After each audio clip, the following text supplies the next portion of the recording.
warmer since last time when I tested. Last time I tested, it was 6 to 8 degrees Celsius, something like that. But then the battery temperature started at 7.5 degrees. Now it is a lot worse, 19 degrees Celsius starting temperature. So you guys know it, e-golf rapid gates. So, okay, you know, this is the name of the game. When it gets warmer outside, you have lower consumption, and in theory you need less charging. But the downside is that the starting temperature is higher. So we had to find out, is this going to be faster or slower than before?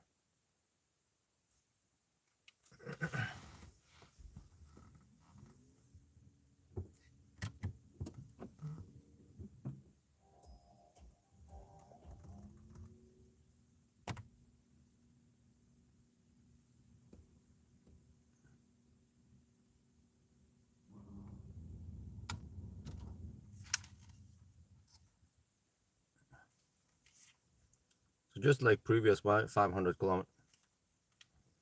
So just like previous 500 kilometer challenges, we started from here. So just like other 500 kilometer challenges, we start from here, Jessheim, we drive south to the Swedish border, turn around, head north again, all the way to Rudshögda, and then turn back. And then by the time we are back here in Jessheim, that should be 500 kilometers. So we will start now in a couple of minutes. Okay, 21:40 is the time now. Let me write down.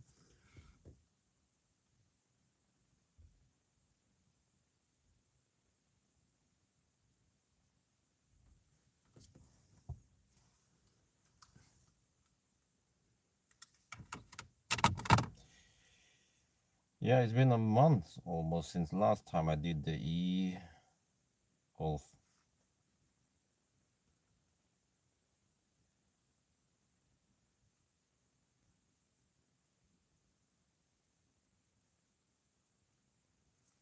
So we start at 21, not sure, 42 or something, or 43. Let me disconnect and get ready.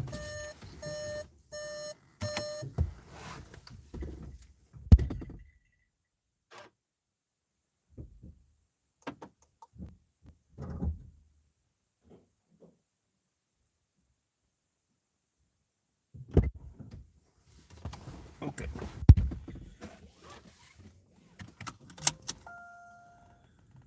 Trip has been 0 out. Let me go to car. Put the microphone on.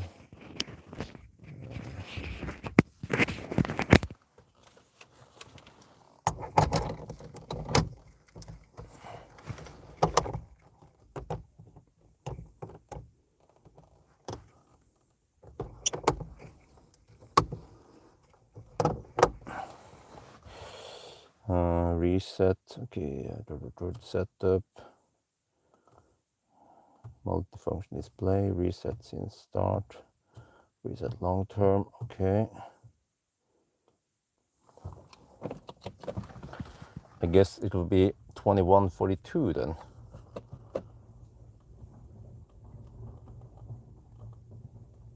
Yeah, there. As we roll out now.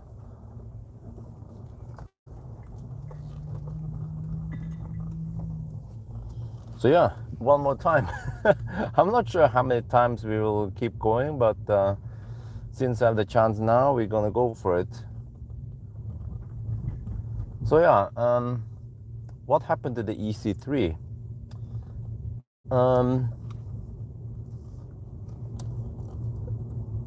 I requested to borrow it. It was actually in March. I had to look up on the email correspondence. Yes, wait, shit, let me move some stuff over here. And yeah, so I saw that I requested to borrow it from Friday now until next Friday. But then I never got the confirmation. I was like, oh, dang. And I also never follow up. And I assumed that it was available because I think he mentioned earlier that it was available or something. And yeah, so that was sloppy work of me, but also sloppy work of the guy at Bertelsen, because I had the last email asking him about, yes, okay, then I want the EC3. He asked about the EC3 or the EC3 cross tour, or whatever it's called. I don't remember. So yeah, it was kind of bummer. I went over to Battle of Sten on Friday. Then I picked up the car, and they said, "Oh, okay, no auto for me." Okay, so then I had to come back home with the e-Golf. Yeah. But then I also requested to maybe push forward MGS5. What was it called again? Was it? Yeah, I think it was called MGS5. Push it forward if it's available. If not, then I'll try to find some other interesting car to test next week, in case the EC3 is not available. But for now, this weekend, I can do the e-Golf again. But this time it's going to be warmer, so it's 13 degrees outside. But I will also try to drive slightly different now, unlike all the other runs before. I will use the strategy. I will actually apply the Leaf strategy, which is to, or the Leaf driving style, or Toyota Leaf driving style, is to drive slow uphill, regardless of how far into the challenge we are, actually. Because every uphill, if you drive too schnell, you will add more heat to the system. But also now, so the whole it's quite a complex. In the beginning, now we want to actually drive fast. So I'm going to be driving at 100 kilometers per hour.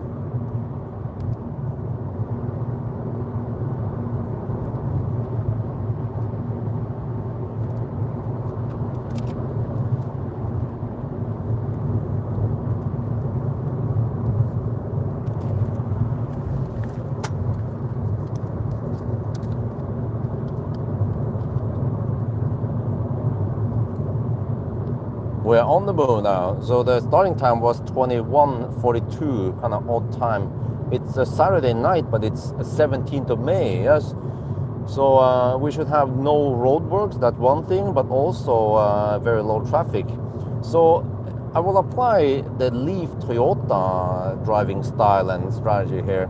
Well, actually, it's quite complex based on what I've learned in the past, is that in the beginning, when the battery is not that hot, I will cruise at 100 kilometers per hour GPS speed, see 105 on the speedo, but eventually I will change my behavior, but also regardless of how hot the battery is, from the start I will go fast. I will actually coast downhill, and I will go slow uphill, because that will cause less heat buildup. Especially going slow uphill will help reduce or avoid the battery from heating up. But compared to the previous run we had, this time it is warmer outside. Even at night now, evening, it's 13.5 degrees Celsius. So the whole run is going to be warmer, and that means that the consumption should be lower, and that means we have less need for charging and less rapid gate. So actually right now I don't even run HVAC because it's nice and warm. I mean, warm enough, but eventually I can run some heating.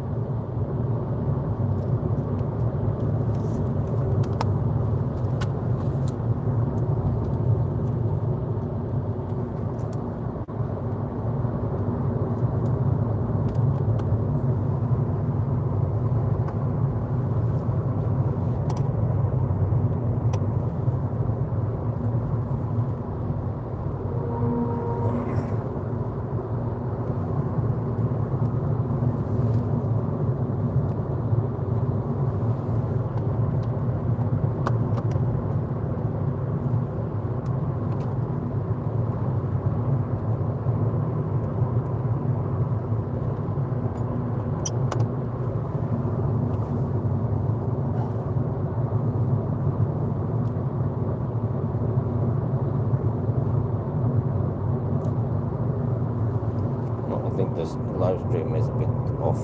Adjust it.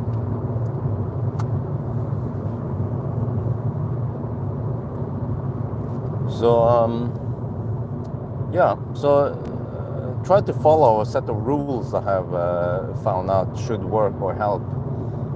So in the beginning we drive fast. Yeah, 100, well, but still maximum 100 kilometers per hour. And then eventually, once it replicates, then we slow down to 90 kilometers per hour. I will mention that once it occurs. But also, the rule that should always apply is that we want to coast downhill. And we want to go slow uphill. But also, I think this time I won't camp to 90%. I will just charge more often instead. And I will ride on, I don't know, maybe once it drops below 35 kilowatt, then I will unplug and go. So I'm not going to camp on 25 kilowatts. But someone is actually driving slower than me. Really? How is that possible? Well, we are in Norway. I forgot.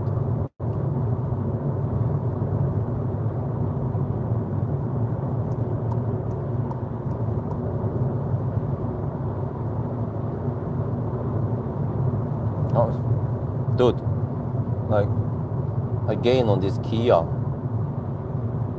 Then I move over to the left lane, and it seems like he speeded up. Or she. Oh, okay, driving uneven speeds, okay. No tempomat, huh?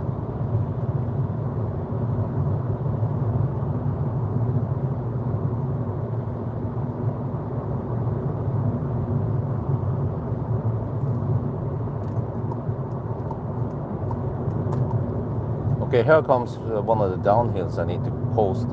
But especially on longer downhills, I need to coast. Okay, smaller ones, I might not bother.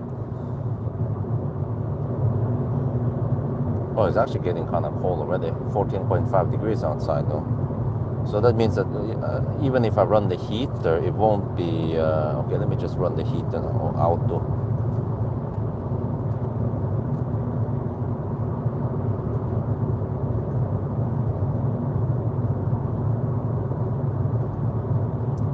Yeah, well, it's always fun. I mean, it's always a pleasure to drive the e-Golf.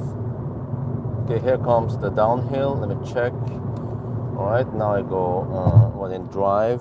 Probably not going to bother with neutral coasting. Or that's just too much handling. Or maybe, let me see. Yeah, whatever. But, at least just use the... Well, it didn't actually go that fast downhill in the region, or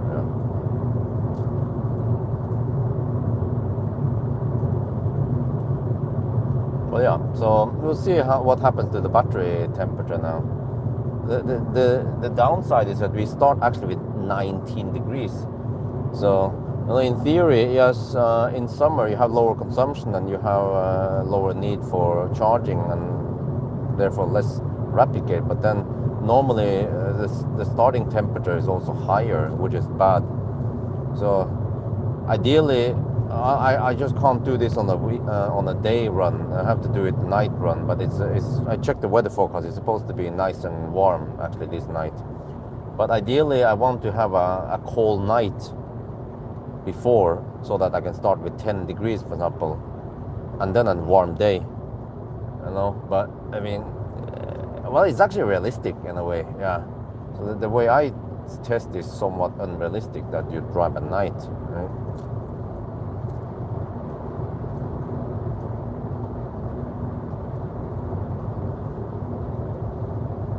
So, yeah. Let's see how this goes, right? Also nice, bright days nowadays. I think I need to clean the windscreen eventually. And also another rule is that don't go deep. Maybe stop at around 20%. So we have to stop more often. I think it pays off, because when you go deep, you also introduce more heat. Okay, maybe not 20%, but I wonder if 10% is too low. Try to maybe stop with 15% roughly. So it'll just mostly be camping between 15 and 75 or 80%, at least in the beginning. And then eventually I'll stop at around 70-75% once it rapid gates. I'll also try to, oh, I forgot now, I went uphill, went fast-ish uphill, but okay, whatever.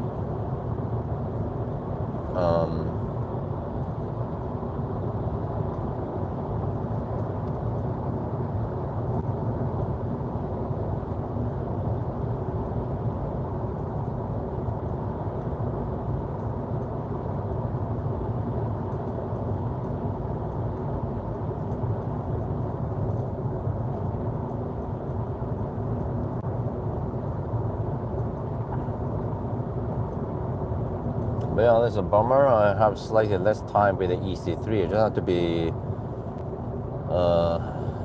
hard working then next week. If I can pick up the EC3 Monday morning, that'd be great. Yeah.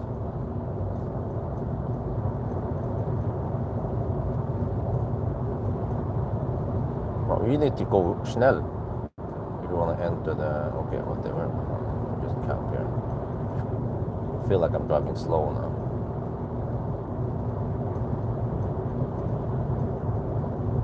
Let me see. Okay, so try to coast downhill then.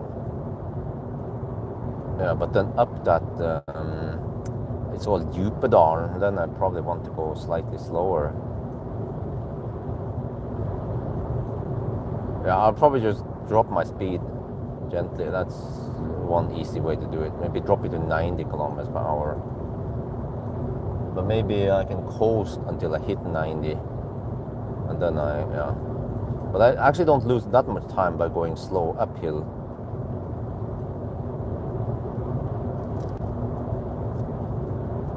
Even now, actually, I should drop my speed slightly.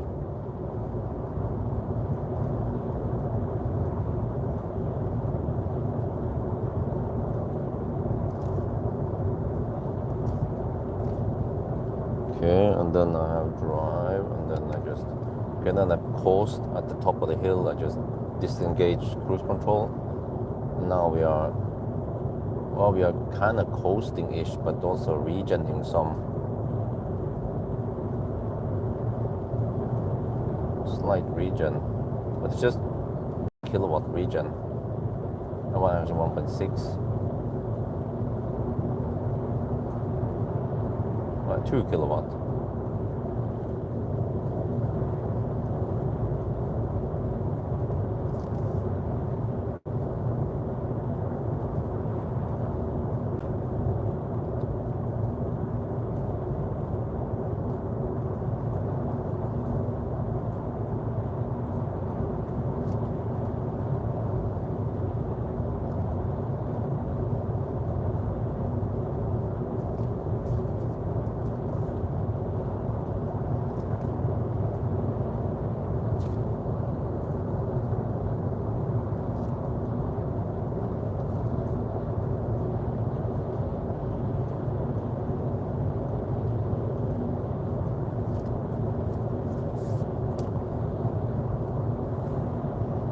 So hopefully this is the only blunder. I had to check actually the following cars I booked, that they are in fact confirmed. But I think that was the only unconfirmed car I booked. It's quite rare that it happens. Most of the time when I pick up press cars, just bam, bam, bam, and then, you know. So, well, maybe I can hand wash him tomorrow.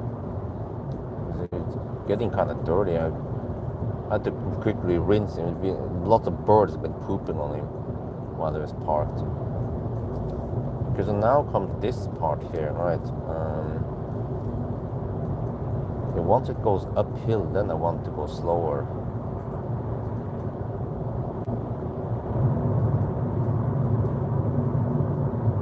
Significant uphill at least. Move over to the rightmost lane.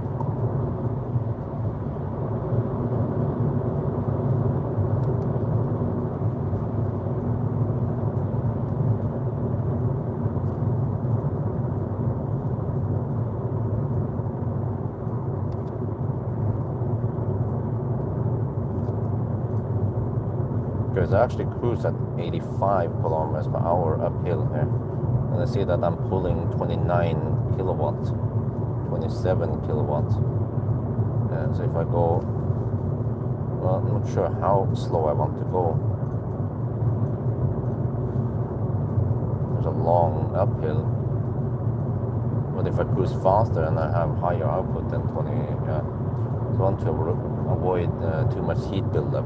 And also, once we hit around 40 degrees Celsius, then there is some delta between the battery temp and outside temp, so we can start getting some cooling effect. Right now, there is not much cooling going on. It's just mostly heating up.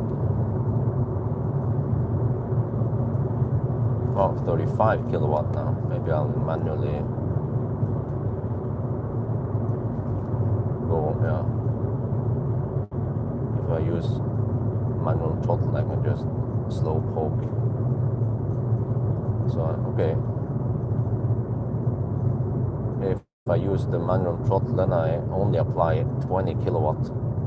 So I allow the speed to drop a lot.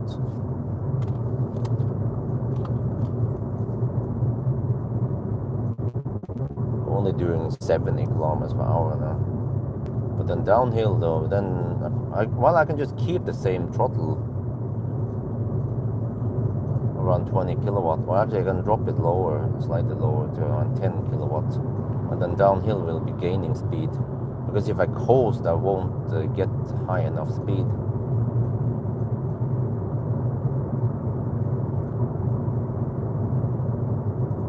Yeah, actually driving like a Toyota driver. Now they're watching Eurovision. Okay, so Eurovision is ongoing now, right? Now I'm just gaining more and more speed downhill, and I see that I pay attention to how much power I pull, but only 2-3 kilowatt, 5-10 kilowatt, yeah. So below 1C is pretty good. I think especially if you demand 30-40 kilowatt, that's probably not great for heat or cooling. The higher power you demand, the more heat you get.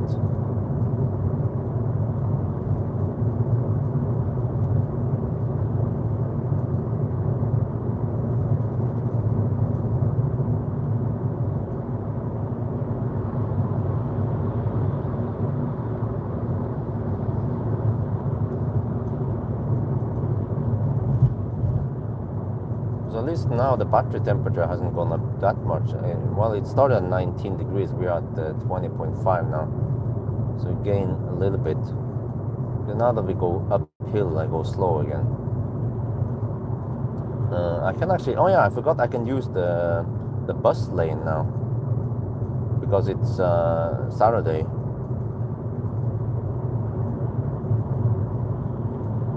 So there's another e-Golf there, slow poking also. The e-Golf is also going slow uphill and then fast downhill. Brother from the same mother.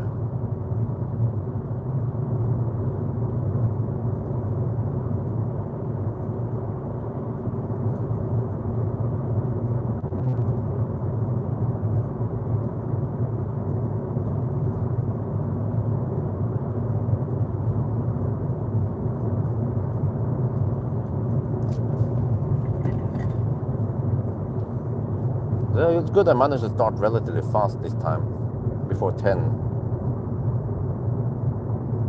So hopefully I can finish by 6, right?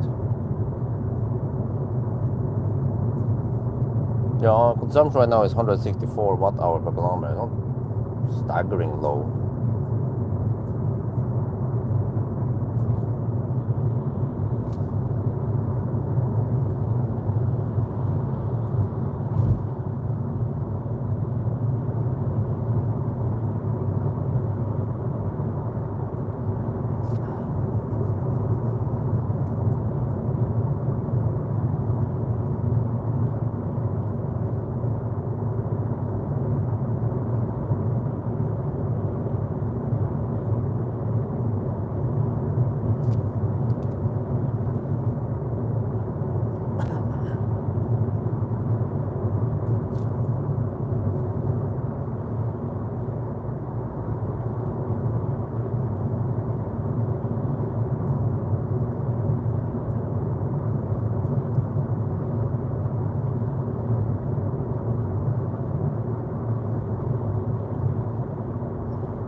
10k, no, wow, that's a lot. That's pretty high tax law.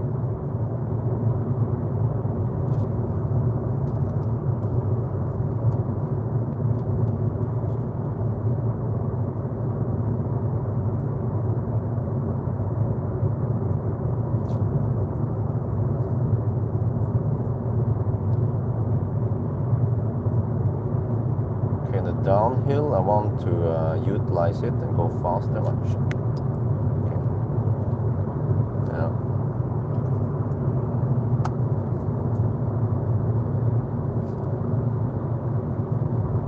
It's all about heat. So as long as it's downhill and I use some power to gain speed, it's not costing me too much heat. But also, well, consumption, well, I mean, heat is lost energy. So actually consumption is also lower. It's a nice bonus by driving like this.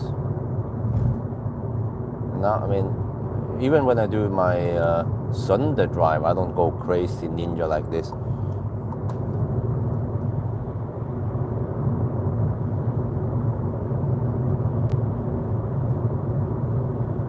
Yeah, so as long as I go downhill, then I go schnell.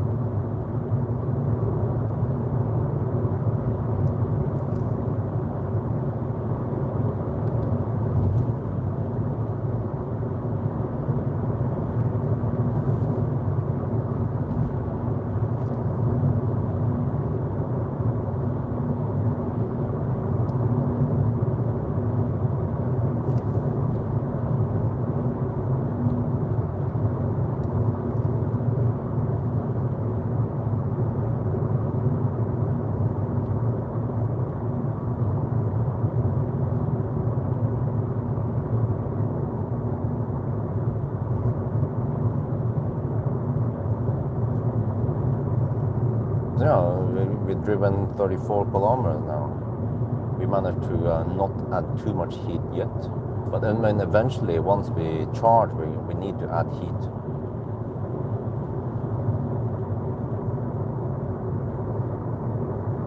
That for charging, there's not much we can do. Well, actually, there's still stuff we can control, which is that we can, of course, decide how deep we go as one thing, and we can also decide when to disconnect.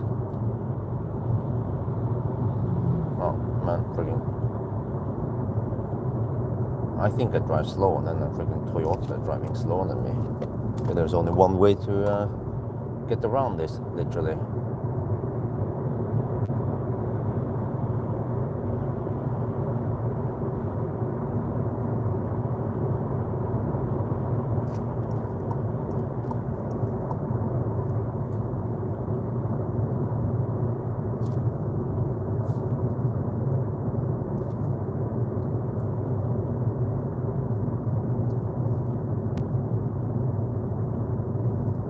But I had to rewatch my previous run, and I saw that I rapid gated after around 250 kilometers, right? 260 kilometers at Skedsmo Korset, the fourth session or something. But how many charging sessions is not super important. It's more like how many kilometers did I drive before I rapid gated.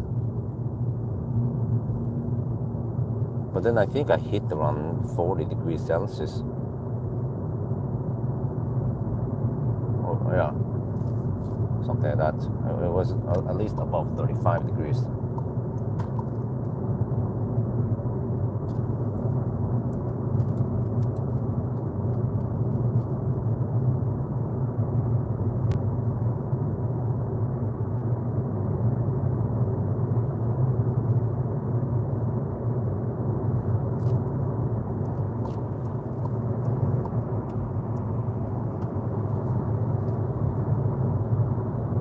So we'll see if I can get to 250 kilometers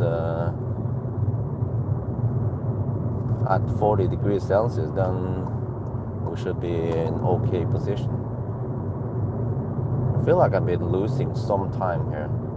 because we drove slightly slower than before, but yeah, hopefully it pays off in the terms of heat. Oh yeah, another thing actually that helps, I forgot to mention that, is that what you can do, actually a trick, is that like right now I know they will be uphill. You could just keep throttling, or you build up heat, you build up speed before the uphill.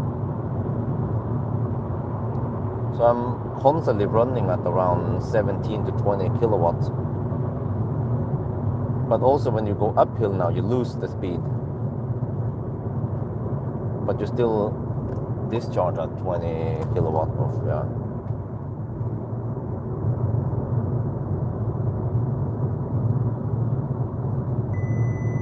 Oh, what the heck? Did the car feel like the taxi was too close or something? Yeah, seems like it. That was weird.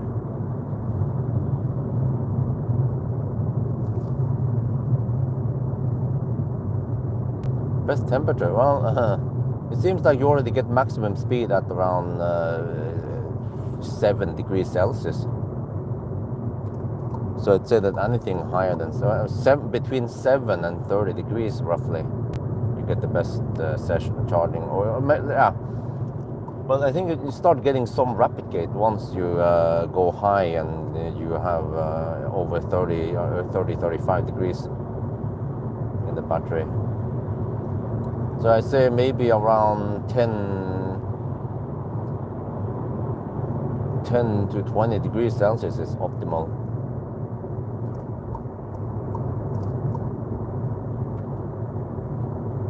Okay, here I want to go fast-ish. Because also there's another thing. If you go slow poke too much, you actually be losing too much time also. Not speaking of slow poking. Especially at low speed. At higher speed, when you slow down by 5 kilometers per hour, you know, the difference between 135 and 130 kilometers per hour is not that big. But the difference between like 60 and 70 kilometers per hour can be quite big.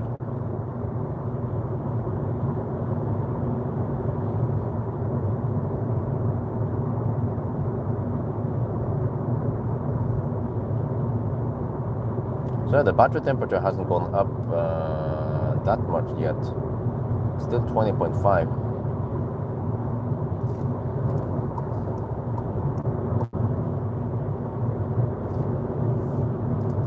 But we have another long ass uphill, which could cause more heat. So I will also be careful about that hill.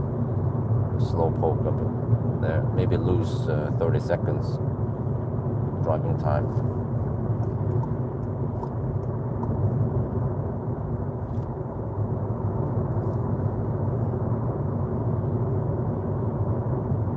Now we also have tailwind now, slight tailwind on the way.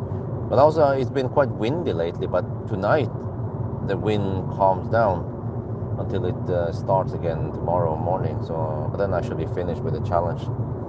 So we have pretty good conditions today. And also, yeah, we don't have heat pump, but it's 14 degrees outside. So there is no need for the PDC to run that hard. Wow, yeah, we are actually at 152 watt-hour per kilometer now. Still haven't figured out where I'm gonna stop first. We'll see.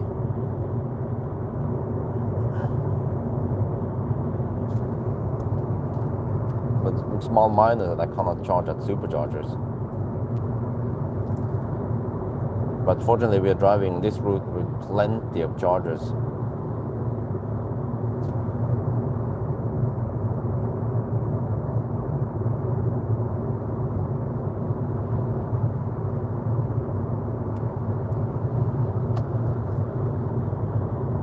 Okay, this is where I cannot go too fast. Uphill.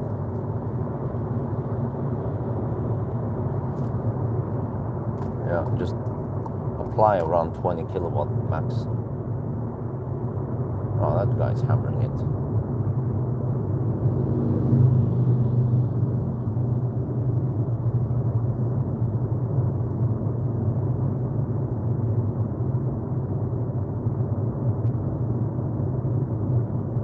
wonder if I've seen around 50 kilowatt power output if I just put it on cruise control, especially on this hill.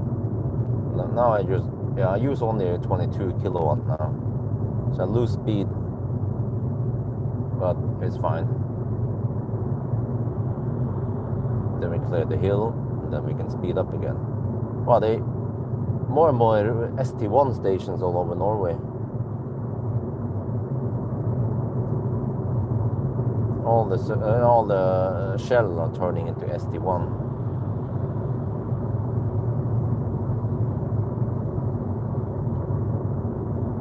Okay, let me see. Look at the smoke where it's flowing. Get the real world info about where the wind is blowing.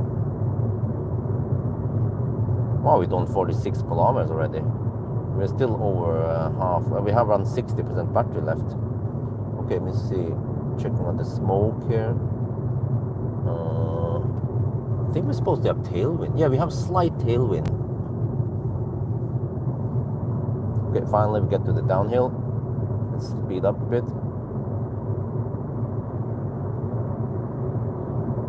I wish there was a mode, a cruise control mode, where you can set it at, let's say, 20% throttle.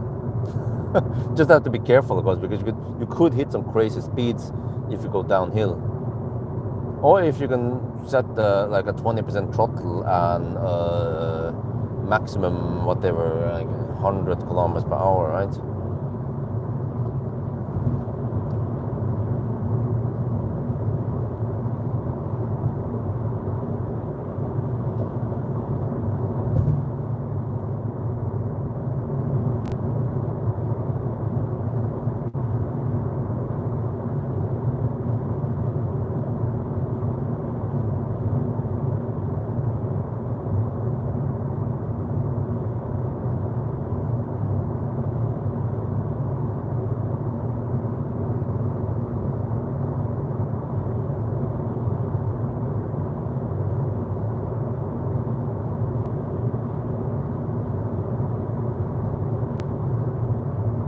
Yeah, you know, I think the way I drive is actually closer to how truckers drive to save energy, or diesel. Yeah, energy. Well, I mean, yeah.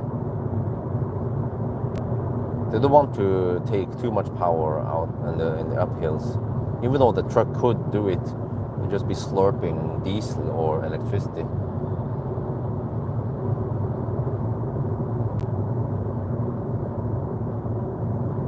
Oh, 21 degrees now. Well, I mean, the heat will build up.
Kilometers. I don't remember how the car estimated. No, I think it had spot on distance, right? No error.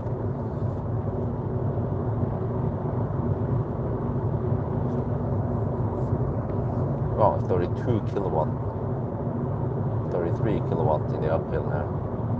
if I just let cruise control go at 105, which is 100 GPS speed.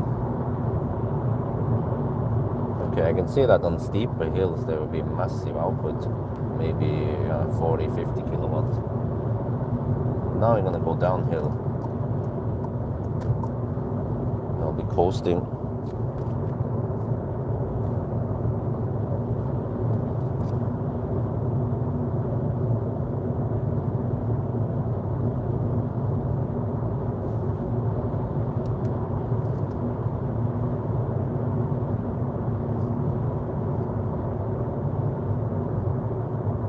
Okay, just put it in drive. There will be a slight regen now.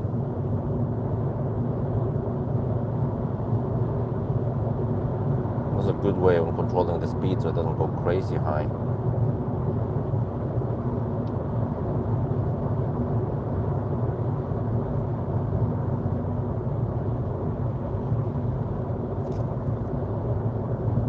I'm gonna go behind this dude. Might be drafting a bit. No.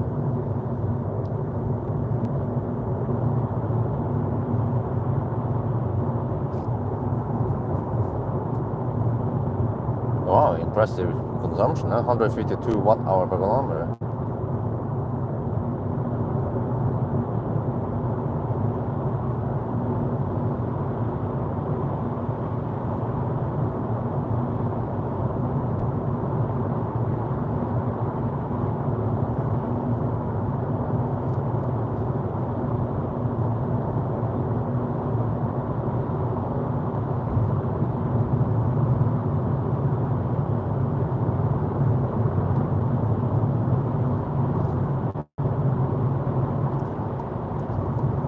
Trick is to go as close as possible to the car in front to get the maximum drafting before you overtake them.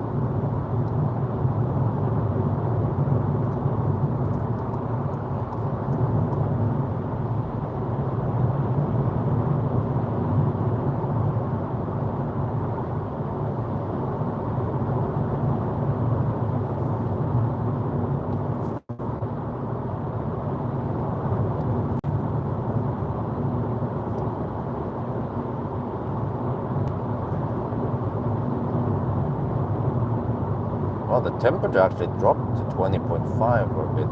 Huh. Really?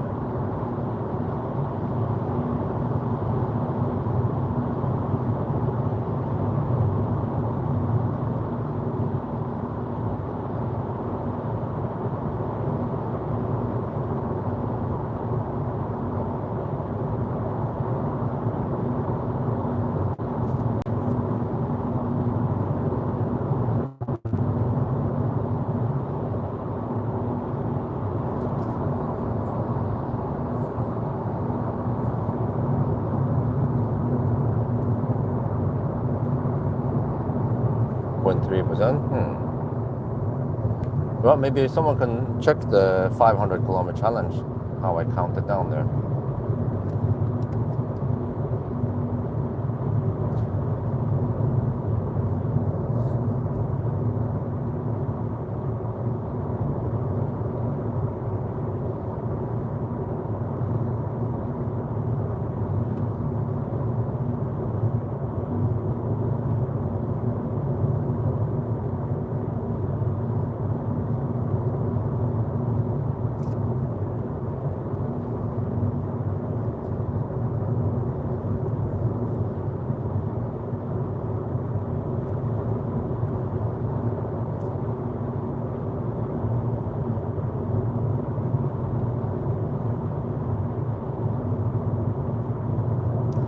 I remember that in the previous runs I would add more heat.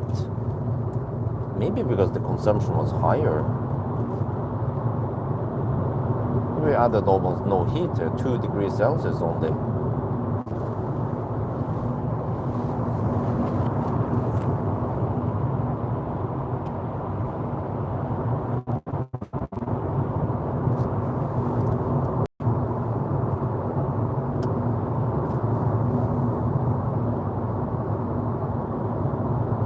I bet the airplane. No, it's buggy. So wait, yeah, I think it's buggy. I didn't bother. I'm actually drafting behind this Model Y. It's going at 98 on GPS speed. So that's actually very close to my speed. But once we hit the 110 zone, then we might want to go faster. But of course, anything is allowed. So if I can draft behind another car, then go for it. 62 kilometers done now. We have roughly half the battery. Well, not too bad.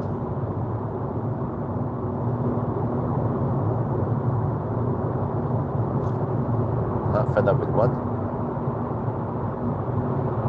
Oh, someone is hammering here. That's barely legal speeds.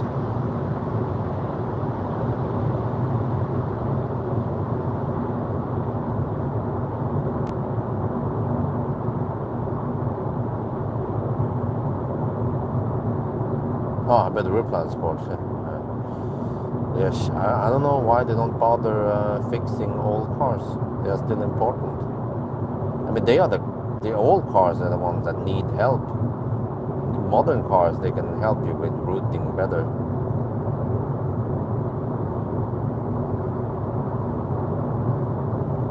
Yeah, I think you could find for that price.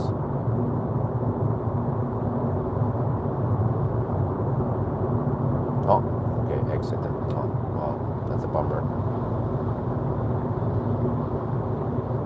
Yeah, as long as it's fairly flat, then there's not that much to gain going full ninja mode. But for example, Skedsmokorset and Djupedalen, so also Rudshøgda, yeah, those places I want to be careful, or I mean manually drive up and down.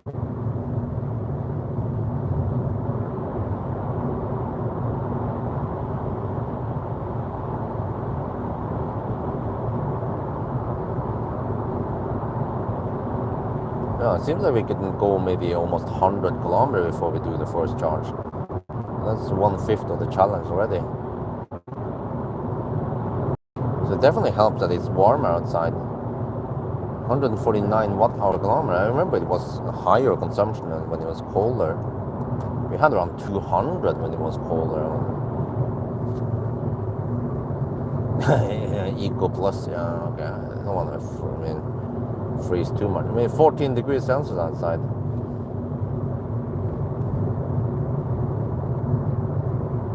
Well, it's the 500 kilometer route to Schweinshoden, back again, and then to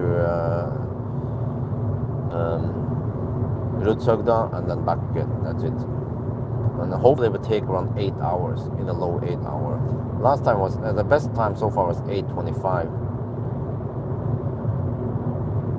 But then okay, as soon as I can get the deal with Neo going, then I can have a Neo standby in case I'm bored and I can make some content.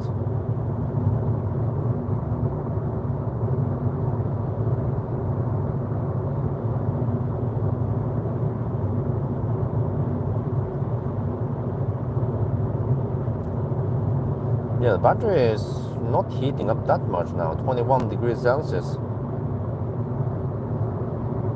And then yeah, nice and warm, 12 degrees outside.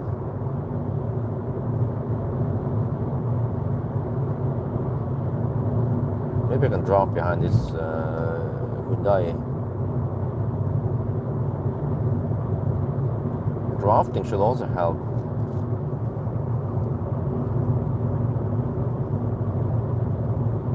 Going at around 95 kilometers per hour.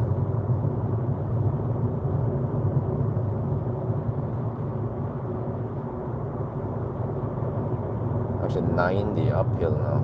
Okay, it's kind of slow-ish. Menu, I don't know yet. I don't know where I'm gonna stop yet, so we just have to take it from there once we stop.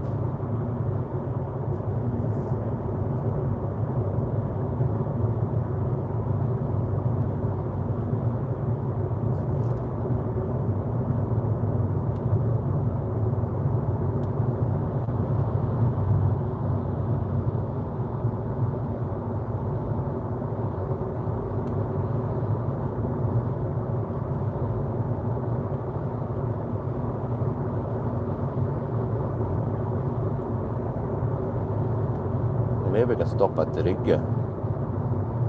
Ionity. Check here, distance to Rygge. Oh, 33 kilometers away. Yeah, I think that's perfect.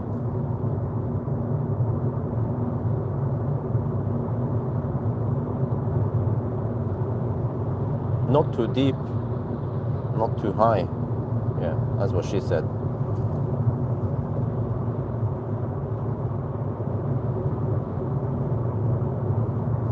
Average 152 watt-hour per kilometer now. So that means that I need a little bit over 15 kilowatt-hour, maybe 16 kilowatt-hour. Oh, okay, that's okay. I'm gonna go deep-ish. GOM says 49 kilometers and we are 31 away. Alternatively, I could stop at Storebaug.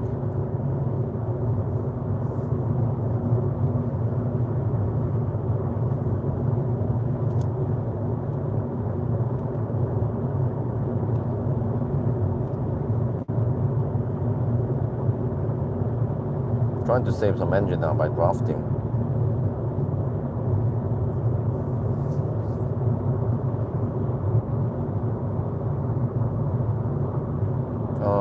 Charger, they have on the southbound route they have one of us at Petronic, and on the northbound they have kWh. So the cheapest charging for me now is Ionity, since I can't charge at supercharger.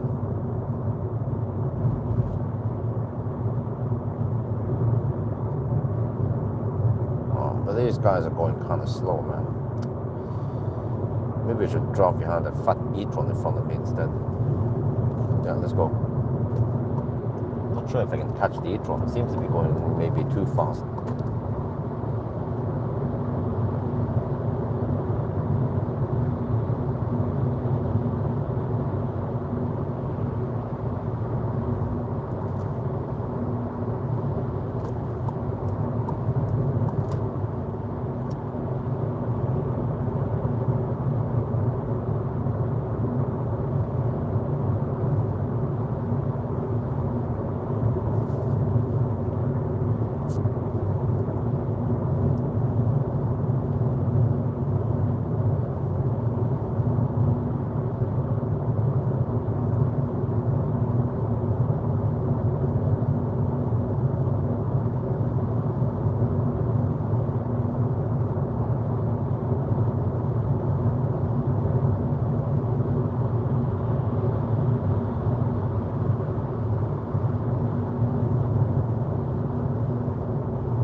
It seems like the e-tron is going at around the same speed as me. In that case, I should speed up and gain on it. Be able to draft behind it. But actually, well, it seems like it's going too fast. Okay, I have to keep up.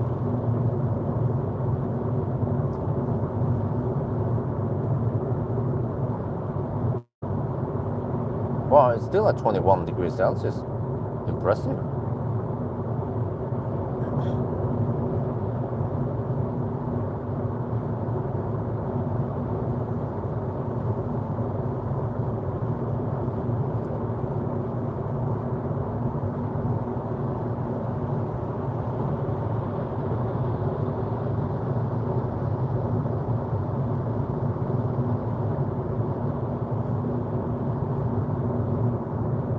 Well, yeah, I did have a nice 17 May, but you know, I'm a hedning. I don't celebrate 17 May like Norwegian, typical Norwegian. They dress up in bunad and they go in the parade and so on. I spent the day cleaning the windows. Counted, we have 38 windows total, if you count also the balcony door or the terrace doors or whatever. They act as big windows. So out of 38 windows, I clean think it was around 20 of those. So, that was a lot of work. It took several hours to clean them. And then, well, some of the high up windows I cannot clean yet. I probably need a lift to get up there. Barnetog, yeah. And also, you know, the funny thing is that while I was cleaning the windows, then wifey was watching over the two kids. Man, cleaning windows, quite hard work. Plus that this was the first time I cleaned the windows after the house was built. So there were some leftover, or some white paint on some of the windows. Also, I had to bring out the rødsprit and gnikke, rub it out. And also you have to take out they call it brosse, you know, the cross things that you have on the window, the white cross thing. And also clean that, and then clean the inside and outside the window. So technically it's 2 sides on the window, so it's around 40 sides I clean. Sponge for windows, no. But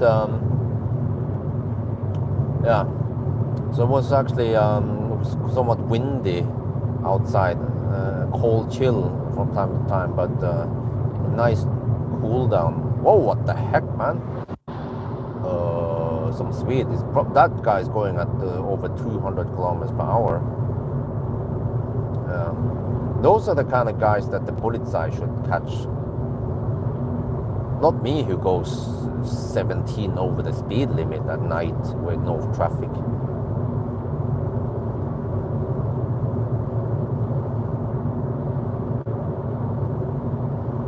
The other was Swedish register Mercedes.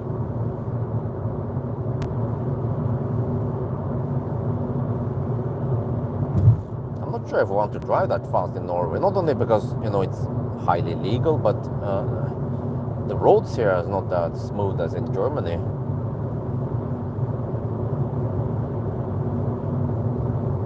Oh, I see now. If I want to go Rygge, I might want to have to go kind of deep.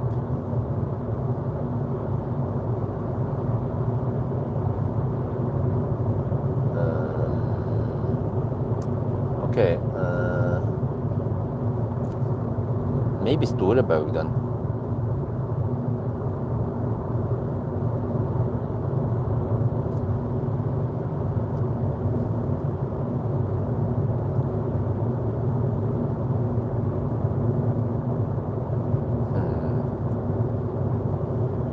Because you have 34 kilometers left on Gom and 20 kilometers to go to Rygge.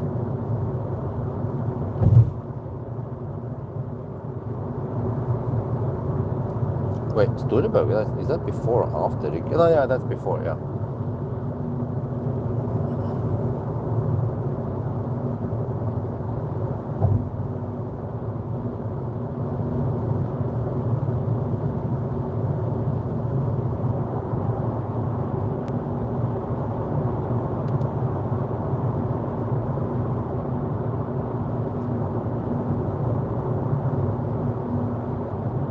Yes, I love driving. If you haven't guessed it before.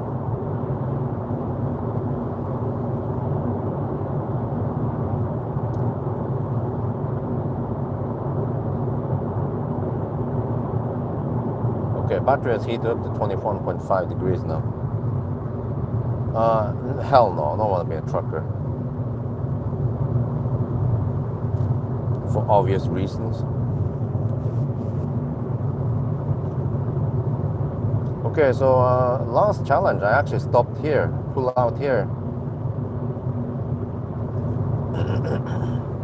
at Zon, and I think it was deep-ish. Now we have around 30% battery left, simply because the consumption is lower. We have some tailwind. Yeah, status update, 86 kilometers done, 152 watt-hour per kilometer. It's actually too early to stop now. We'll then ride on the 40 kilowatt wave for too short. Best temp is around 10 to 20 degrees.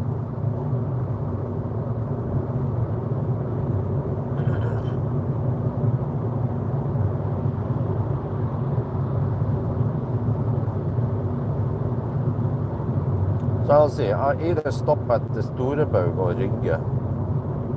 I'll decide once I get close to Storebø what to do. No, I sold Optimus a long time ago.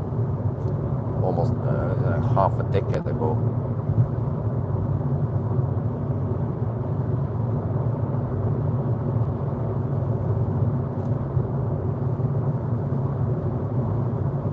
You get full speed at 10 degrees. Yeah, well, actually, I've received full speed even at 7 degrees. Okay, now you get a low range warning, right? Goes into some kind of eco mode, whatever. I'll just let it go into eco mode. That means maybe the HVAC is slightly stingy, but that's fine. 30 kilometers of range, 15 kilometers away from Ionity.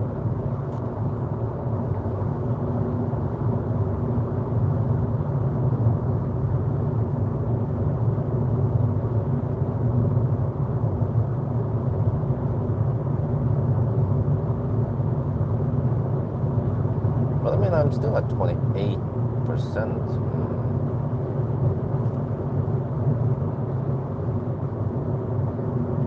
But yeah, if you go too deep, then suddenly the battery temperature will rise.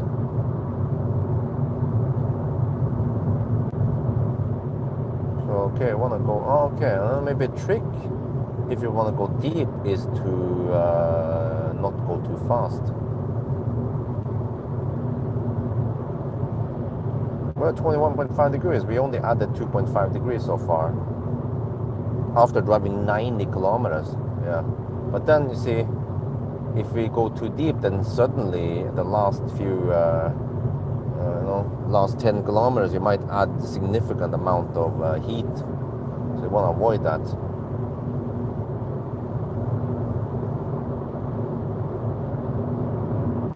Now, Rygge is 12 kilometers away. But I'm paying attention to the state of charge. I'm not knowing exactly how much it is. It says 27%. How is that again? 27% might be 20% actual in the percent in the charger.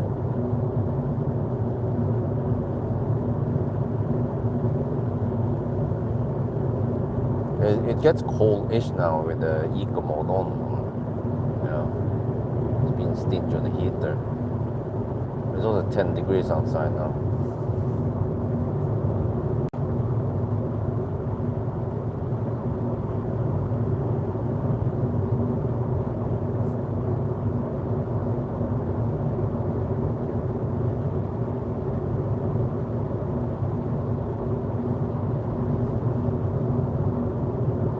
Oh, 22 degrees with the battery.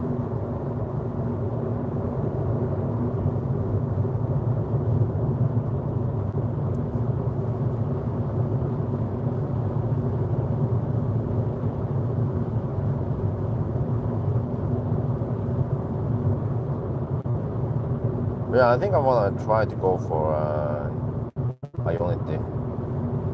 I feel like that's okay. I'll probably arrive with around 10-12% there. Yeah.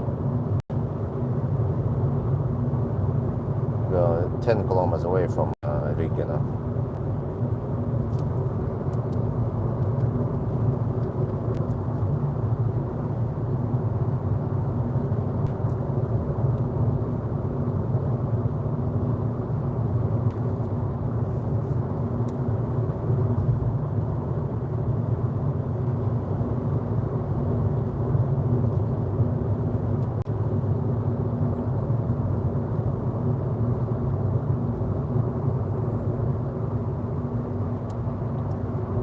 Wow, this is quite amazing that we can go 100 kilometers on the first leg.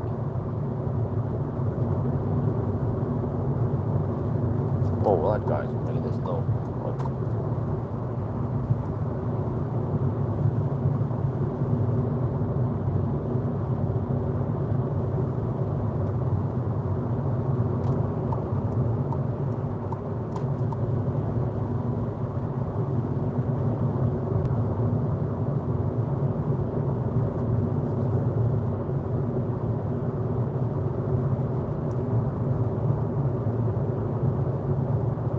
Well, the first gen Eco actually works okay for my type of driving, just city driving. And I know, yeah, there's only around 10, 15 kilometers. I think it was 15-kilometer distance between Møller and Bertlåsten. So I can actually go during summer many rounds back and forth there before I need to charge up. I just did a quick top up, 5-minute top up or something. Then I had extra juice to get around. But let me see. Oh, okay. So Storebø is here, and we still have around 15% left. Yeah. So then Rygge is 6 kilometers away from, or further down the road. Yeah, so we can go to Rygge then. Get some of my own juice. Still 22 degrees in the battery.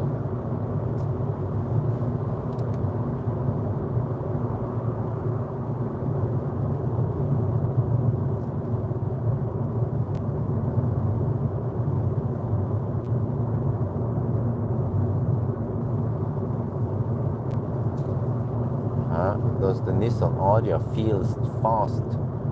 Is that, don't remember, but you can watch the acceleration test.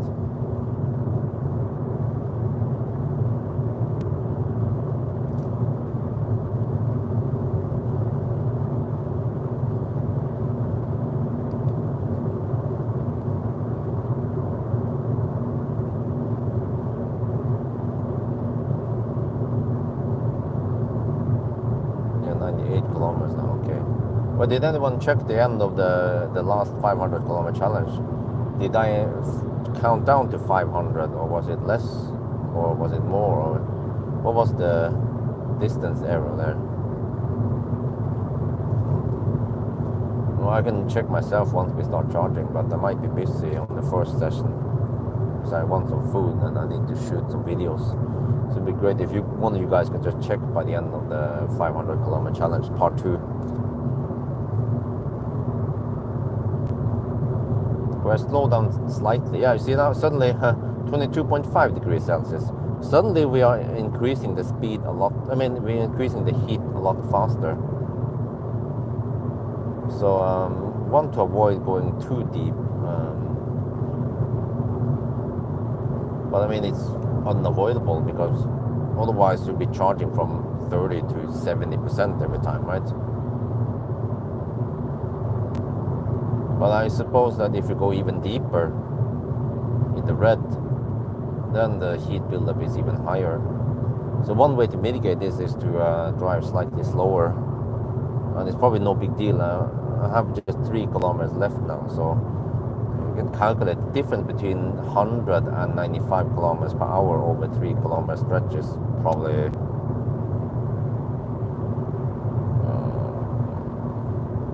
maybe just 30 seconds. I'm not sure. I have to calculate it once I stop.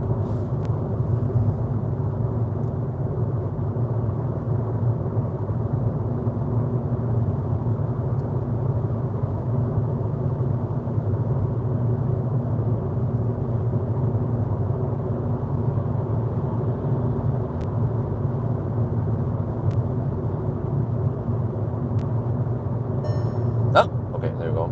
Comfort restricted, yeah, then we go kind of deep. I think, yeah, we are roughly at 10%, I think. Yeah, that's usually the deepest I want to go. But around 101 kilometers done. Impressive. Wonder how it will be if we run this test at plus 20 degrees Celsius.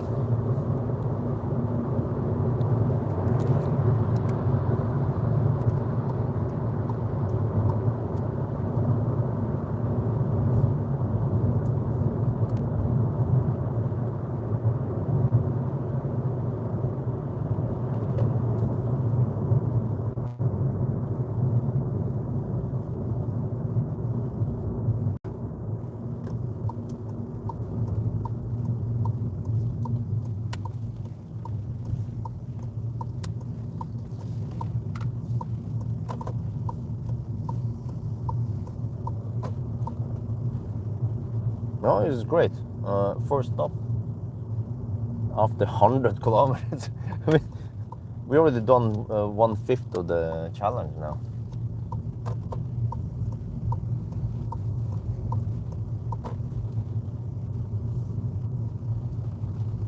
Right. Oh, he's kind of busy today.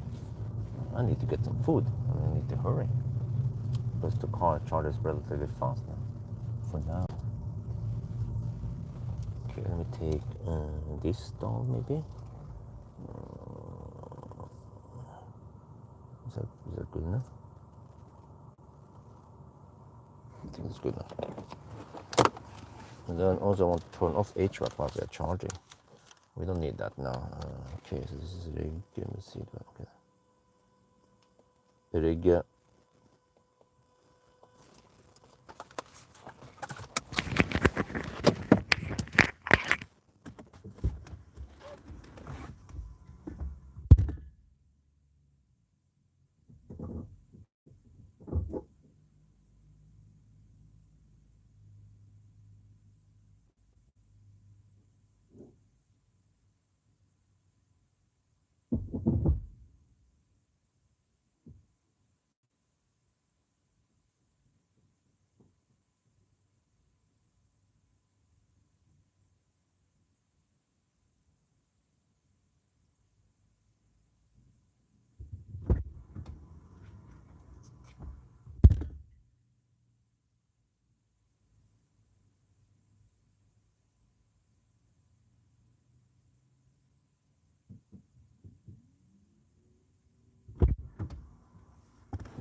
Up to 12%.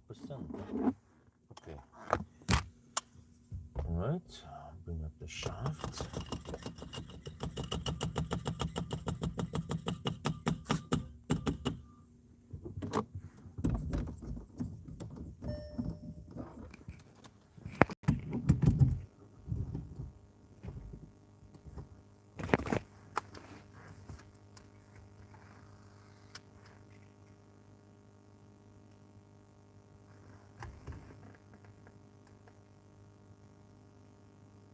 We are now at the rig.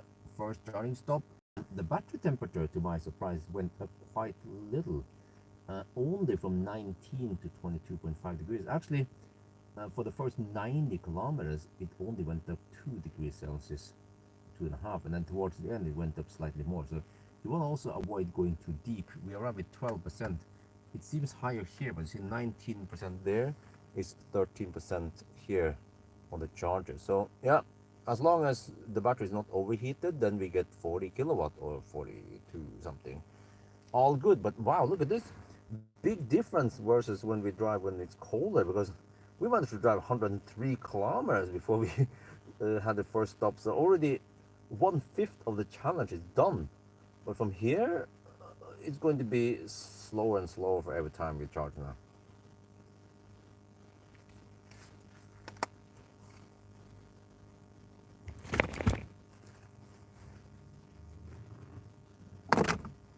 Okay, let me check my own video here. Seems that you counted at 5. Okay, so yeah, it seems like it counts exactly. And thank you very much. I need to go and grab some food now quickly. I'll be back. Yeah, and these numbers will not update properly once I'm gone.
Alright, all good.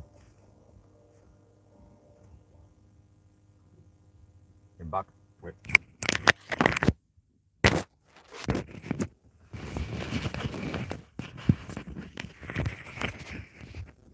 Hello. What's up? Luna's here.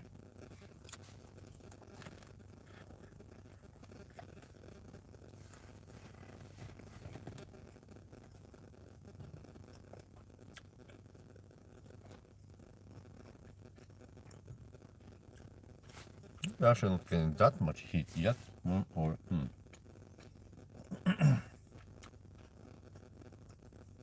Wait, where's the next stop gonna be?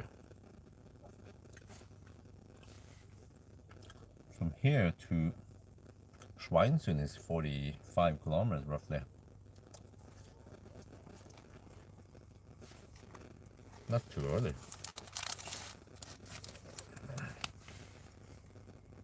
Or maybe it's not.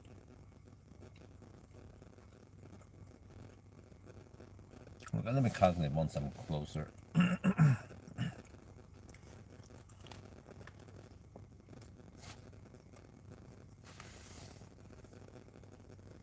Yeah, I just went for this because there's a app. I mean, Circle K Extra member to get discount 15. Okay. I have to deal with the consequences tomorrow or tonight. Oh.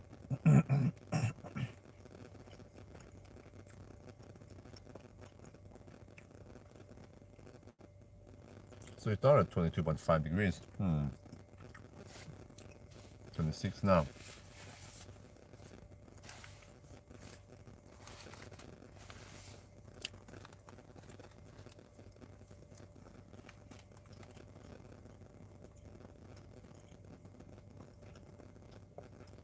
Yeah, full speed for now.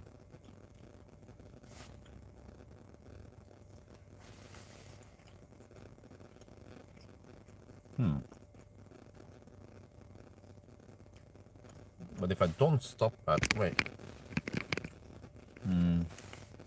If I don't charge the next at 45 on at Svinesundparken, then I have to drive around 60 kilometers maybe.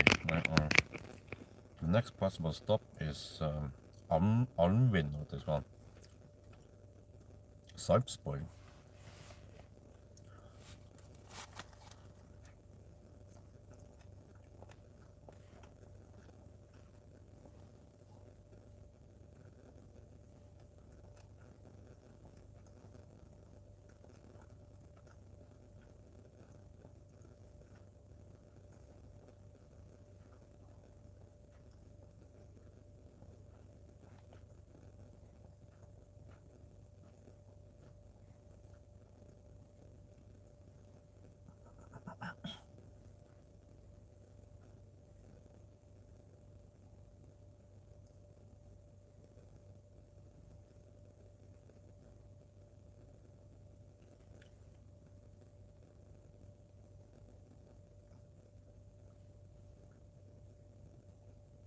Oh, that's 67 kilometers away. And then we average 150. Oh, it's going to be higher now. Let's see, 160 then. Oh, 10 kilowatt hour. 10.7 kilowatt hour.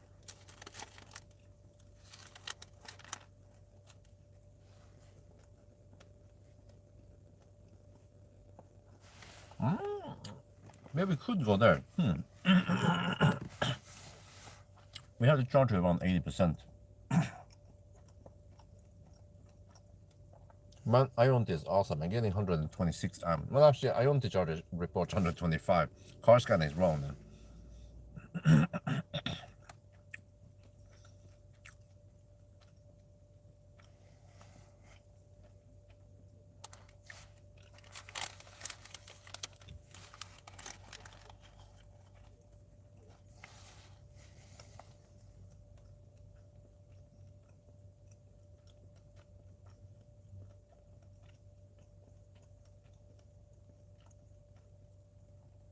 Oh wait, does it pay off though? Maybe. Yeah, I think it pays off. Well, but this is slowish detour. That's right.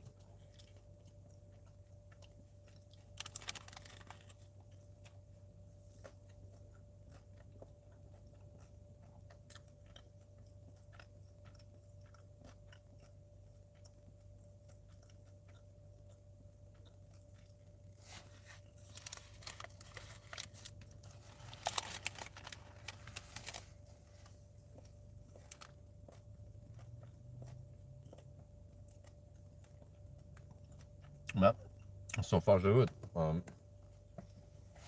No problem yet.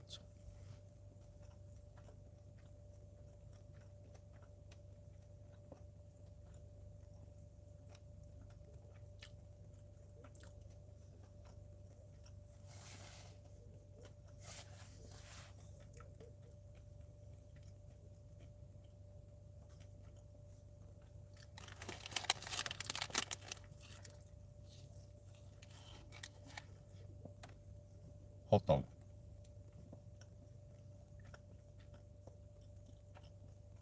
Okay, right. Is that slight throttling? A little bit.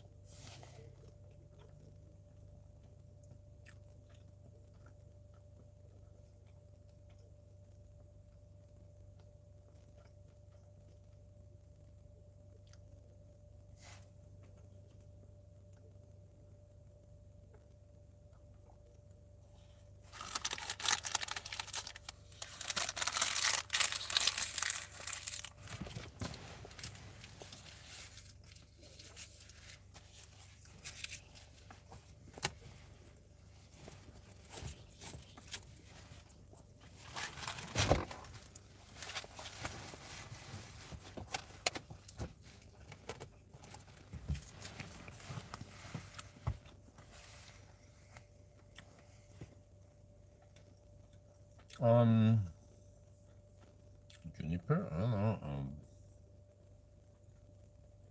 400k maybe.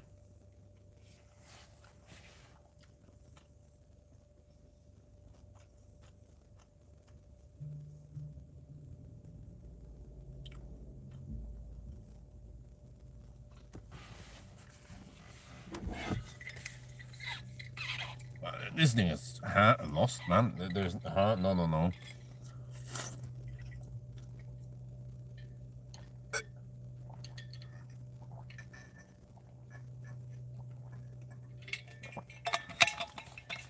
I own the charger with 425 amps still.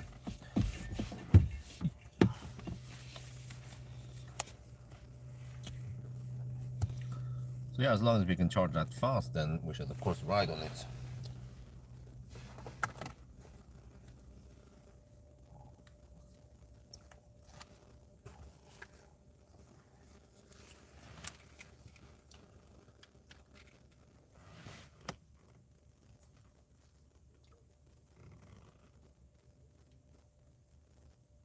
We've been charging for 15 minutes and look at that speed. 125 amp flat now from the bottom of my heart. No, I'm just kidding. But yeah, the first charging session is gonna be like this. Maybe the second also, we'll see, but can't expect this throughout the night. But I think I want to go for around 75, maybe even 80% before you go.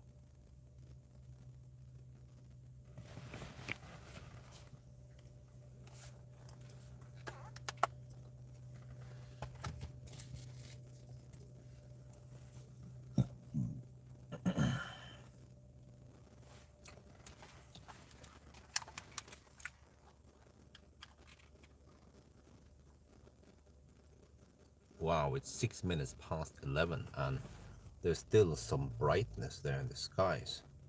You're gonna love Nordic summers.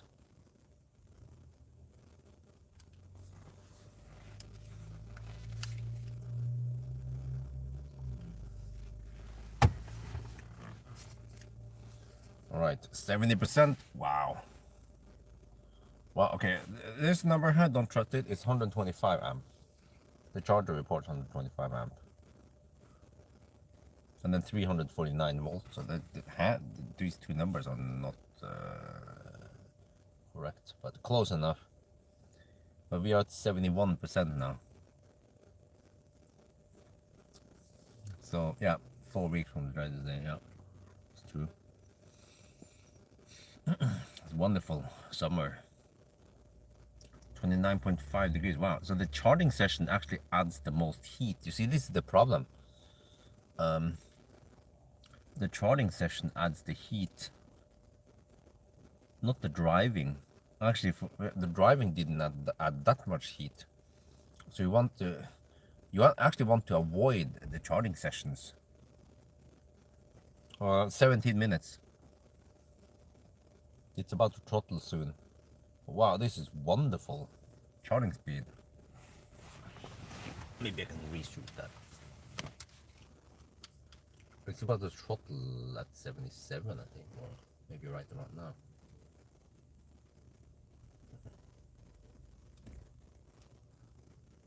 We've been charging for 17 minutes, and look at that speed. As long as the battery is nice and cold-ish, right, around 10-20 degrees Celsius, then we get this flat curve all the way to 70, well, I'm not sure, 77% maybe? Yeah. Well, okay. We can probably kiss goodbye to this charging session and just charging speed, right? And the rest of the challenge. Yeah, there it starts throttling now. But it's still fast. I want to camp maybe to around 80-85% before I go. Wow, this is wonderful. Have to drive for battery to cool down. Well, it depends, but it seems like we could drive around 90-95 kilometers per hour maybe. Well, I'll see. We'll see.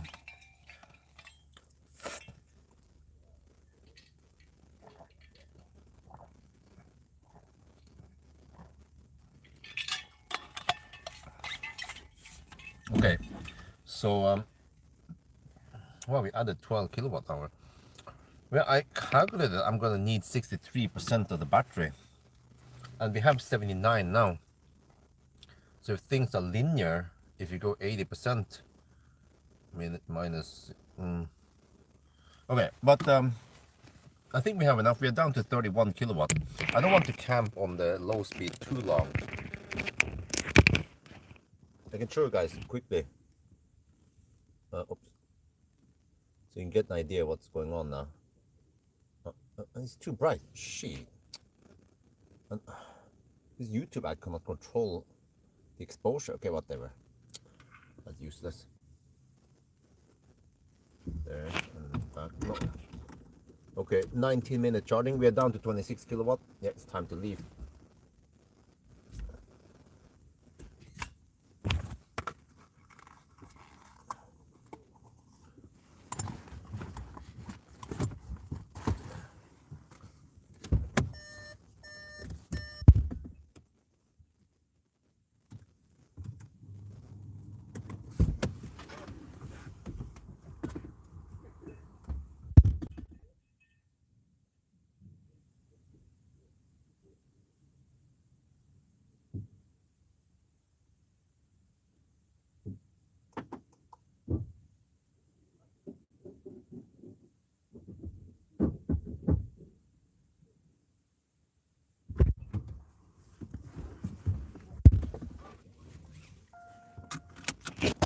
Fortunately, we don't have to turn off any speed limit warning or driver attention warning or anything like that.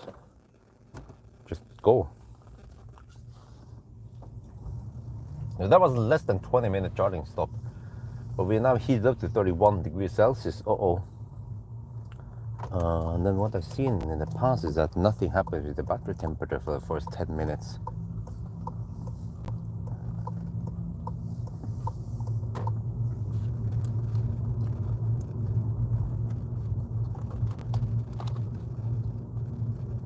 But I'll probably record the stats anyway with the camera on. Oh, I forgot to clean the windscreen. Shit. Knew I forgot something.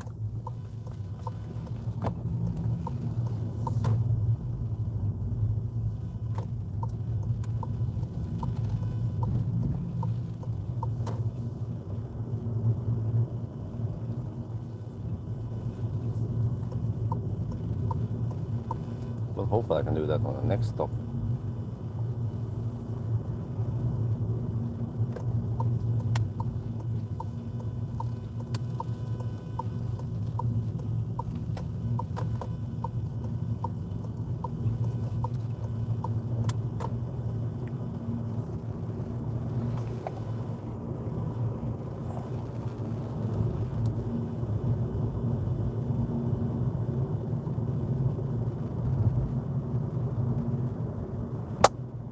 the Rygge.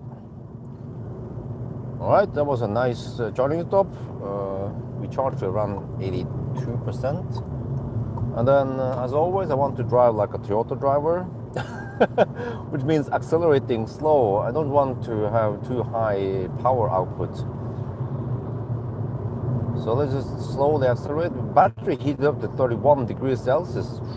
Okay, so this time I'm not going to bother. Oh shit, I just realized I forgot to clean the windscreen. Oh, sorry for that. I'll try to clean it on the other legs.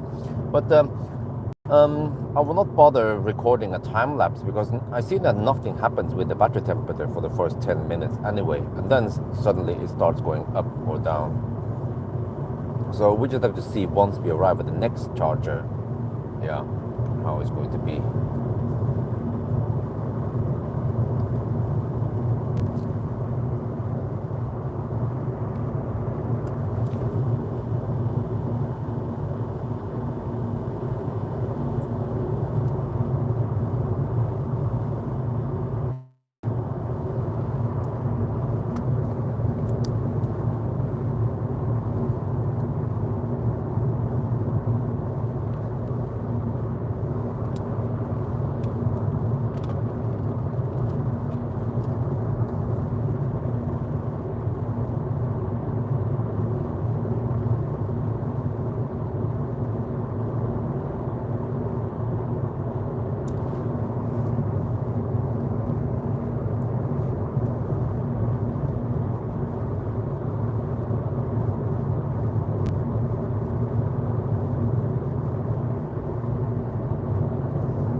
Okay, so the plan is to go all the way to the turnaround point and then I either charge there or I turn around and go back. Well, I don't know yet. I need to get those cars. Maybe I can borrow them from Valdemar. I haven't checked out Valdemar in a while now. I've just been busy doing my own thing, and he's doing his own thing.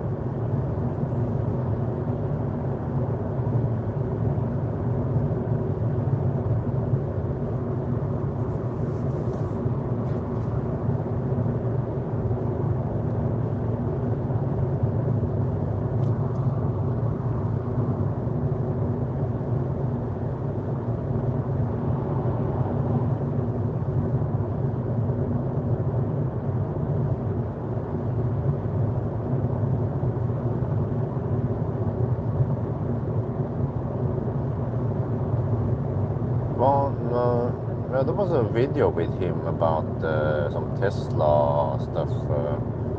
Yeah, what was it again?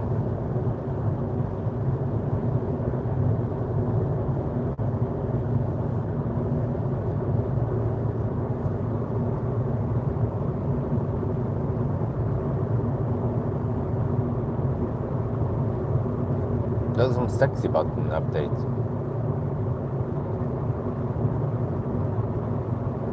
No, the plant was sold.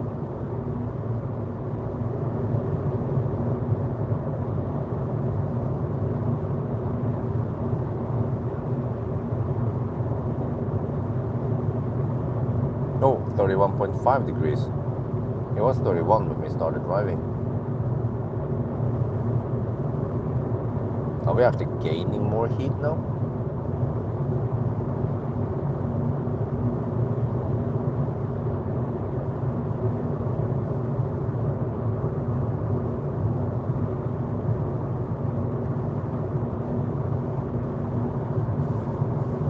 Well, the joke is no problem as long as you don't blink and you never park.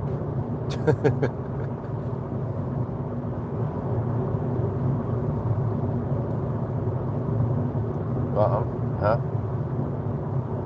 Caught up with a 93.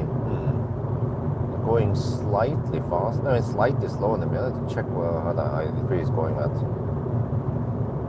Oh, but I'm going at 100. I'm not sure if I want to drop behind this dude. It's going at around 90 maybe. Oh shit, he's going slow. What? You're on 93? Shit, he's going at 90. Okay, that's too slow, man. Sorry. Would be perfect if I could drop behind someone going at 100 GPS speed.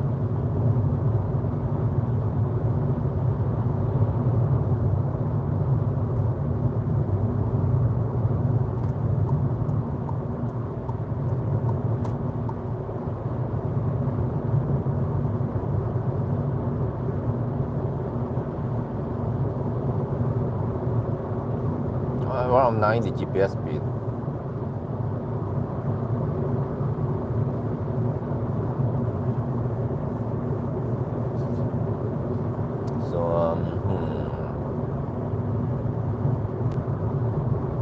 We should have enough juice to go.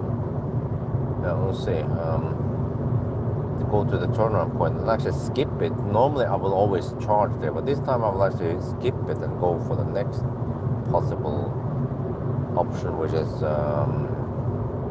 Subspoil. And I should still arrive with around 15%.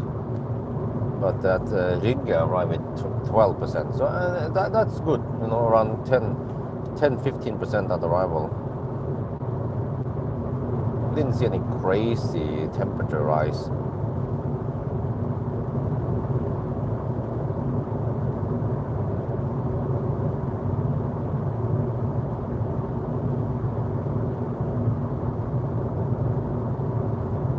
Yeah, Alvin, possibly there. Unfortunately, everything is closed there. I think, wait. Now maybe McDonald's is open. Oh, I wonder, do they close at midnight? Do a 500 1,000 kilometer challenge with a 35 kilowatt hour version. Yes, eventually. Just have to find a way to get them. There's plenty of cars I would like to test, but then also I also need to find time to test them.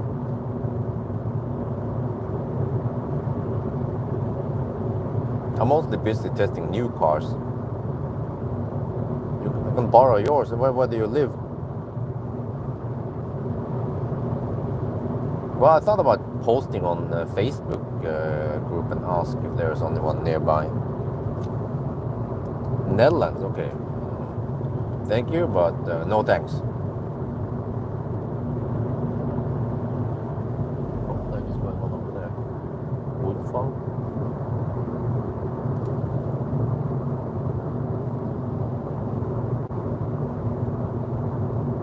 Oh, 11. She. Okay.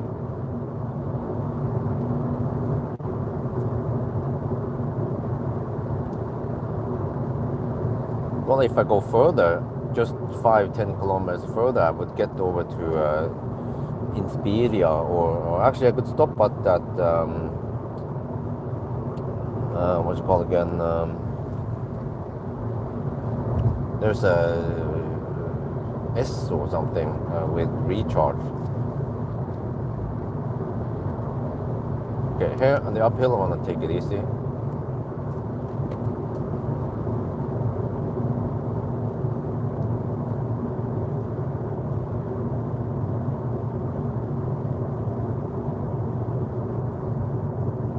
Okay, 20 kilowatt output on there. Oh, midnight. Okay, thank you. So I could pop by there. Well, I'm not sure if I can make. I should be able to make it there. Maybe. Let me see. 119. 160. Yeah, I'm about 40 kilometers away from it, and that should take half an hour. So I'll be there right before they close. Like 10 minutes before they close.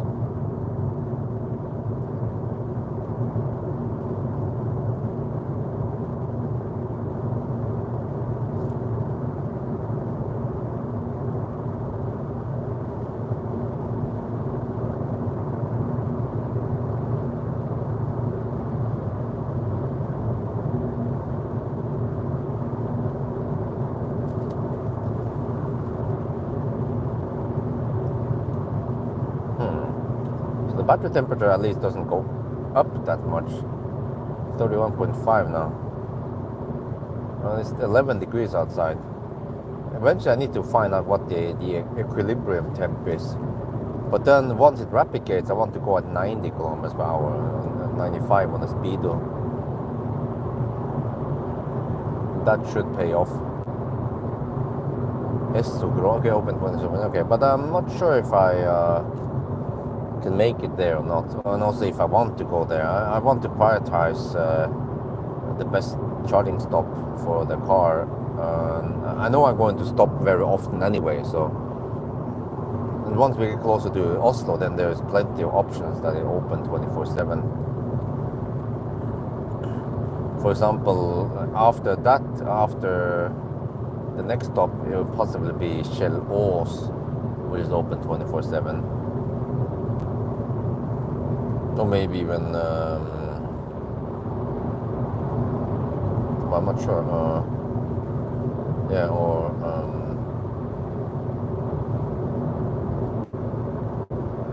Mortensrud, yeah, or Ryen.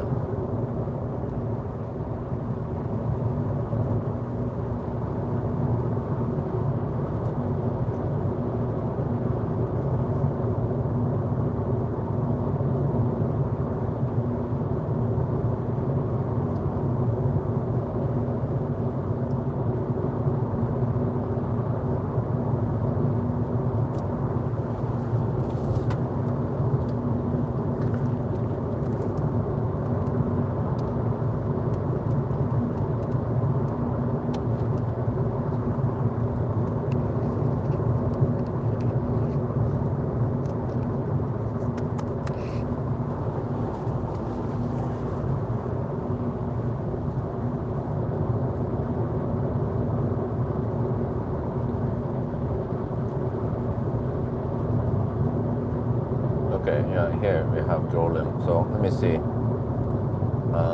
Trip meter says 125 kilometers now. So that means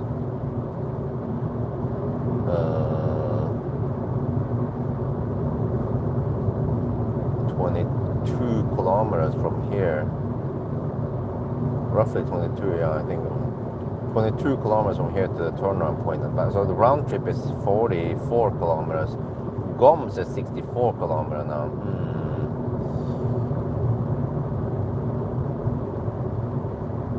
Yeah, I just have to check once we are there, because on the way back we get slight headwind. I have to check state of charge once we get closer and decide where to stop.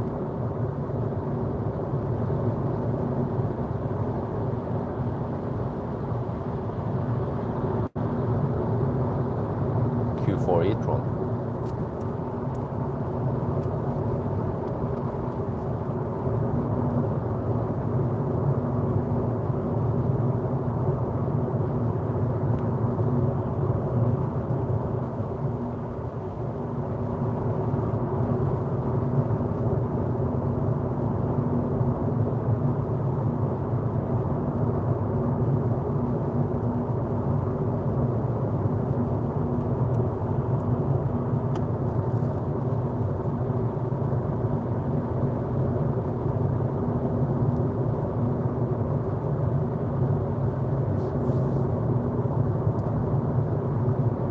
Well, speaking of gas, you know, I have those small gas container. It's the size of a spray box, right?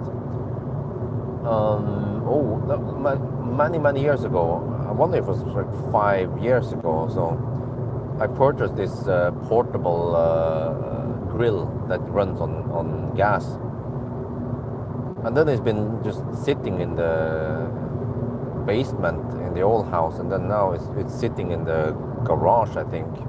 But will those gas canisters eventually degrade, and it could be a hazard? Should they get rid of it?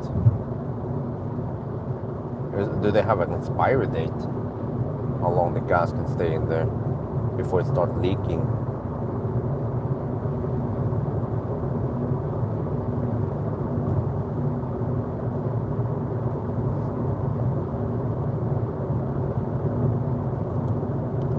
Well, the battery temperature is actually staying the same, 31.5. It doesn't go up or it doesn't go down. It just went up half degree since we left.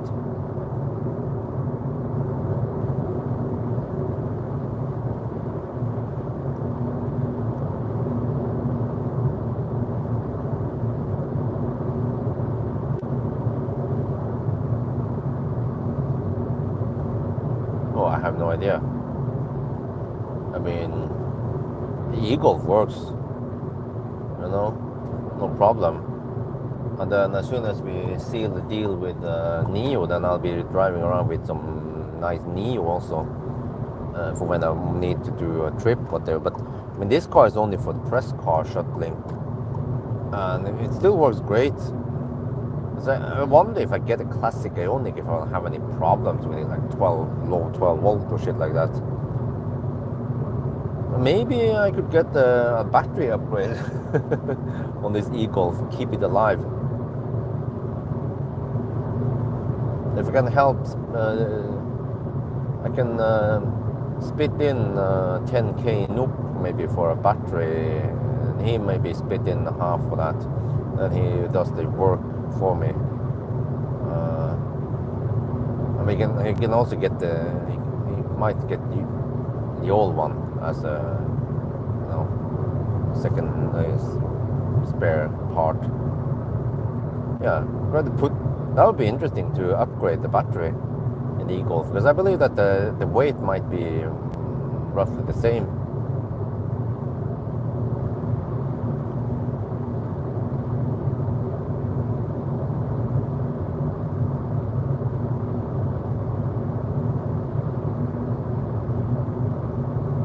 But that's the only thing I'm missing on this car, is that I just have low-ish range on it.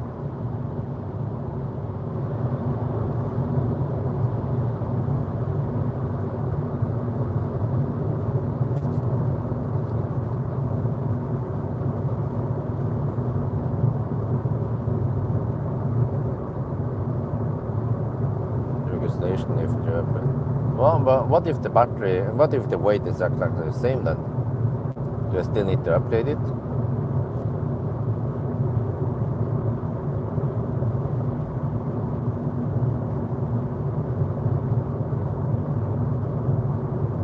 Well, that would be interesting anyway to try. What needs to be done with the Satans Veiväsen?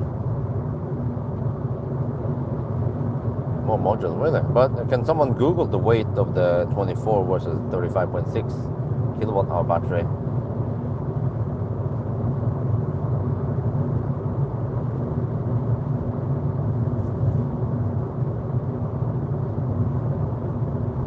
I mean, for me it works. It's I don't want to spend too much time on the car, because too much money on the car, because it doesn't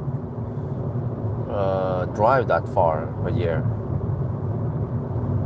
The only thing is that, okay, if I eventually upgrade to a repaired salvage classic Ioniq, I could use the Ioniq for some tests, and that will also generate some views, because there are lots of Ioniq fans out there.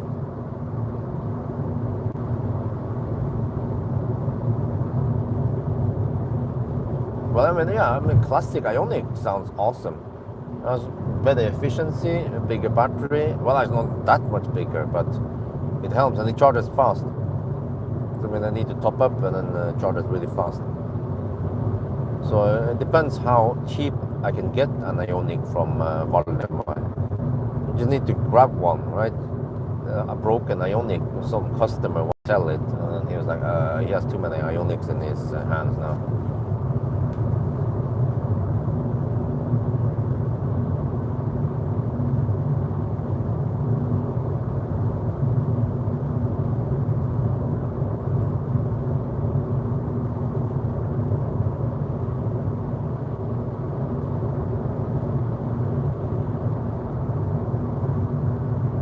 Kilograms, okay. I love it, but yeah. Okay, give a break now. Thank you. But I mean, nowadays it seems like Valdemar gets lots of broken cars he can buy, and then he fixes them. Maybe it's just down to labor he spent on it, and some parts, yeah, but not too expensive parts.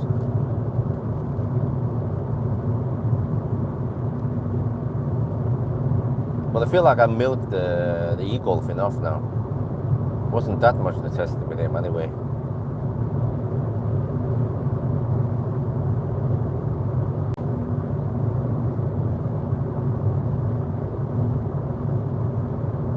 But still a nice car. Maybe I'll keep the e-Golf for when Isabel is old enough. Okay, maybe not.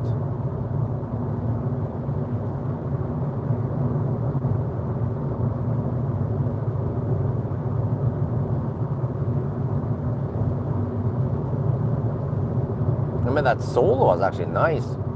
The only minus with the Soul is that it was Chademo. But they had around 20... Wait, why is the train driving so slow? I'm going at 100 kilometers per hour. NSB, man. They're so slow.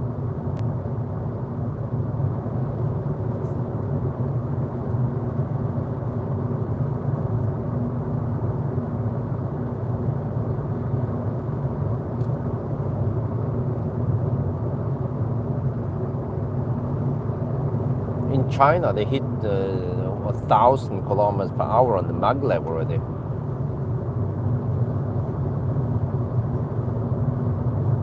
Signal ahead, or maybe they just drive slow because it's Norway. Okay, anyway, how are we cooking now? Well, the battery is still at 31.5 degrees. We've been driving now for, okay, I don't have any auto reset here, but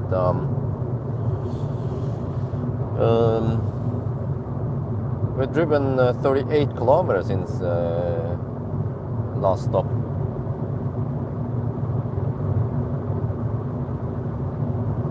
Wow, if the battery could stabilize at 31, oh no, we have tailwind, okay. Once we turn around, then it's going to be higher. But, I mean, that's still pretty good. Consumption has gone up a bit now, 161 watt-hour per kilometer. Now we can go at steady 100 kilometers per hour. In the beginning, I had to pass through Oslo. Wait, here, I forgot. I need to go slow-ish in the uphill here.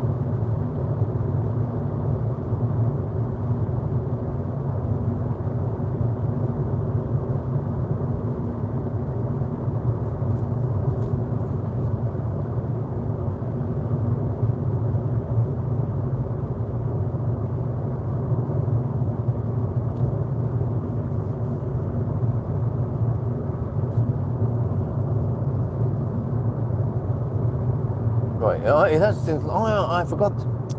Long term. Yeah, since starting. I forgot about that. Oh, thank you very much. I was sitting on the, since start. Yeah, this is great. Okay, oh wow. Since charging, we actually average 183 watt-hour per kilometer. It's 9.5 degrees Celsius outside. Yeah, so if we want that low 150 watt-hour per kilometer, we need to drive in 20 degrees Celsius. But then the equilibrium temperature might not be that low, right? So, I mean, maybe this is an okay trade-off.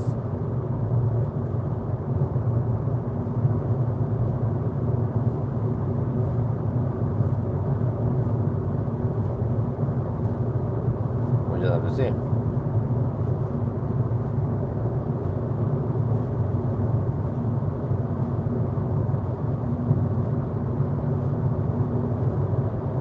But it's too early to stop. I mean to charge now at Shell because or Estion because we have around 35% left now. So we must go back or turn around. Oh, I hope we can make it there then. Let me now navigate here. Check now. Sarp.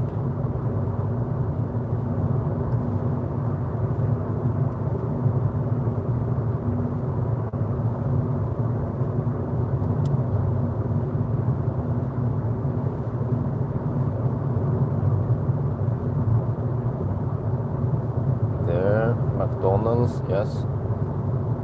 Start. 24 kilometers away. We have 41 on com. Okay, that'll be kind of close-ish.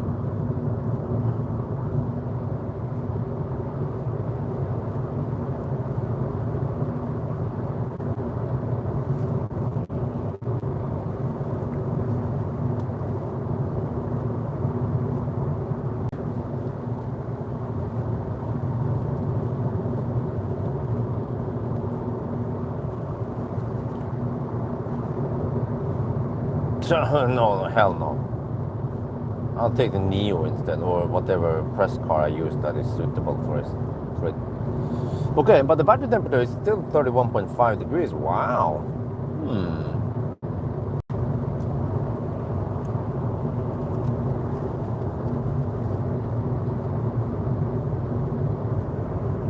Now we turn around here.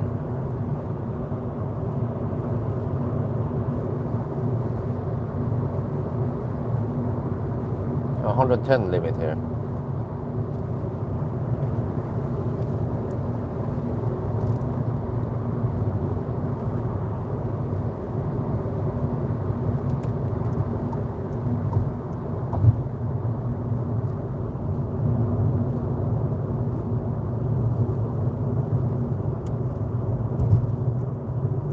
Welcome to Schweinsund.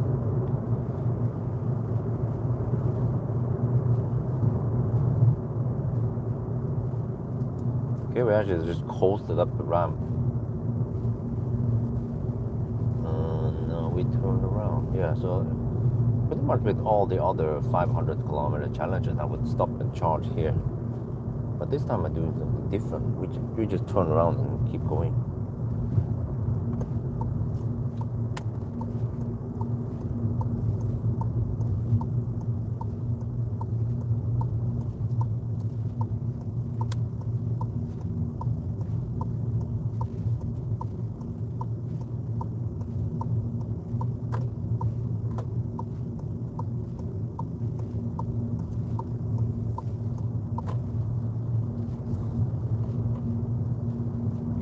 Same here, we don't have to rush down the ramp. We get some free kinetic energy to going down here anyway.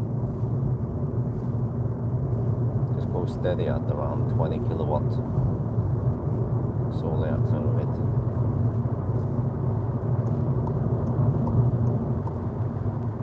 Now we get slight headwind.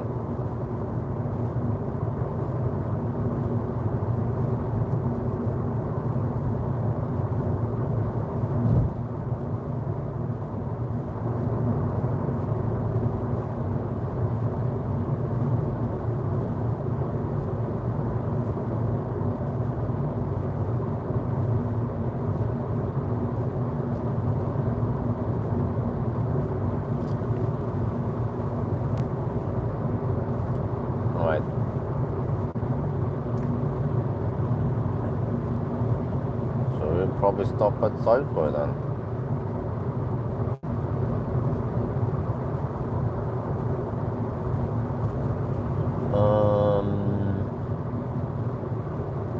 Yeah, it's a 2014 model.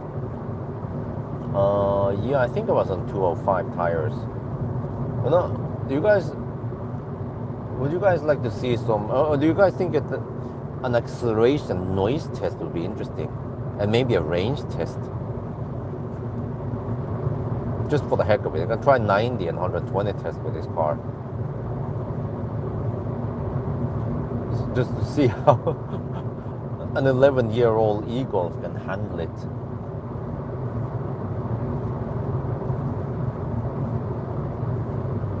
Okay, but well, worst case, if I have no press car next week, I can do some tests, but it needs to be done on a weekday.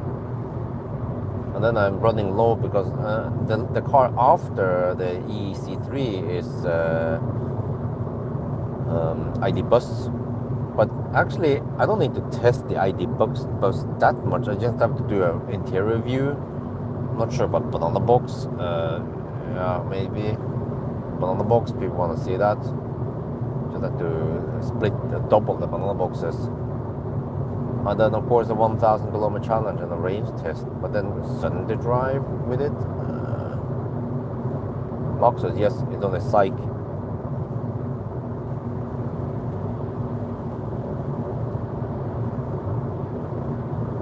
So I could maybe return the ID bus earlier, but I'll probably just keep it the whole period and maybe, yeah, I don't know, take a family trip with it. Since it's big van. But I mean, the interior there is just laughable compared to Denza D9. Too bad they don't bring it to Europe yet. But they're bringing X9, Xpeng X9. So maybe eventually the other Chinese brands, they'll be like, oh, we need to bring our shit also. Oh, okay, first warning, 32 kilometer GOM left, 15 kilometers to Albin. And then I possibly go beyond, we'll see.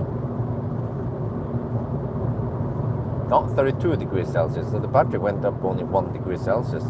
Well, that is okay, right? Oh, so it went up more in the beginning because the battery was so low. But now only gaining 1 degree. Okay, we are not there yet, but it might be only 1.5 or 2 degrees of gain when we drive. But then once we charge, then it gains a lot more. Yeah, so we'll possibly hit 40 degrees Celsius in this session and then start replicating towards the end.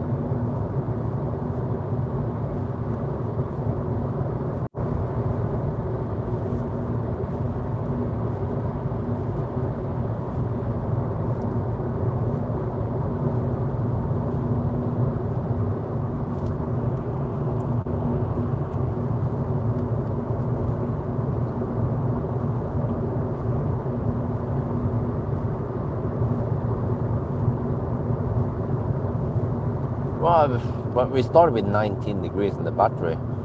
It is somewhat common that you might start.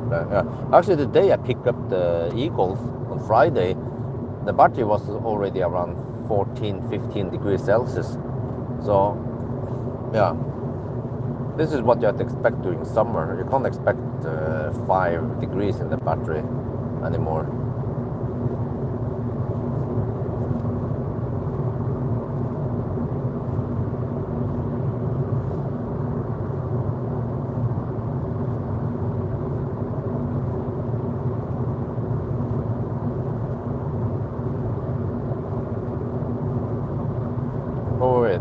Now towards the end, I need to slow down slightly so I don't heat up too much. 12 kilometers left, 11 kilometers, 28 on GOM. So I also need to decide if I want to go for the first or the second stop here.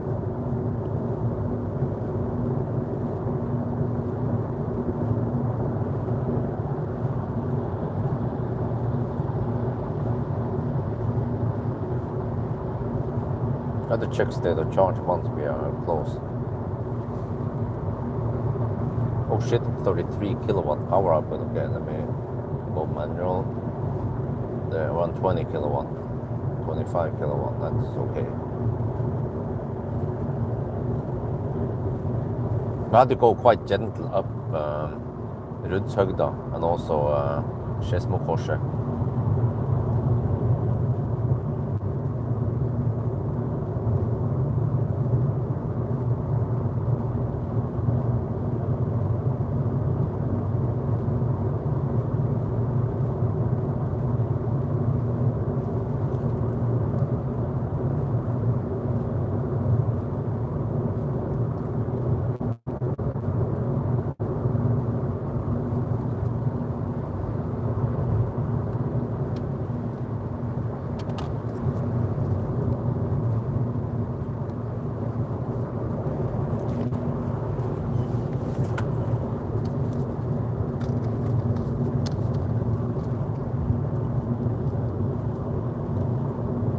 Are we getting kind of low-ish on juice again? Well, low meaning around 25% battery left. But yeah, you see, to my surprise, the battery didn't heat up that much. We went from 31 to 32 degrees Celsius only, and that is after driving 58 kilometers. Wow! You know, I wonder if that equilibrium temperature is close to 35 degrees when we drive like this now. So that is good news, because at 35 degrees Celsius we are not going to replicate that much. But yeah, so we'll now drive, I'm not sure how far, maybe in 7 kilometers. You can see it up in the corner there, going to Sarpsborg, and then we'll see. But I think ideally I want to arrive with around 10, somewhere between 10 and 15%.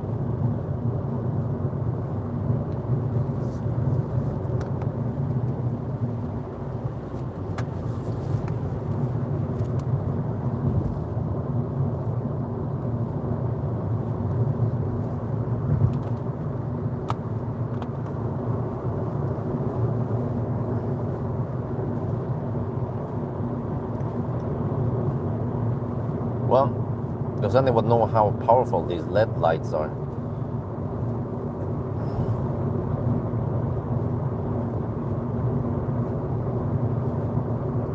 Seems like they might be only around, I don't know, 50 watt each.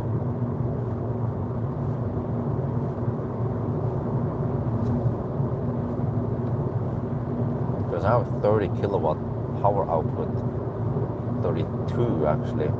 Oh, the battery temperature went up again, 32.5 degrees. You see, it tends to go up now when we have around 20% battery left. So I want to take it easy now in the uphill.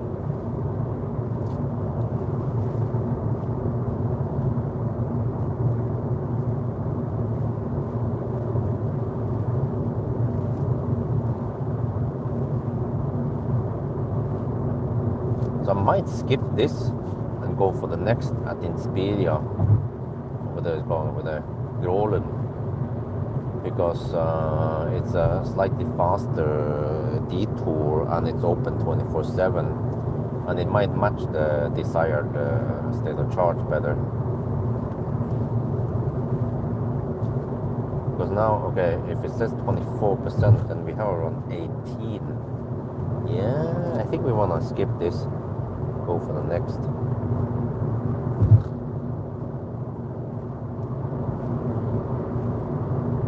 Could I even go to Sully?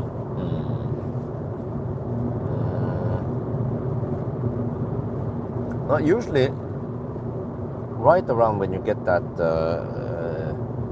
second warning, low battery warning, comfort restricted, that's when you want to bail out, plug it in.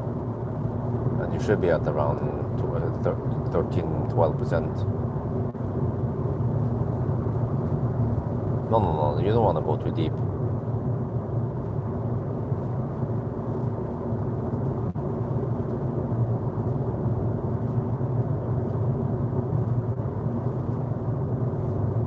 Because when I mentioned about the battery temperature going up when you discharge it, the same happens when you start charging it and you go deep.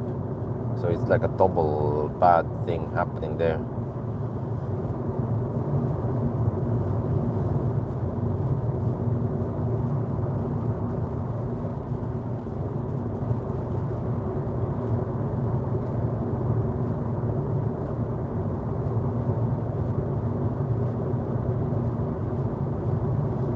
Love the smell.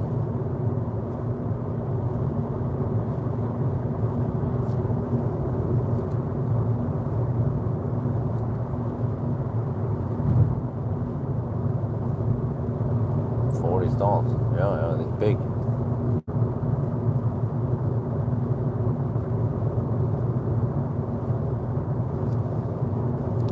What do I see? Yeah, we're just 1.6. It's too early to stop here. Okay. So then we skip this and go for the next. How do you cancel the route? Stop route guidance. There. Okay.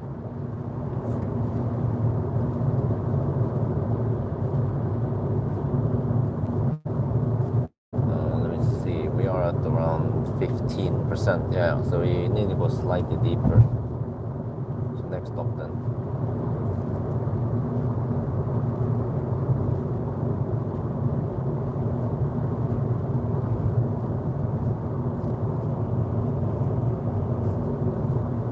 Usually I want to hear that ding. Yeah, 15 kilometers left and gone. I think it should ding soon. Not V4 really? No, I think it's still V3 last time I checked.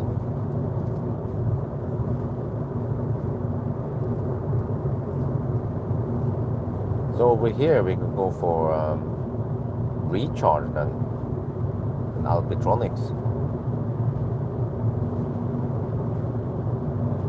14 kilometers left and gone. Let me arm the mic.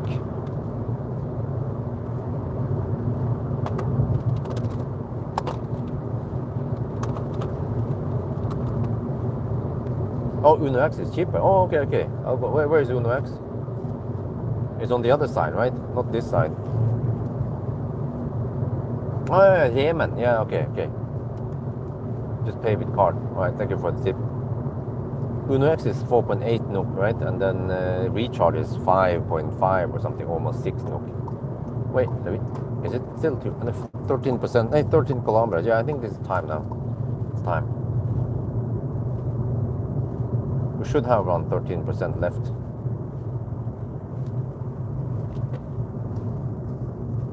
Yeah, Uno X, I see it over there. Yeah, from what I remember, recharge is 5.7, I think. So of course, since I'm a half Nordlanding and half Sunnmøring, I'm gonna go for the cheapest option. Just slight walk from Uno X over to Esso station if I feel like buying anything.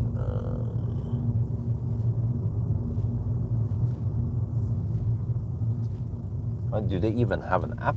Or I forgot they have an app, yeah. But we don't need it, we can just use card, right?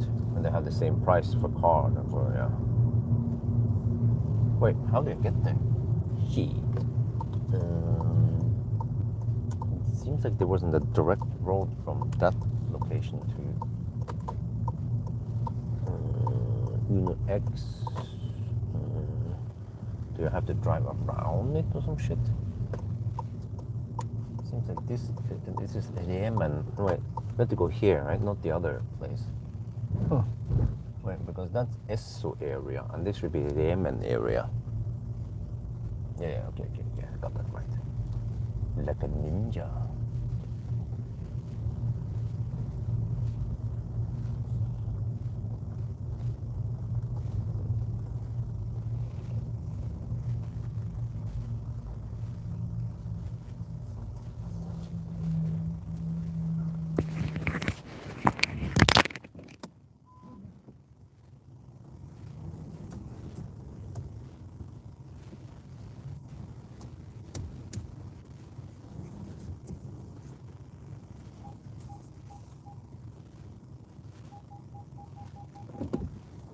Let's see, car.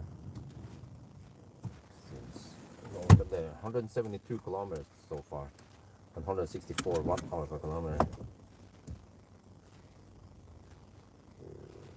Grålum.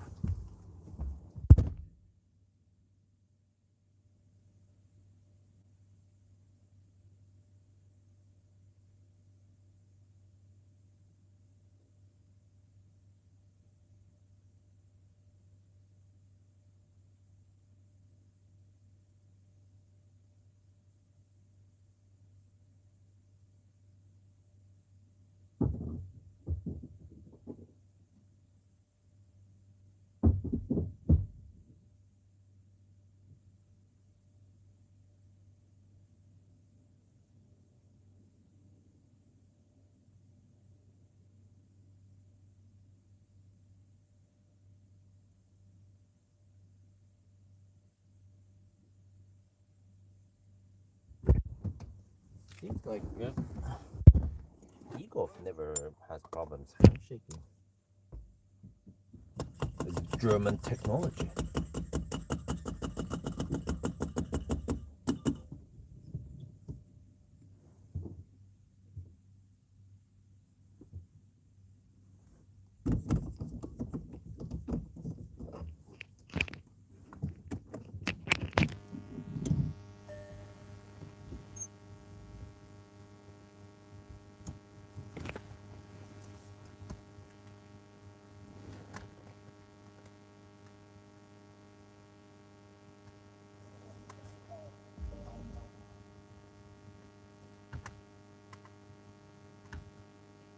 Right, second charging stop, we arrive at 32.5 degrees Celsius. Still no rapid gate, but it might replicate by the end of this session. Uh-oh, but you see, we're still getting maximum speed for now. Yeah.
Okay.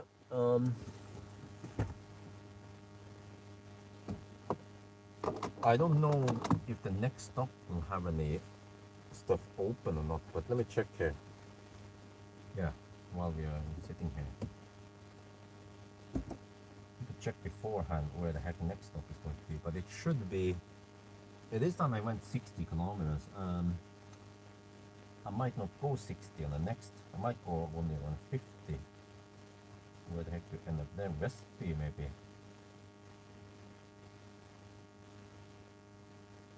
Wait, that's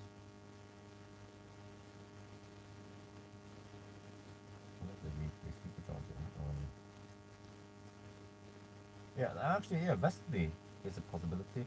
Westby South, or maybe okay, Westby. Well, I could go for the north, there where they have kWh.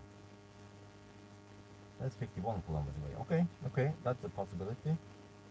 So I'll probably charge to around 60. No, it's 75% this time.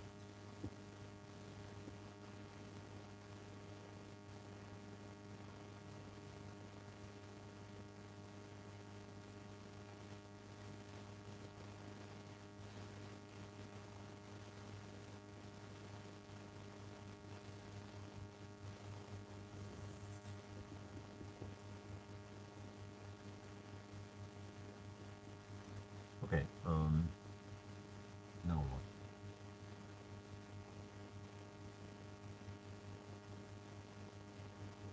Take a look up.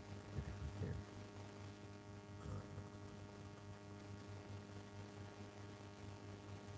Eventually I need to restock the drinks. It's not fully hot.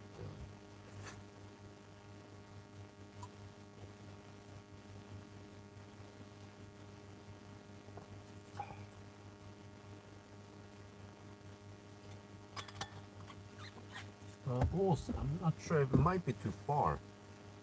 Let me check Shell Ås. Actually, no, it's not that much farther down the road. Shell Ås is 55 kilometers away. One day that's maybe the best deal. But I have to see, because once we get close, I will decide based on the state of charge.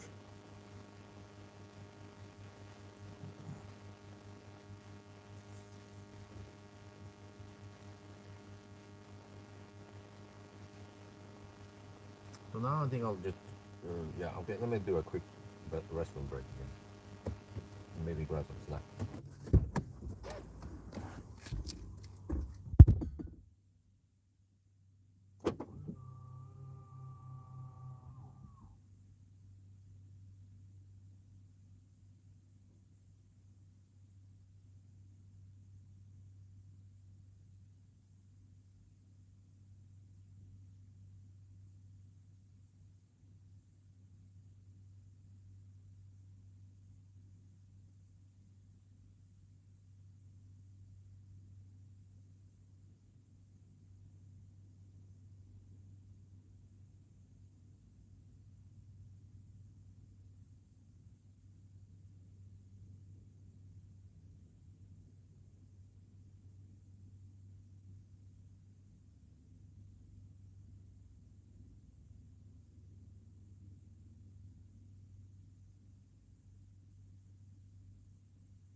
back.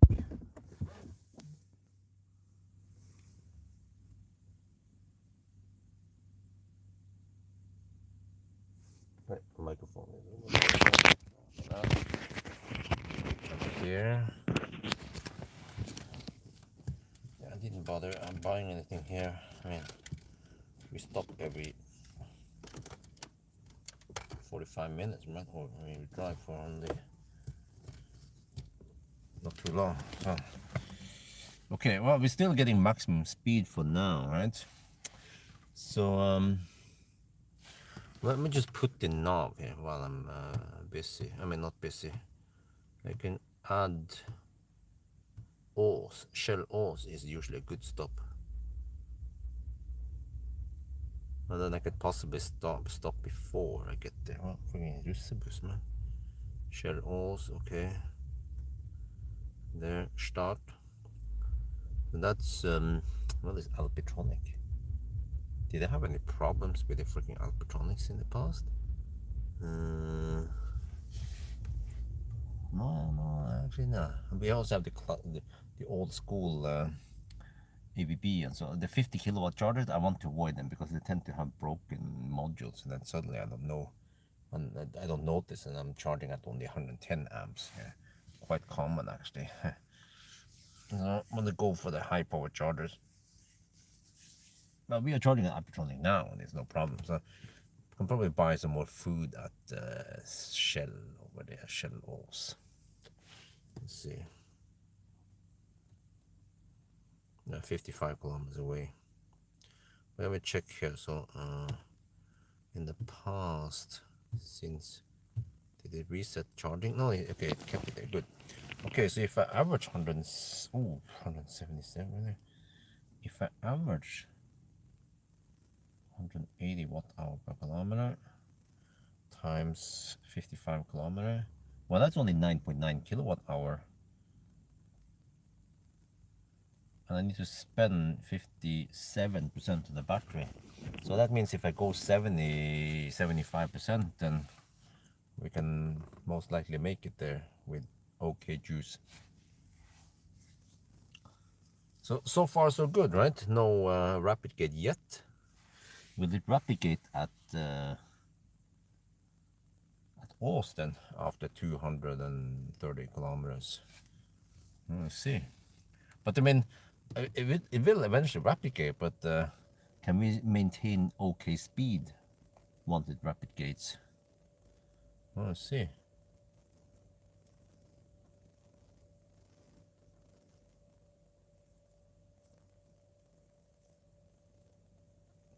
Oh, the recharge app. Don't remember. Did I?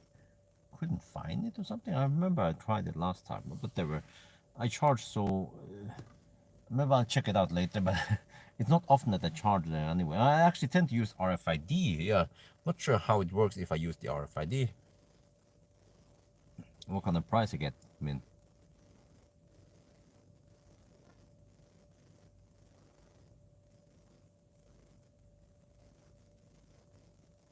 But this seems to be also a perfect charging session. Or let's see, it might replicate. I mean, it might throttle slightly earlier.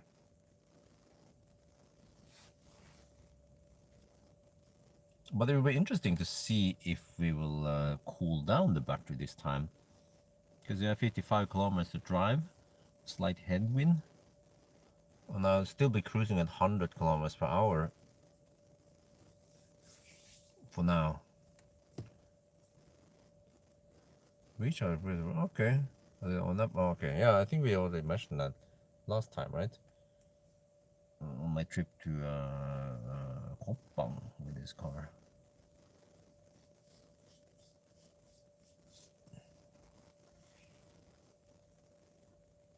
Wait, or maybe it was with ID7. Don't remember.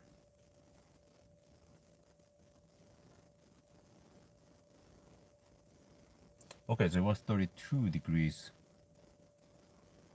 32.5, so we gained 4 degrees Celsius on this session so far. Okay, well, it's more now. Okay.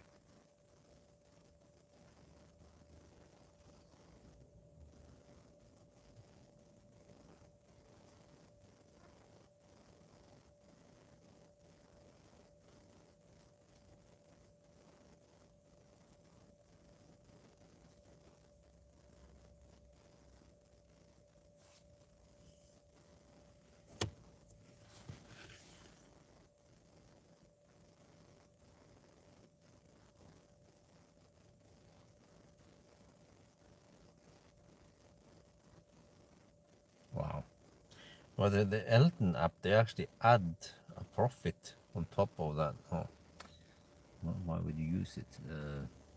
For convenience, maybe?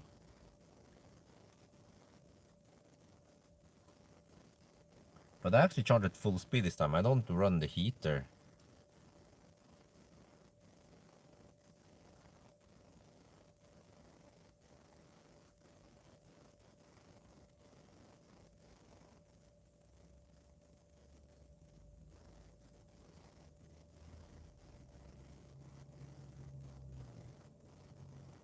Well, I think it's similar if you go for plug surfing or new motion or the other ones. Oh, okay, slight throttling now. It should still be okay speed.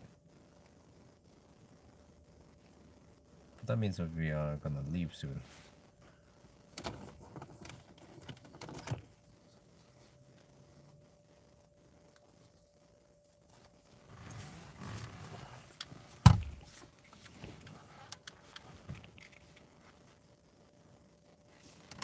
Yeah, we should be at around 70. It seems like it throttles slightly earlier.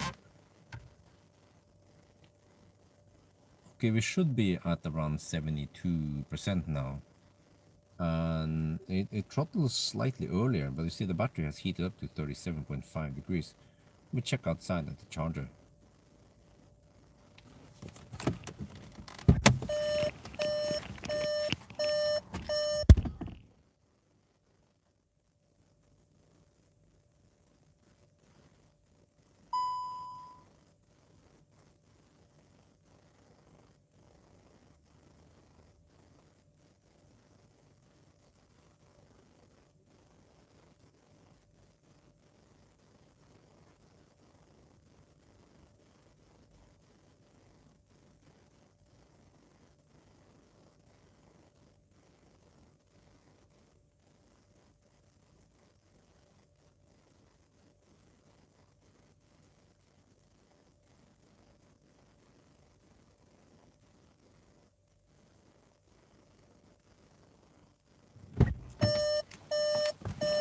Okay, we start packing, getting ready.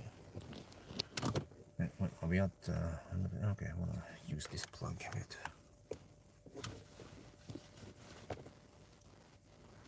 Yeah, so it starts ramping down, so we're gonna leave.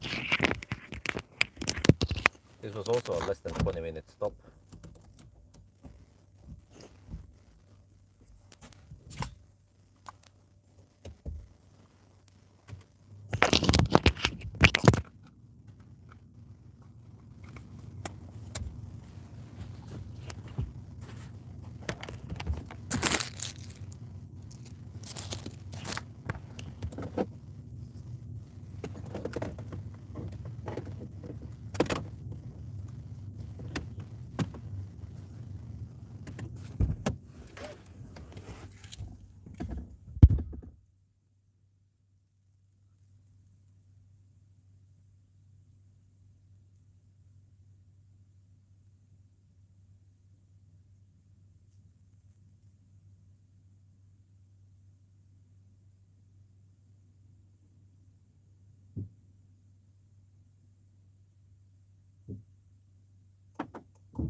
Okay, that was 80%. We were at around 25 kilowatt at the end when we charged for less than 20 minutes. So now we go again. That was probably the last perfect, it was near perfect session. We had 38.5 degrees. Okay, let me get ready for another recording.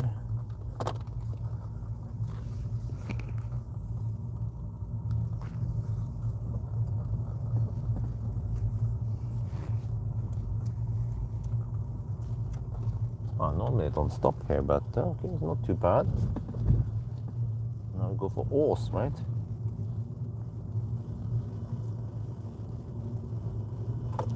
It seems to be a popular place for people to stop at night for food and stuff. There's some guys eating pizza over there. Like, yum. Okay, at the next stop I want more food.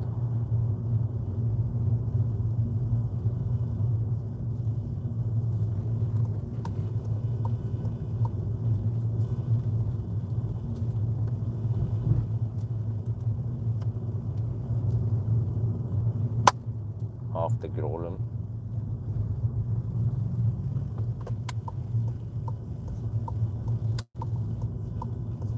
Alright, that was a charging stop to 80%.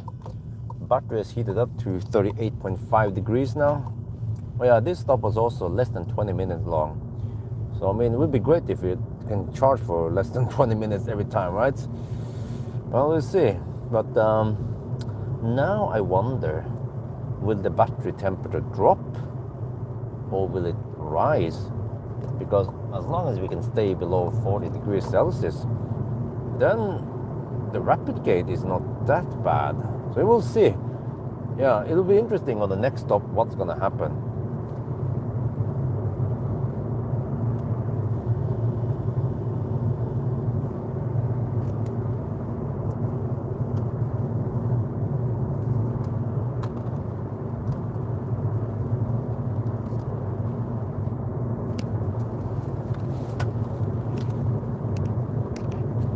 Okay, 38.5 degrees now. Will it drop? Okay, I still want to maintain okay speed. Well, wait, maybe this is... Okay, I'm not sure now if I should... Well, let's cruise at 100 on speedo then, 95 GPS speed. Yeah, I think it's right around the time when I want to slow down slightly.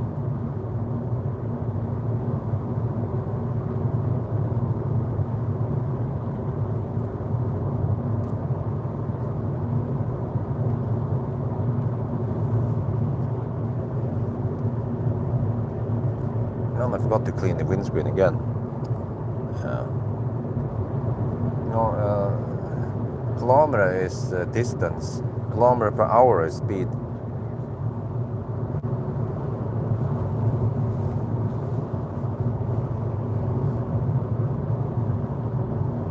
But there's around 4 or 5 kilometers per hour error on the speedo. I think 104 speedo speed was 100 GPS speed.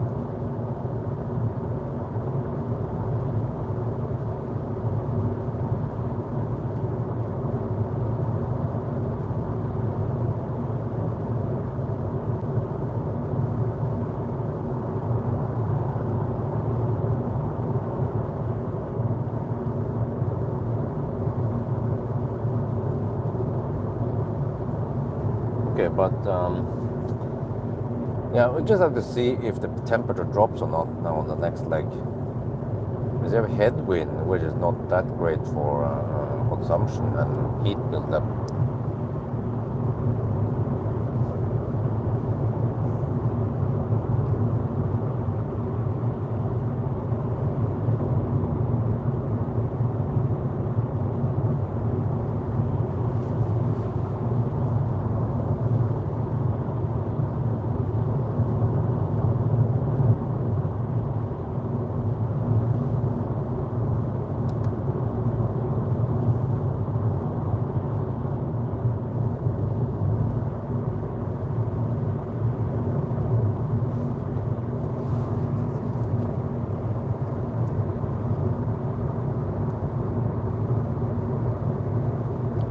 Well, I get the full speed when it's minus degrees until the rapid gates.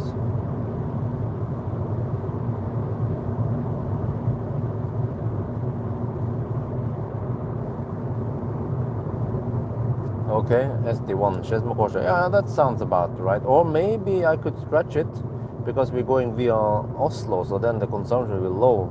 I could possibly stretch it to go for Berger. And I wonder, ST1, it's kind of expensive-ish, isn't it? Over 5, was it over 5 NOK per kilowatt hour? But then, yeah, also the same. Circle K It's also around 5 something. No man, freaking expensive compared to Ionity. Passport Power, 3 NOK per kilowatt hour. Yeah, 579. Holy shit balls. I wonder if Circle K extra member, I get away with 550 or 5 something in the low 5. No, was it even 4 something?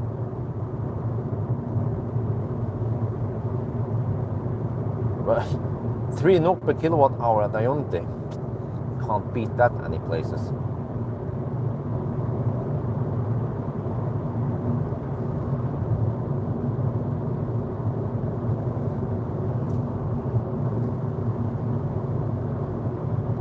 But on the other hand, I've seen that the charging sessions here, we add only 10, 12 kilowatt hour.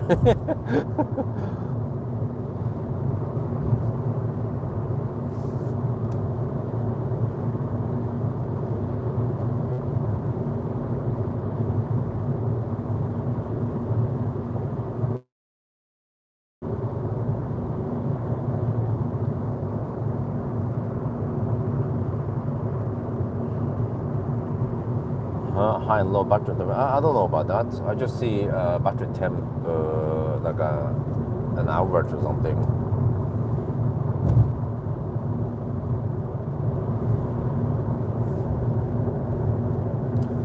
I don't remember what the heck happened last time, but I think we hit 43 degrees last time, right? I was getting quite bad. But if we can stay below 40, that'd be great. Yeah. But I suspect that we won't see that nice charging speed anymore. And then the next here will rapid gate.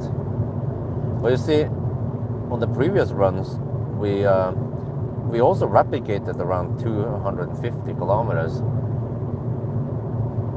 But it was on the 3rd or 4th session. Here, it's a 3rd session, so we can go further between each stop, because we have lower consumption.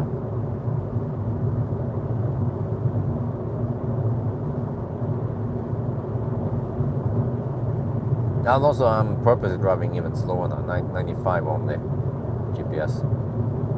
Hopefully that pays off. But we're not going too slow, you know, it's no point going at 70 kilometers per hour. Then we lose too much time. We'll see. I'll try to ride on the Ionity wave if it's possible. Whoa, whoa, whoa, whoa, whoa, whoa. Oh, shit. Oh, okay. Did you guys see that? I tried to dodge it, and then as I was going closer, then the deer instinctively started running, and I just had to floor it to clear the deer. Shit, man.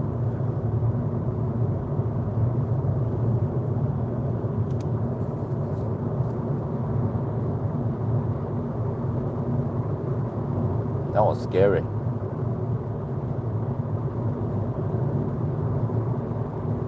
Lost a couple of 100 watt hours there. But I mean, what the heck, huh? How did he get in there? I mean, once we've been close to an intersection, right? And because we have fences here on each side, so the deer shouldn't be here and be square. Well, I hope nobody else hits that deer.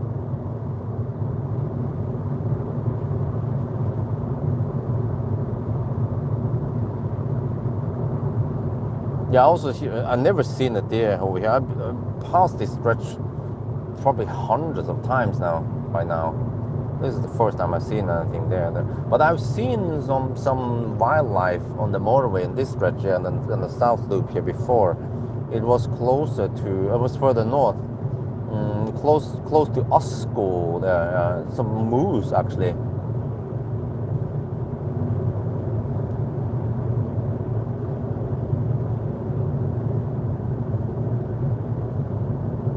I wonder if I have time to clean the windscreen on the next stop. I feel like I need to clean it. We just run over to the pumps and get some cleaning equipment. I think we have time. It's going to be a slightly slower session anyway. I think we can kiss goodbye to the sub 20-minute charging stops now. Might be 20 or 22 minutes from now on.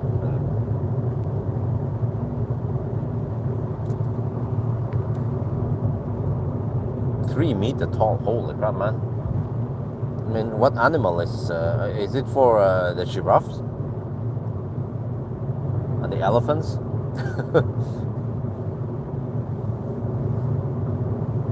I would assume that 2 meter would be tall enough, but apparently not. Oh, the T-Rex. Oh, shit. Okay, I forgot about that. What about a raptor? Deer can jump. Wow, okay. Wow. That is insane how high they can jump.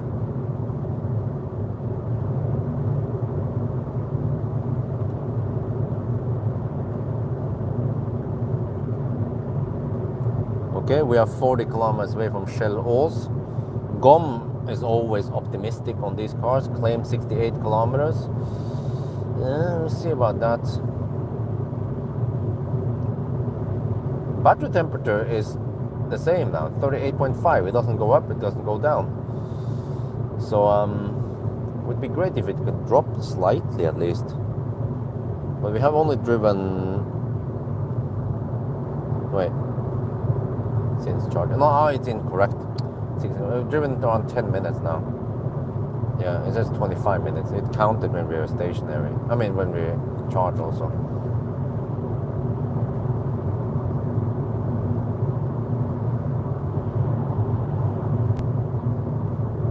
Oh, wait, there is some idle consumption while we are charging, even though it's low. It could be that that's the reason why the consumption appears to be higher. Because I turn off HVAC, but still, it pulls maybe 500 watts, and over 20 minutes, that still counts.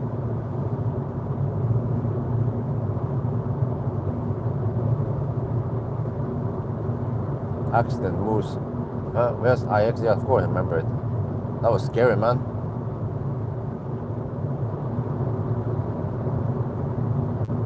Island says, yeah. Not sure how the heck I'm supposed to reset that shit.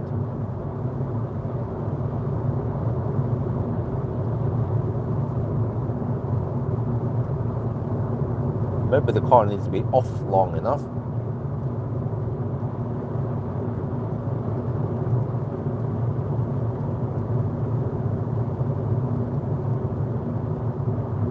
Wait, what the heck is that? Bugs? Rain? Wait. Is it raining now? What? I didn't know it's gonna rain over here. Oh shit! The wiper went. Shit.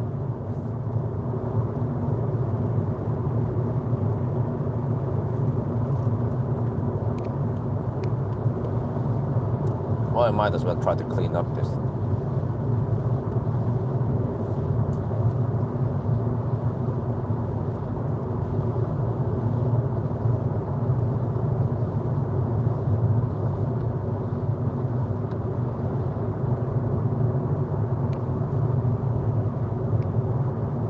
What tires? Some Continental Eco Contact, I think. I forgot to check the width. Yeah, dimension. Maybe if you guys remind me on the next stop, I can check it out.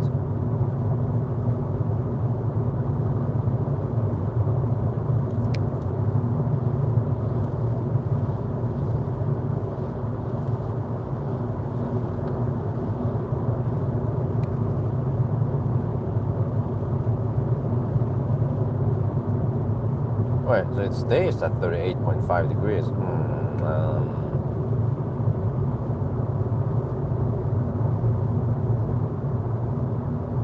I only found one, okay. No, 100 kilometers is not possible anymore. Because we basically need 100%, and also we drove past Oslo with lower consumption. I mean, no, but around 60 or 50, 60 kilometers is the best deal right now. We actually charge quite fast, and we unplug when it drops. We don't stay on the 75 plus for too long. Wow, now the thing is just full of, oh shit, okay.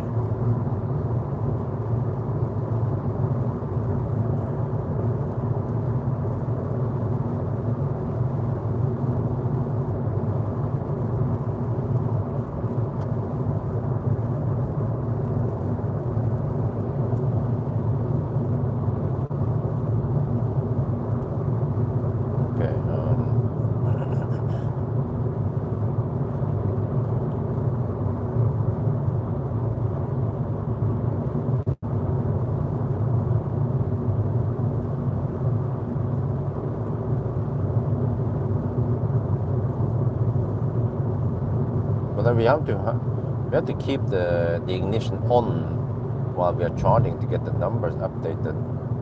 So actually the consumption numbers are then incorrect because it counts the idle consumption.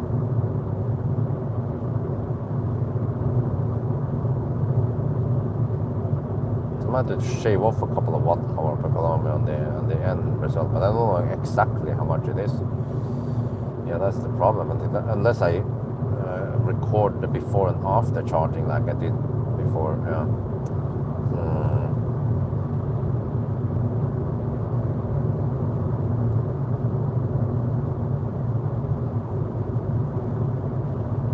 Well, yeah, but I mean it still counts if I spend 10 kilowatt hour, right, on one leg, and over 20 minutes. Well, actually, no, is it that low?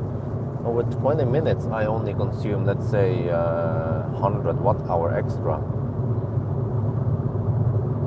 Well, that's only 1% of the spent energy. Okay, I'm not sure. It could be more than 200, 300 watt idle.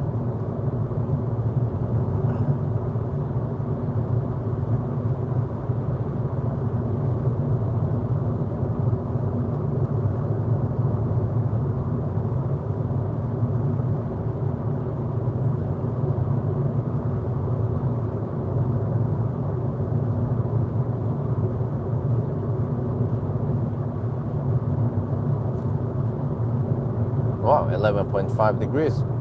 Nice and warm tonight.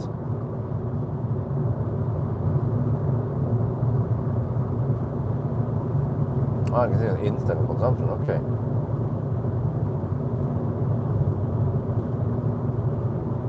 We're going to look at the car scanner, look at voltage and amps.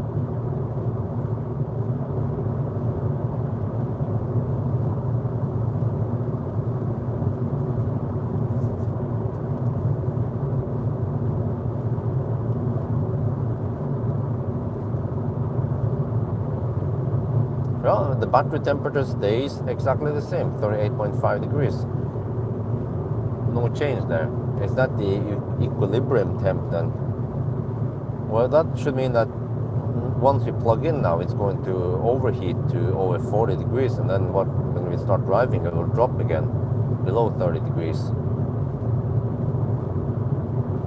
But I wonder if you get over 40 kilowatt once you plug in, but then it throttles faster. And then I might have to charge only 60%, or I don't know, we'll see. Or I can wait, of course, and charge to 75%, whatever. No, actually, maybe that it doesn't pay off. We could just charge more often instead. We apply the leaf tactic. But that means we're not going to Skedsmokorset. We might already stop at Furuset.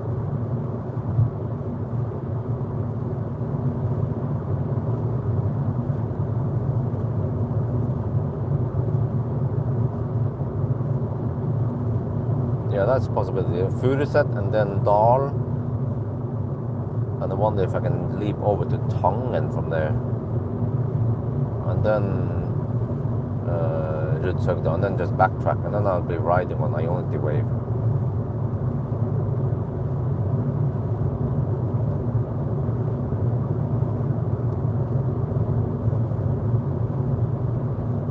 Oh, 38 degrees. Oh, the battery temp is dropping. Oh. Well, okay, in that case, I'll just cruise at 95 GPS speed, 100 on the speedo. I'm happy with that. It's still okay speed to travel with.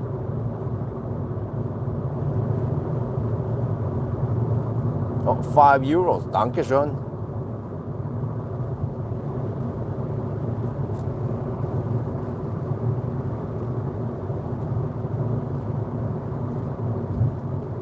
Yeah, pool is ready. I've been slowly heating it up. I tried to utilize the low price dips we had in the past, and the pool is already at 28 degrees Celsius now, 28.5. It probably drops during the night now. But oh yeah, I forgot. I'm gonna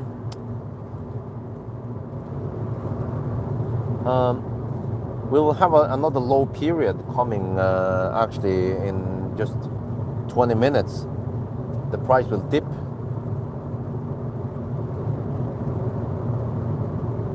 Then I'll restart the pool, or I mean start pumping it up again. I can actually start it now because it needs a long time to ramp up.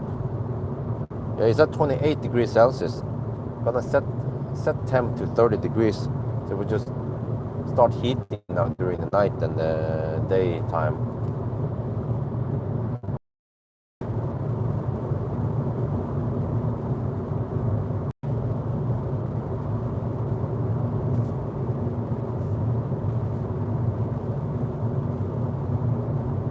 But I just have to do a final clean. But I probably have to dip into the pool and clean it there. From there, it's easier than trying to bend over and clean. And I can't reach every corner.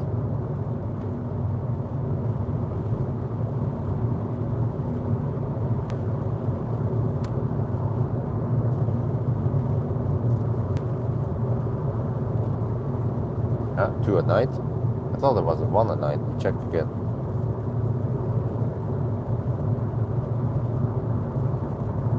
Oh yeah, but I mean it's low-ish from 1 at night, and then it's even lower at 2. But for me though, the pool needs a long time that I want to start already at 1 at night. I can just start now and start ramping up. But if it was car charging, yeah, with 11 kilowatt, then I can wait for the lowest dip. Have you thought about another solution when the roof plate? Yeah. Oh no, it works fine. The roof cover, but I'll probably add some what do you call it,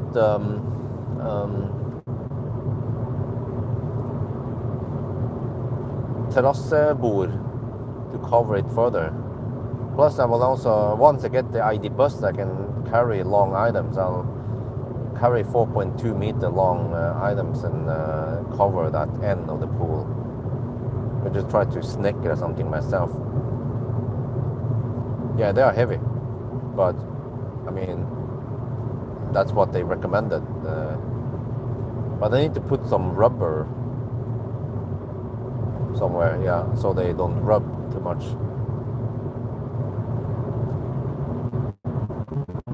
Oh no, actually I want to put terrace. Yeah, so I have a solution for it now. Okay, battery temperature is at 38. Dropped slightly, that's good. Good news.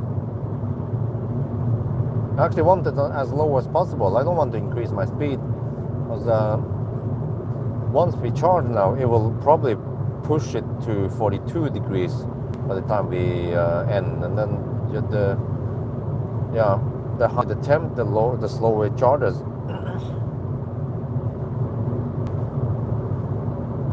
See, we are 19 kilometers away from Shell Ås. Oh, yeah, but there's a big gap between Shell Ås and the next possible stop. So I probably have to stop there anyway. Might arrive with high-ish, maybe 20% still a charge there.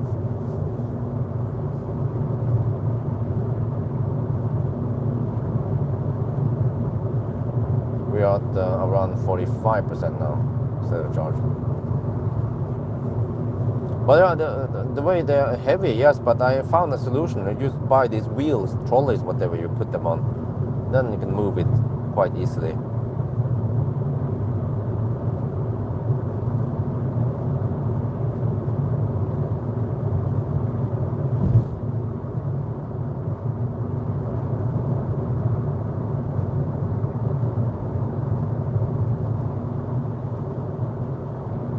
No, I want to put something to close the end sides of the roof sections, because now there's dust and leaves entering the side on the side there.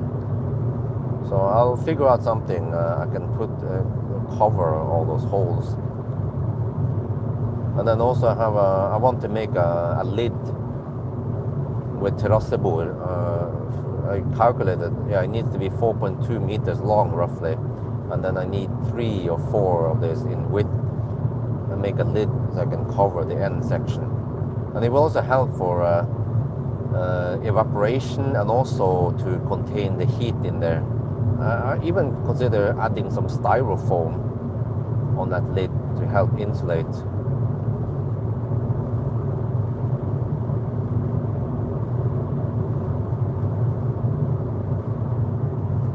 I can buy some styrofoam from Oops Big, the one they use for building houses, quite cheap.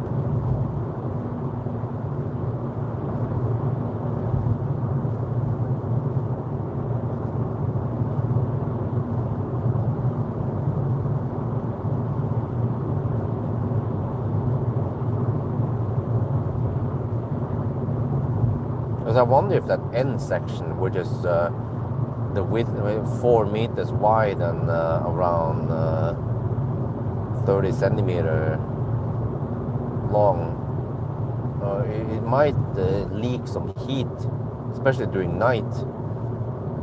And also especially now that the water is so hot, 28 degrees, and then it's less than 10 degrees at night. So diving board, whatever.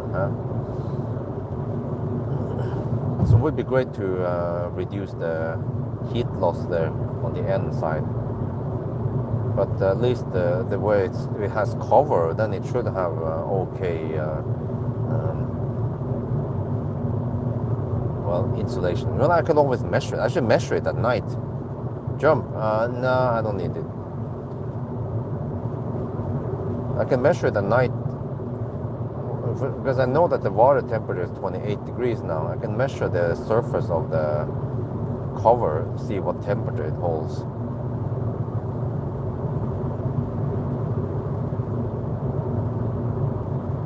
But it seems like it's at night that I lose the most heat. Could lose as much as 1.5 degrees Celsius overnight. But then in the daytime I might gain a half degree from the sun. So I also want to see how much energy they need to spend to maintain 30 degrees Celsius in there. But it's not going to be the same every day, because some days, if the spot price is low, then I will just wait a bit and then crank up the heat once the spot is low. But the problem is that it can only suck 2.2 kilowatts. So if there is a 2-hour low period, I can't utilize it too much. I need like a 8-hour low period.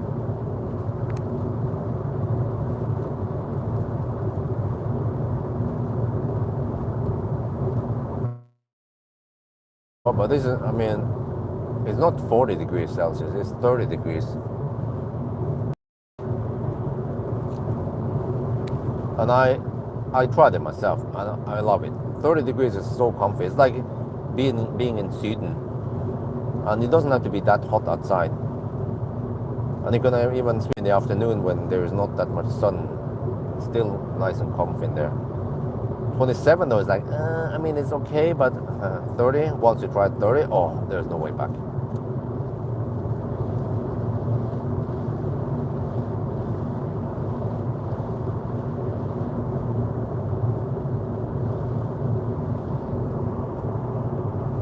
On that side where the camera is smutsy. I need to clean the windscreen once we stop.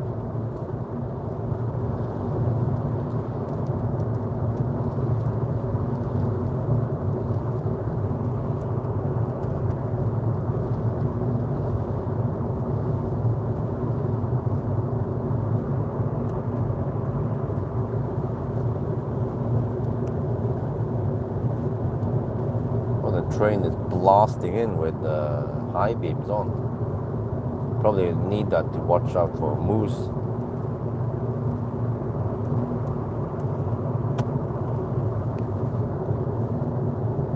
No. The public pools are usually at 20. One is 28, 27, 28. You can Google about this. But then usually 27, 28. And the kids' pool is at 32 degrees.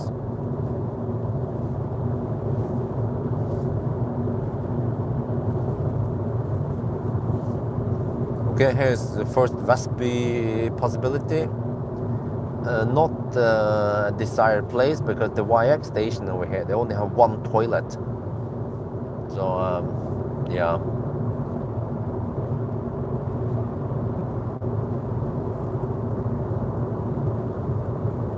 Let me see, 38 degrees Celsius the battery.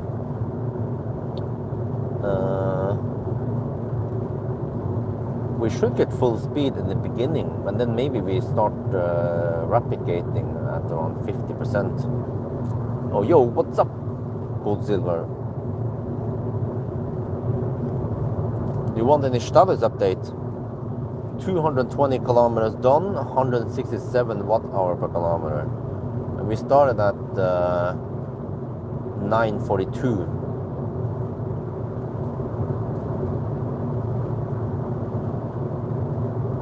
Well, how slow are these guys going?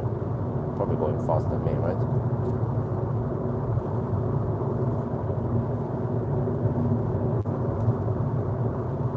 Okay, next stop is going to be Shell Ås, 6.5 kilometers away. Well, it's kind of early, but yeah, I think if I skip it, it'll be too far. Next possible option.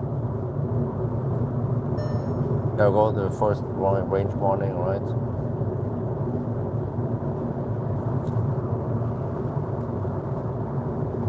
Yeah, I like Shell Ås because it's open 24/7. But these guys are actually going more or less the same speed as me. What the heck? Why are they going so slow?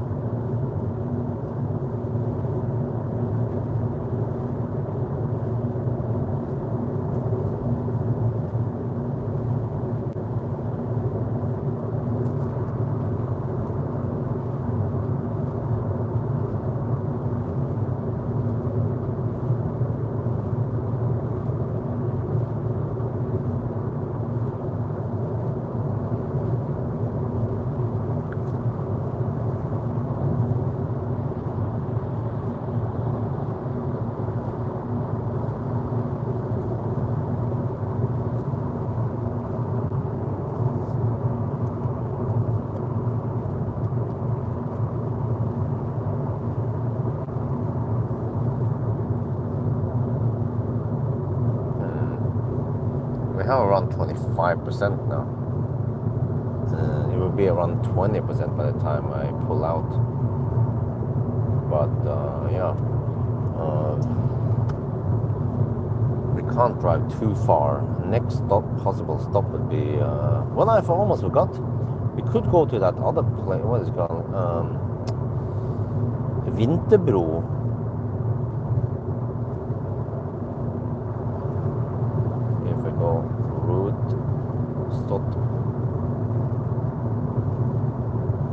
Vinterbro is a slight detour from the main road, but yeah. There's a YX station there.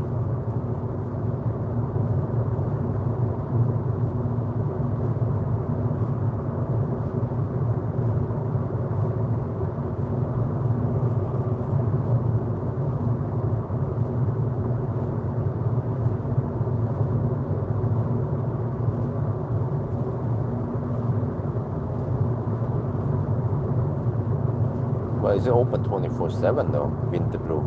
13 kilometers away, that would be perfect distance, but no, I think it's maybe no big deal. We could just stop at Shell Ås.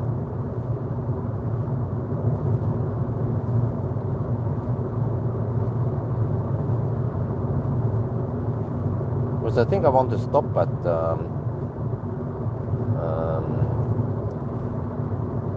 Circle K Furuset. That will align up well against Dal.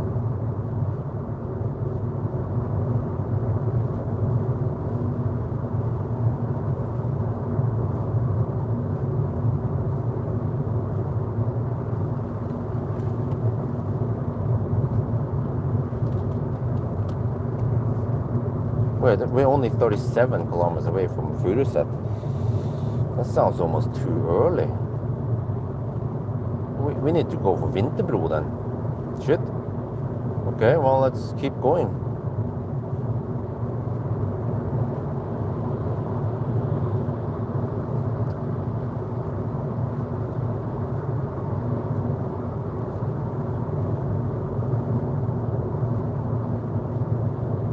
Oh, the battery went up again.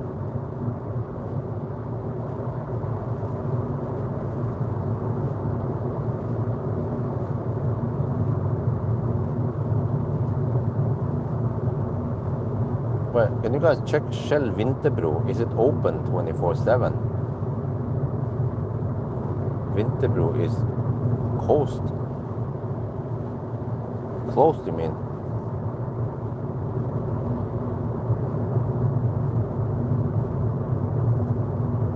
We're 10 kilometers away. Well, we probably want to stop in around 10 kilometers.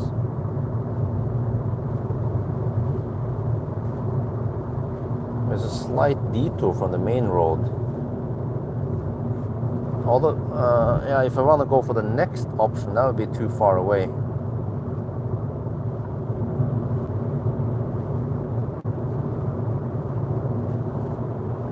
Now, the downhills here aren't that long or steep, so I don't gain too much on coasting there. 24/7, okay, that's great. Okay, you can stop there, Vinterbro then.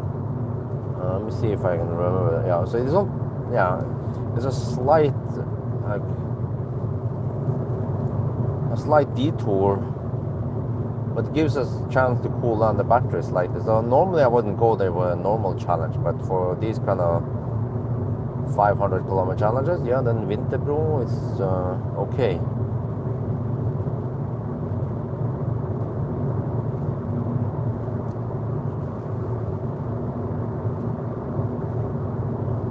Buns, I don't know. Let's see if they have any fresh buns or something there. I feel like I need to restock on supplies.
We're down to 20%, 20 kilometers on GOM now.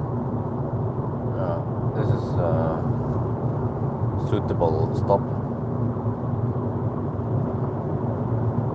The battery is at 38.5, okay. Went up a bit, went down a bit, and then it stays there. But then from via Oslo, it should drop slightly since we have to drive slower. At least for a bit.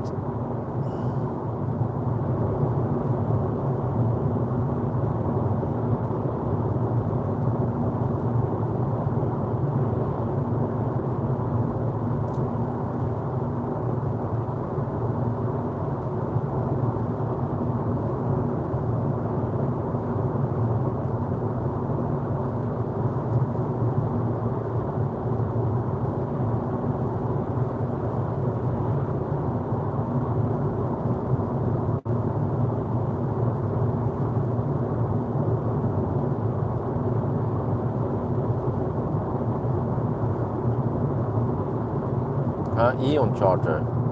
Oh, yeah, I think Eon charger then. Well, it's kind of expensive, but we'll try to make it better with the Ionity Wave soon. There are some other chargers in the shopping mall, which is closed, but I prefer Shell over there. Eon chargers. I think they accept card also, which is convenient. I wonder if they also work on Vista, but it might be more expensive.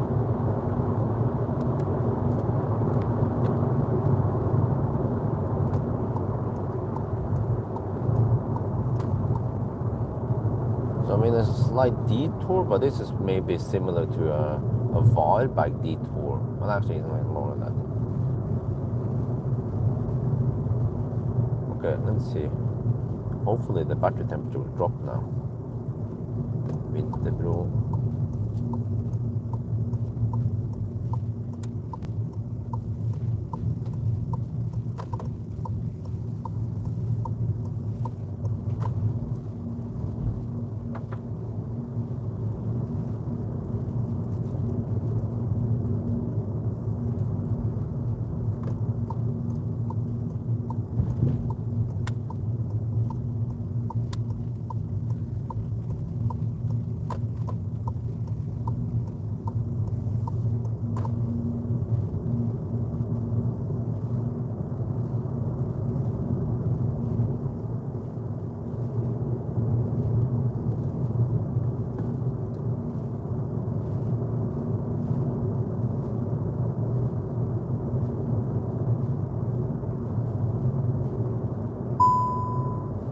Driver alert. What the heck?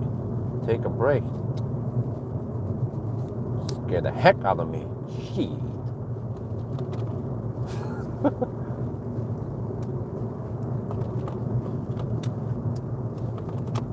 Okay, let me see. That's a YX. Okay, hopefully the Eon chargers are available, but I mean, who charges over here at night, right?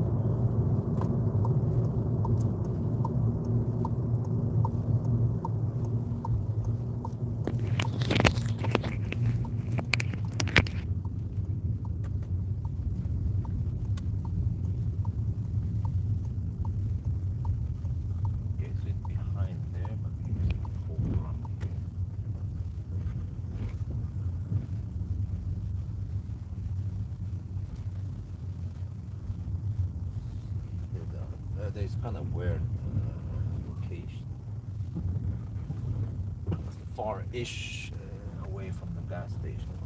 It's the walk distance. All of the chargers are available. Eon for the win. You have the 200 amp charger plugs here also. Let's see.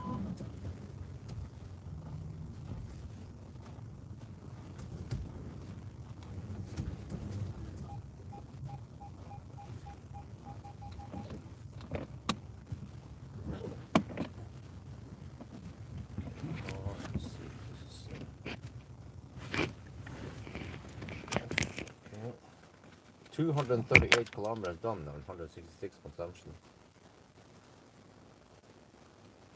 Vinterbro.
Okay.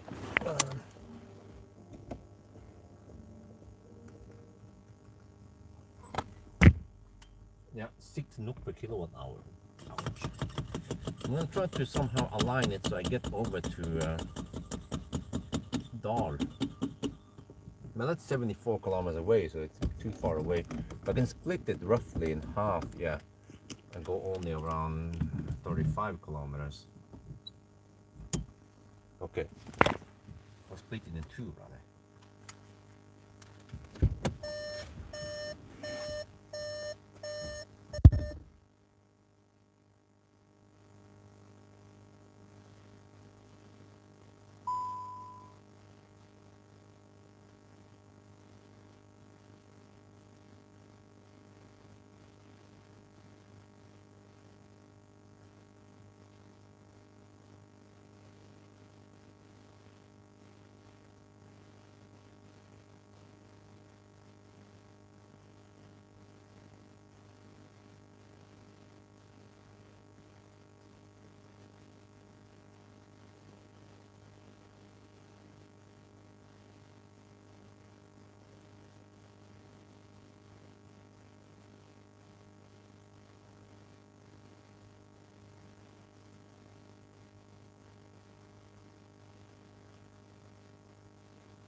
But yeah, I noticed that on this drive, the battery temperature stayed the same. Actually, it went down half degree Celsius and then went up again. So maybe we have found the equilibrium for what the battery temperature can be, right?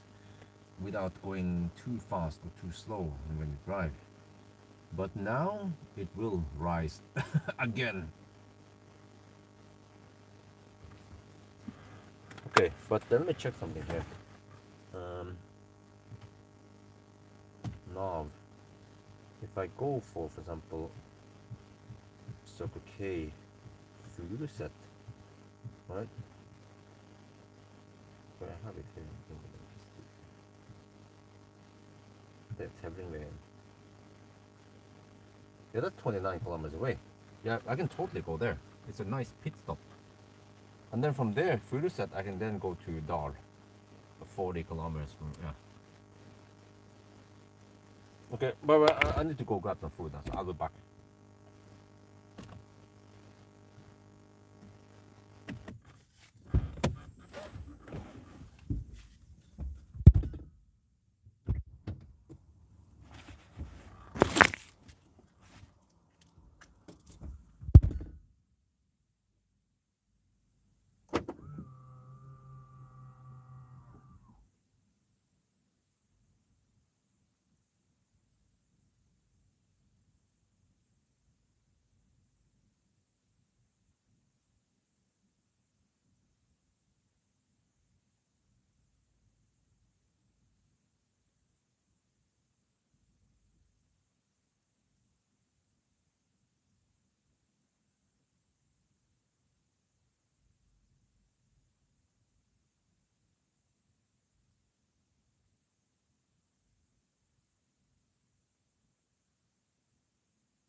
battery temperature is not updated.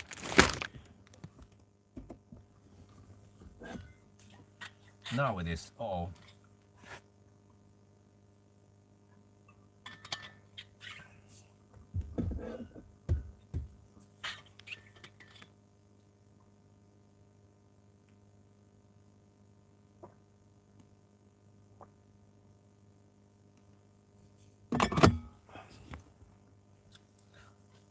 Let me restock and then we should almost be good to go, because I'm actually planning on stopping at the Circle K Furuset, which is only 29 kilometers away. I think that's a better deal, because if I push it further to once again, the next stop, that would be after an uphill, which is bad for battery temperature.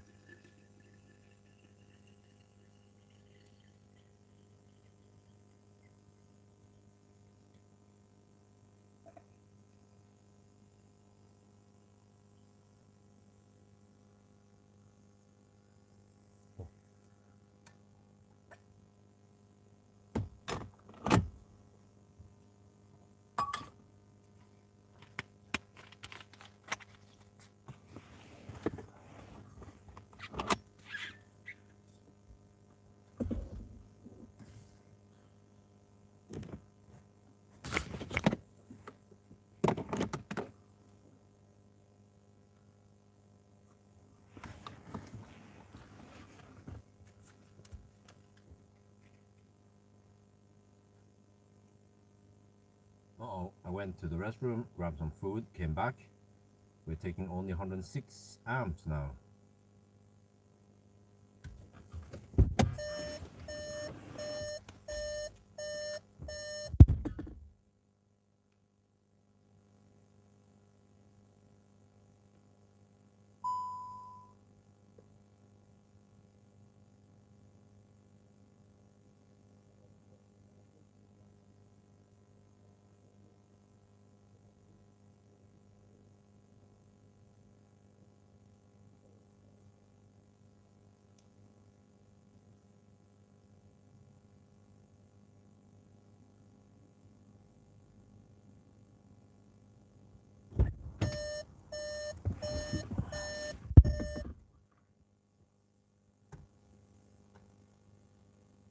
Battery temperature is 40.5 degrees Celsius. Uh-oh.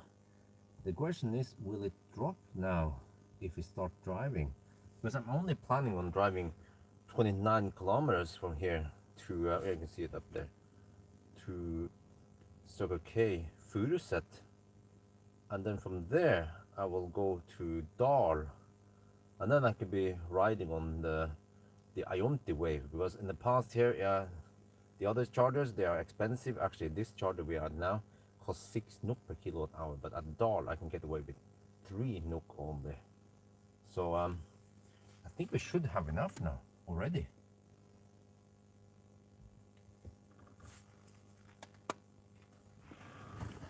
Let me get ready to leave. This is just a quick stop. I grabbed some buns I can eat while we're driving, so we don't have to sit around here too long. Yeah.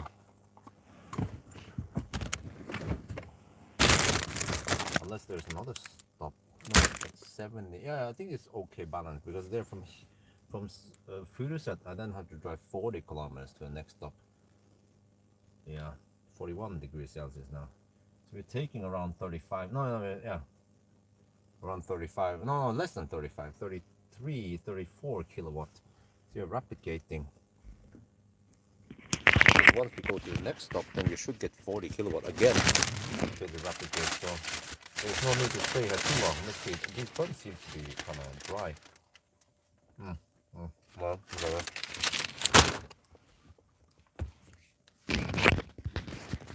It just felt like having some buns.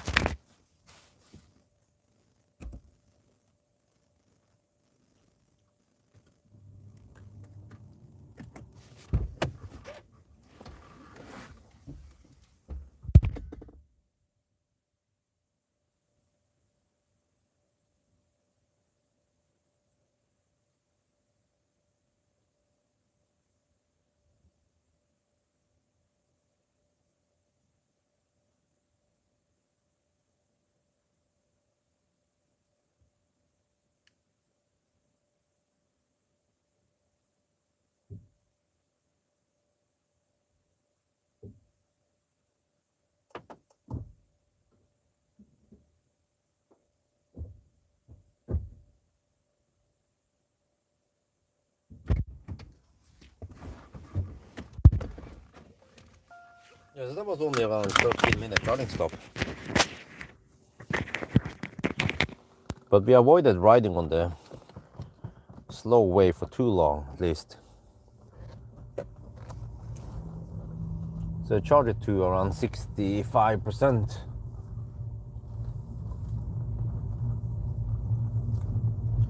And then battery heated up to 41.5 degrees Celsius. So now we'll see then, will it cool down? Okay, let me record another session here. Holy crap, potholes here, humongous.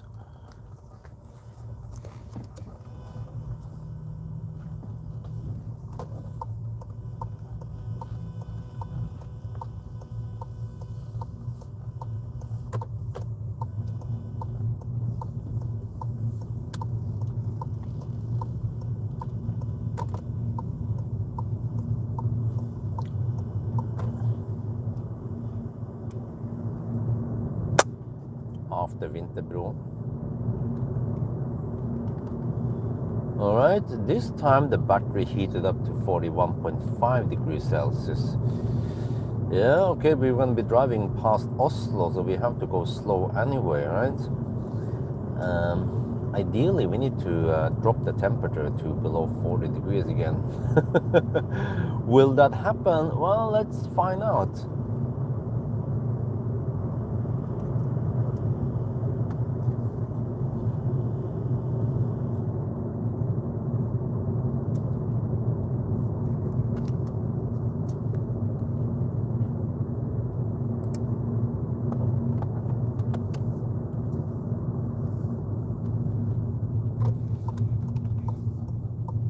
So you have to go over here and then, yeah.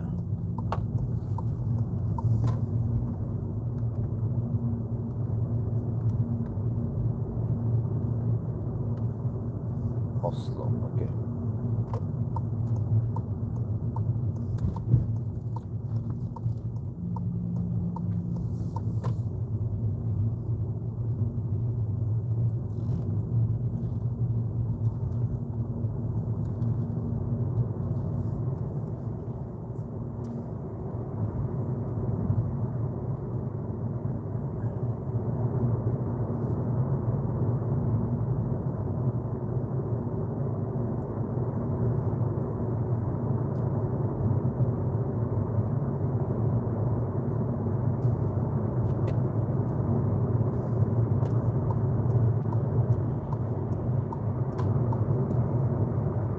Okay, let me see. How do we count this again? We started at 9:42, right? No deductions. 9, 10. Wait.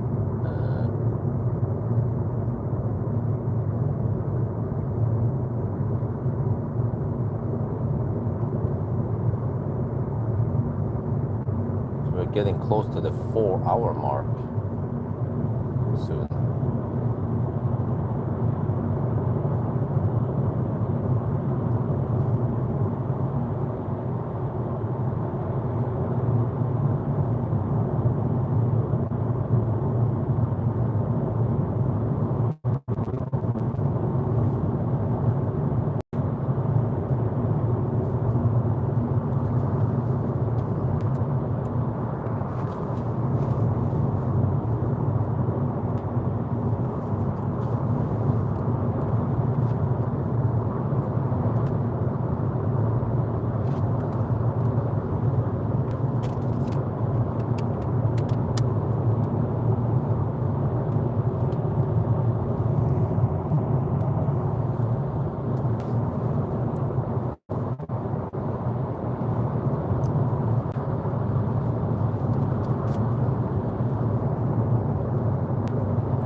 Might as well to clean the windscreen again.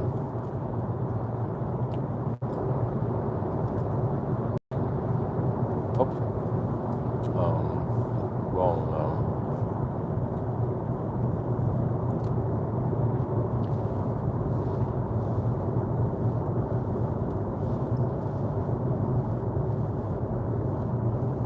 pulled the wrong stop. I pulled the light switch against me. It was not intentional.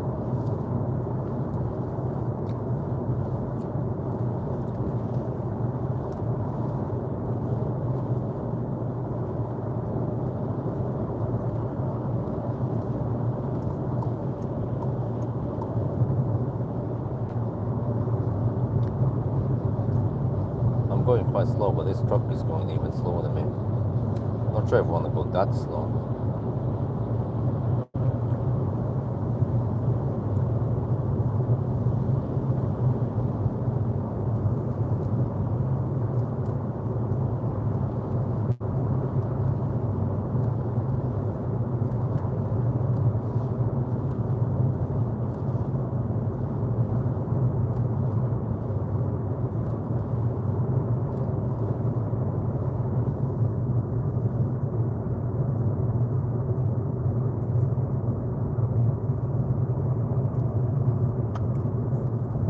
Oh, classic Ionic just appeared.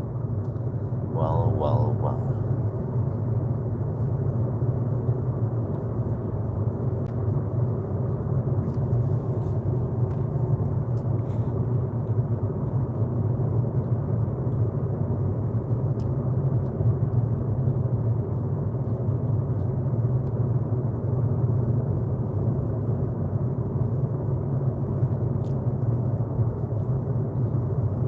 Man, I only had 21 kilometers left for cooling down.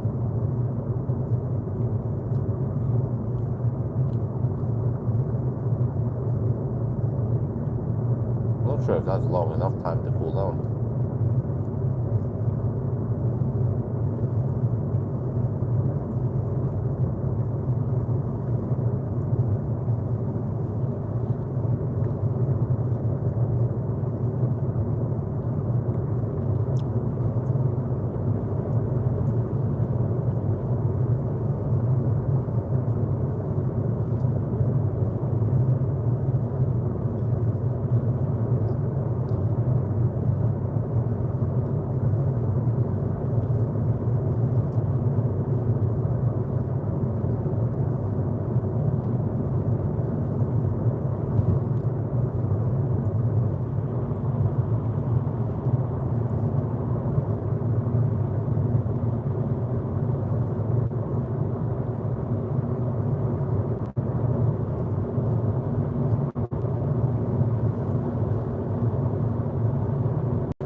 Now someone's driving without taillights here.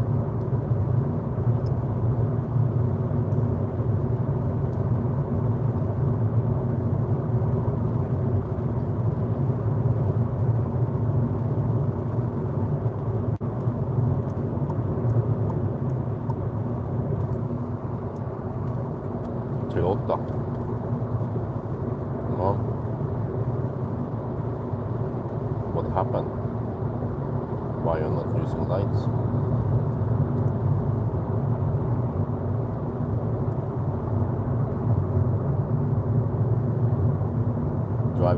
DRL at night. Didn't he notice?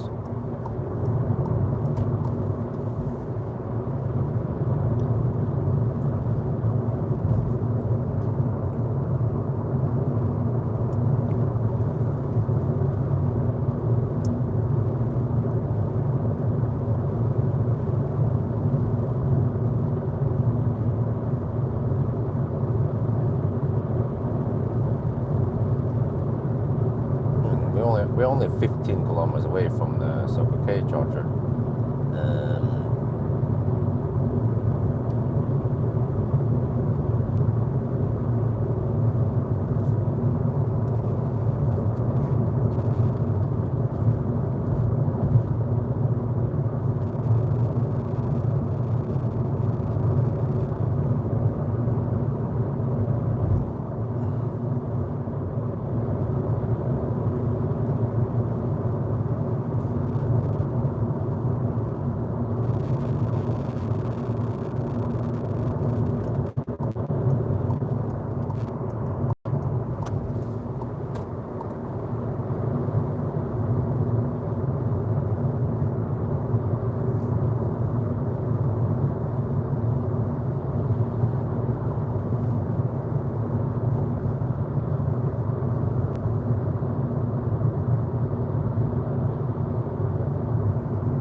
Oh, there's a lot of traffic going out of the city now.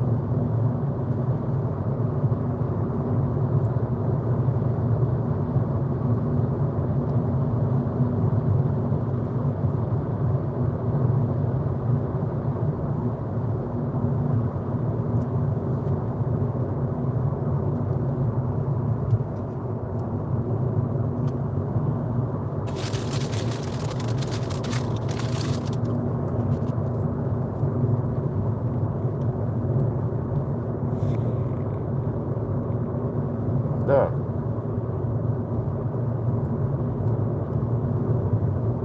41 degrees, dropped by half degrees Celsius.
Oh, they're just taxis out driving now.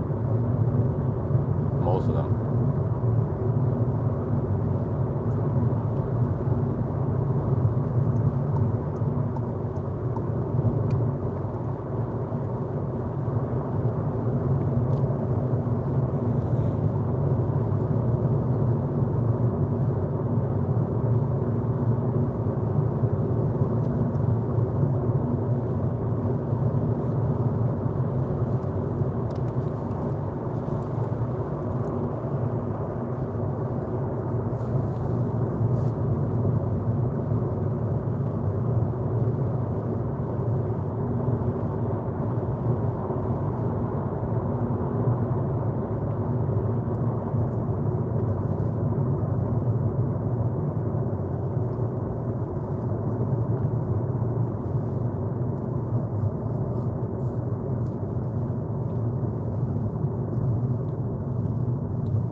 ABC always be coasting.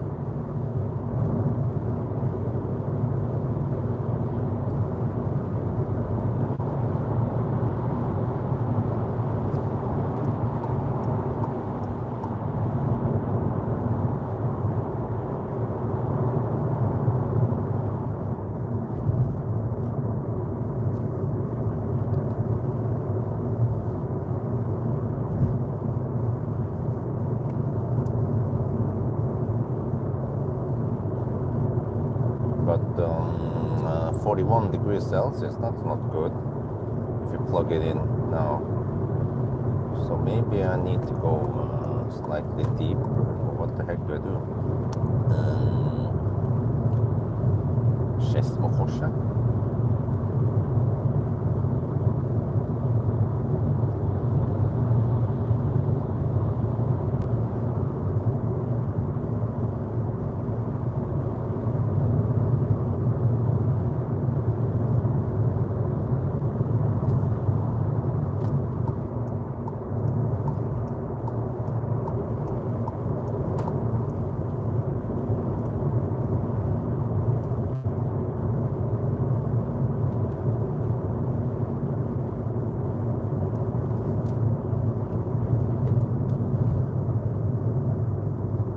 It's too early to stop now. We have around 40% left. Okay, well, in that case, maybe I have to go to Skedsmokorset after all. I hope I have enough juice to get there.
Because it's 15 kilometers away. Yeah, okay, we have enough juice.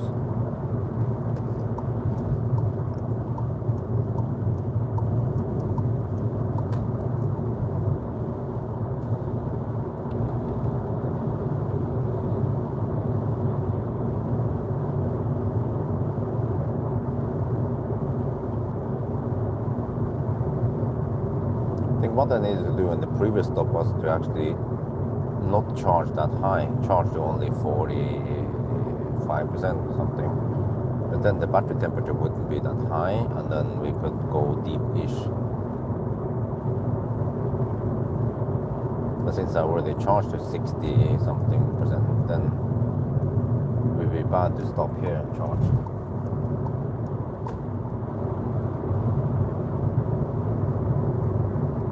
But that means that on the next stop we only need to charge around 40%, then go for Ionity.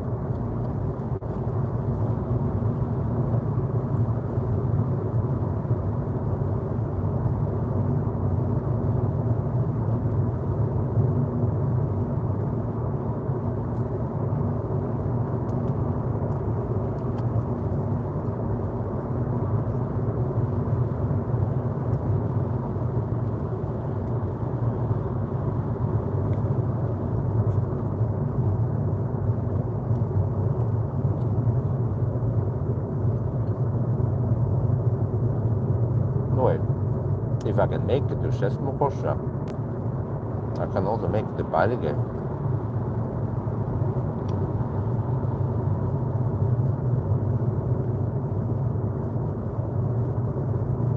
Maybe Berge is a slight better location. But actually, Skedsmokorset is a very nice stop. Pit stop. Detour ride, I mean.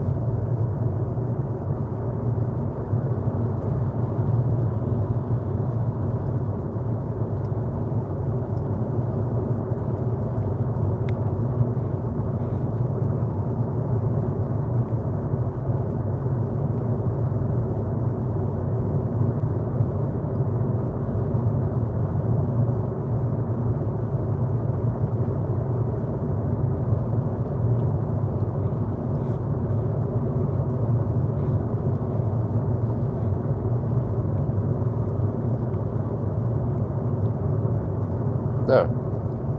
4-hour mark. 269 kilometers done. Okay. Not sure if you're gonna beat the old record or not.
Man, Skedsmokorset is going to be hard.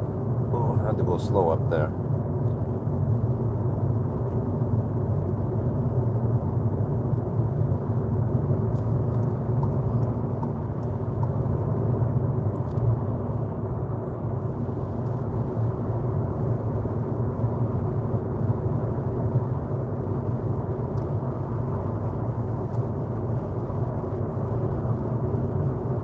Oh, det var 1000, yeah.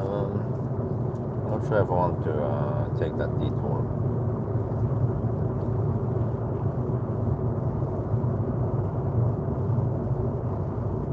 Do you see this to the lane?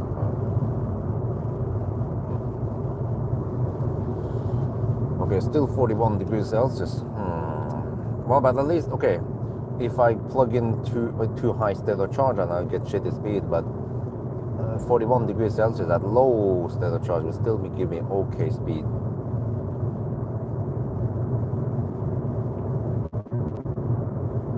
Not sure if I can drop the temperature much.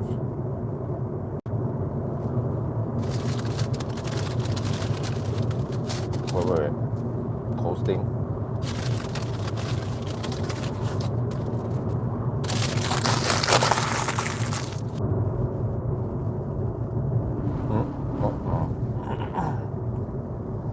Right, so live stream was bugged.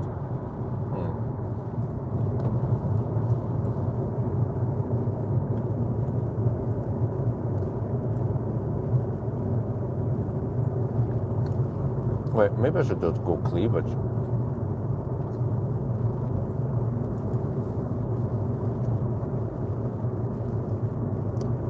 It's still slightly too early now.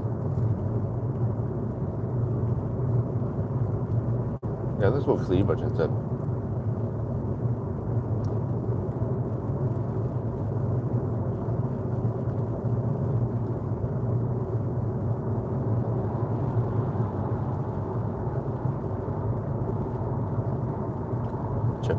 10 kilometers. Yeah, it's kind of on the edge, but okay. Because I feel like I need to cool down the battery.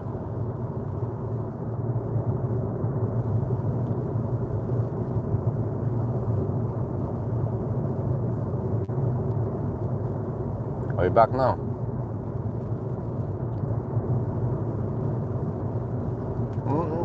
Yeah, kind of slow-ish. There were some uphills now. Naturally, on this part of the route, there are some uphills. I took it easy-ish. But yeah, we can make it to cleavage. I'm going to do a quick top-up at cleavage and then go for Ionity. And then I'll be riding on Ionity wave.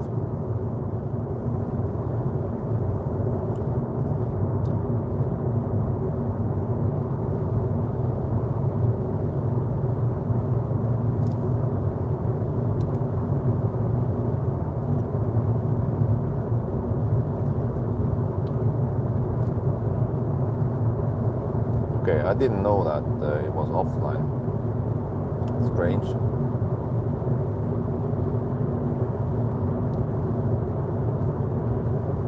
But yeah, we have 41 degrees Celsius in the battery still. It hasn't gone down. But at least I know that if you go deeper, then we'll get okay charging speed. But if you plug in with 40%, like I was planning on doing, or I was planning on stopping at Furuset, but that would be bad charging speed. But now I have to go semi-deep, maybe slightly below 10% to reach cleavage.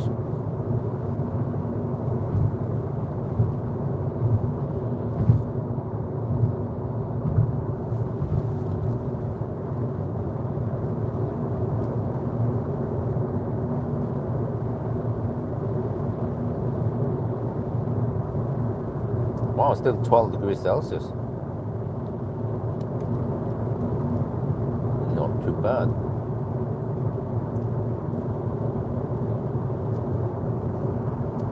So I usually get okay speed in the beginning, then it drops. But then, okay, so then just have to then go to Ionity Dal and then charge there, and then go from Dal, leap from Dal over to Tangen, and then Tangen to Rudshøgda, and then backtrack back again. So these I'll be riding on Ionity wave from now on.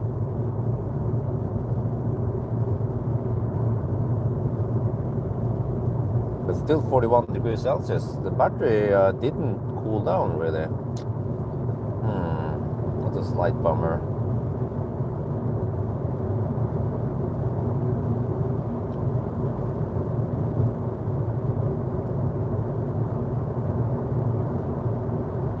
Holy shit balls, there's a BMW i7 behind me. You can see the big illuminated grille.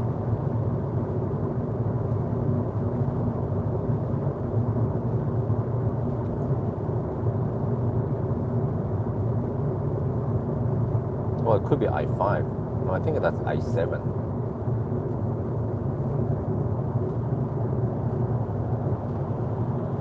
No, it's iX. Oh, iX also has it. Okay, my bad. I thought it was just an i7 feature.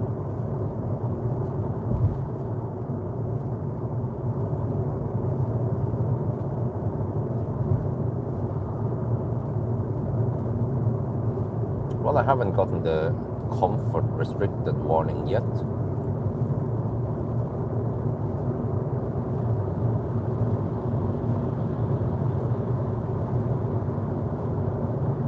Okay, at least now it flattens out. We've been gaining lots of elevation recently.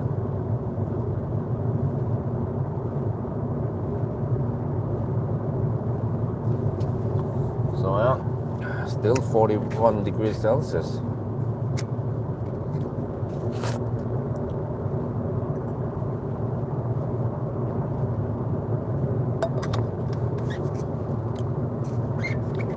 Seems like it's getting bright again soon.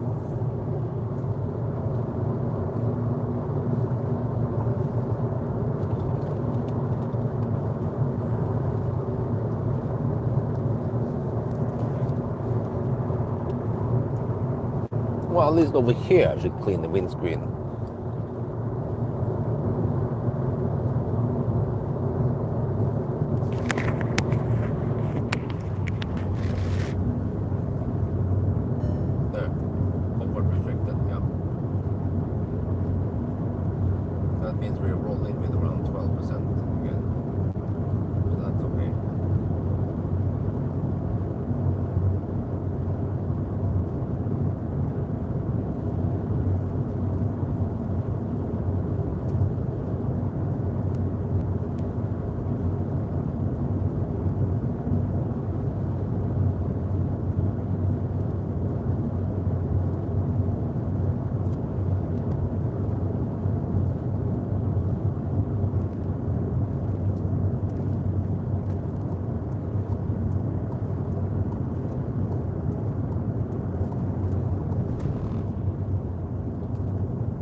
somewhat important we don't charge too much here. Just a quick pit stop.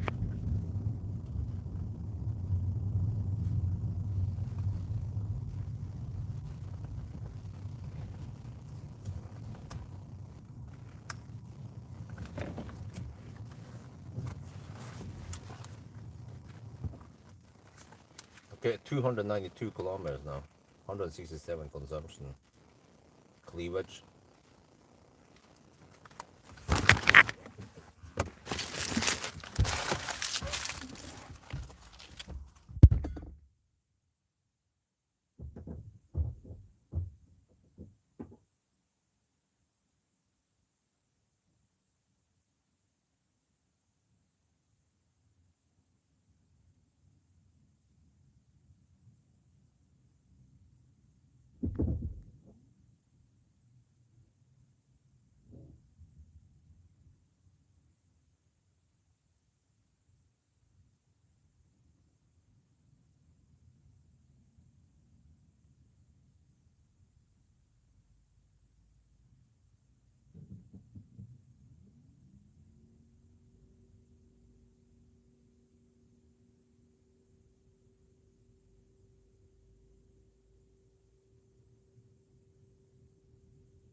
Because this was strange. We drove 53 kilometers.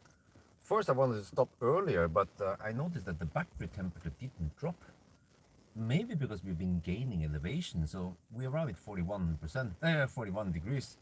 I wanted to get it below 40, so well, there's not much we can do, right?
some rapid gate going, some classic rapid gate going on now.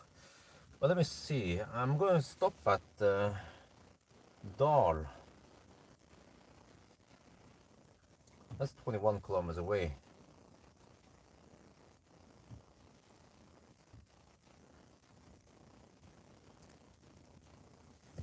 So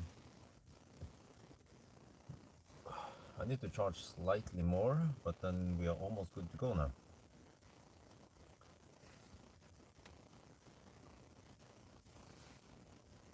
Oh, 41.5 degrees. We will most likely not drop on the next leg now. This is where we're driving only 22 kilometers, but I'm lining up from what I remember now. From Dal, we drive 48 kilometers to Tong, and then another 40 something kilometers to yeah. How it was again, don't remember. But okay, I don't want to stay here too long because then the battery temperature will be even higher. So we probably want to leave anytime soon now.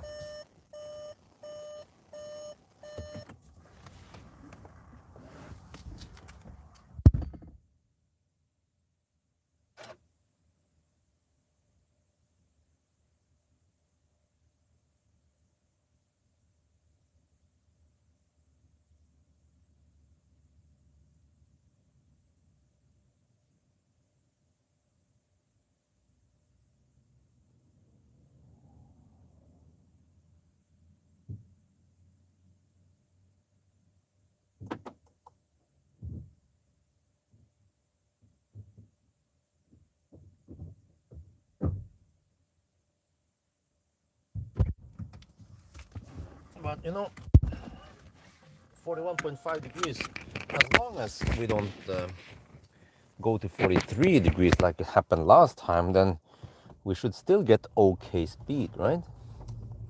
I mean, if we can ride on 35 kilowatt, then I guess I'll take it. We were down to 27 kilowatt last time. Let's hope that the battery temperature doesn't go up now for the next 22 kilometers.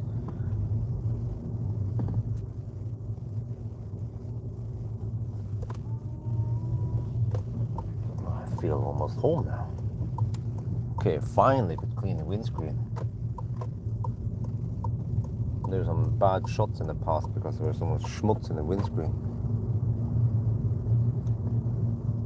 So 41.5 degrees, okay. If I can arrive with 41 degrees again, that would be great. Not sure if that's gonna happen though, but anything above 30 kilowatt would be okay for now. We're almost at 300 kilometers now, 292 kilometers. We just have to see by the end of the challenge if we manage to improve this time or not. But ideally, would be better if we started with 10 or 15 degrees Celsius in the battery.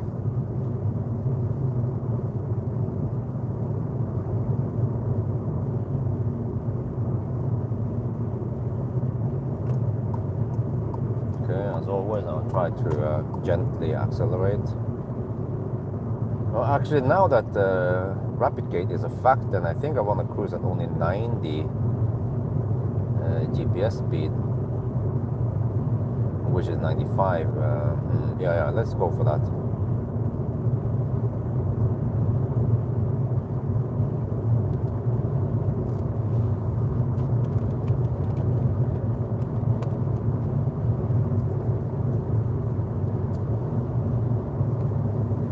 On the previous stop, it was like, yeah, you know what? I could have done this. Okay, whatever. It's fine.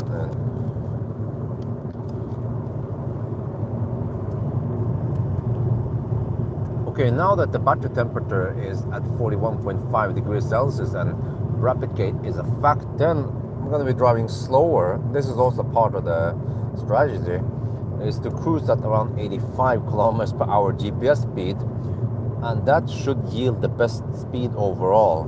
But previously when we didn't rapid gate, then it paid off to go faster. So we'll just have to see now by the end of the challenge if this was faster or not. 294 kilometers now.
sure if I should go this slow. Maybe at least, maybe I was talking about 90 GPS speed, which is 95 on the speedo. Yeah. 85 sounds too slow.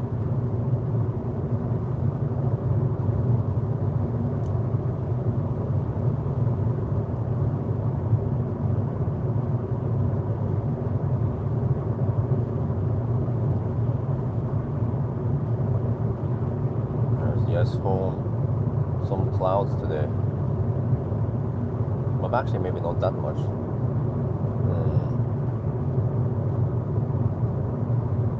Where's 2 at night? It starts getting bright-ish already.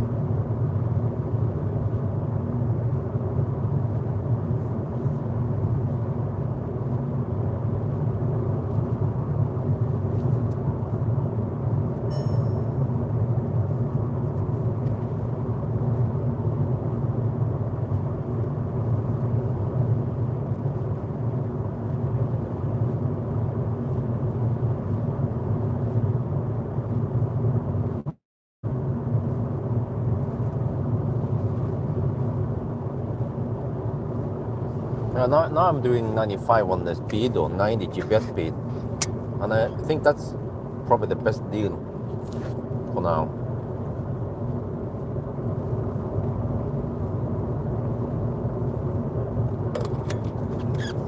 Because now we also have the headwind. Fortunately, not too strong headwind, around 2-3 meters per second. But in the past days we had somewhere between 6 and 8 meters per second wind from the north.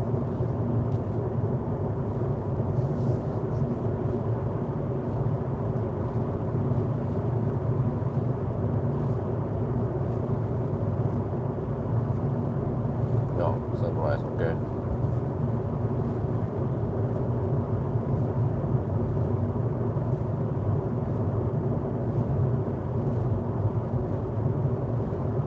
.300 kilometers now, 200 more to go. Alright, we just have to survive the rapid gate. Wait, battery temperature 42 degrees. Oh shit, it went up. What? How they can go up? I'm driving so slow now. Shit, man. Went up half degree Celsius. This is not good.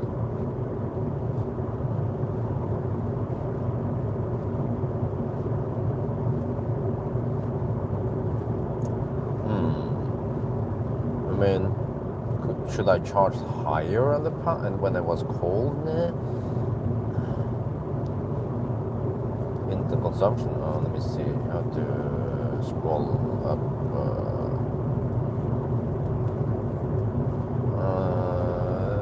200 watt-hour per kilometer. 170. 180. Yeah, we have the headwind, and it's 11.5 degrees, so it's not that cold.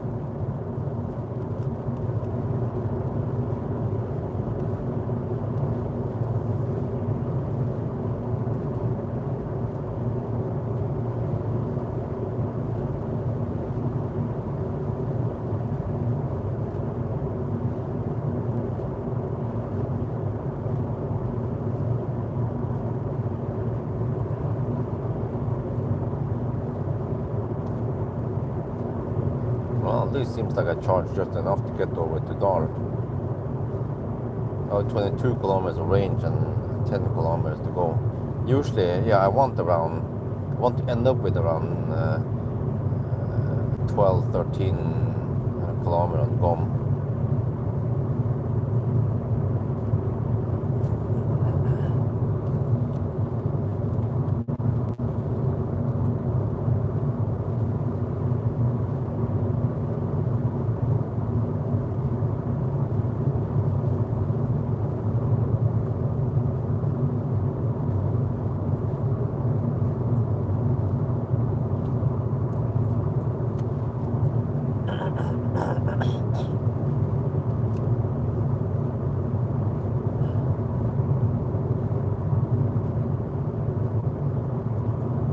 Well, I'm gonna finish by 6. That means the sun will be up by the time I finish. Wow.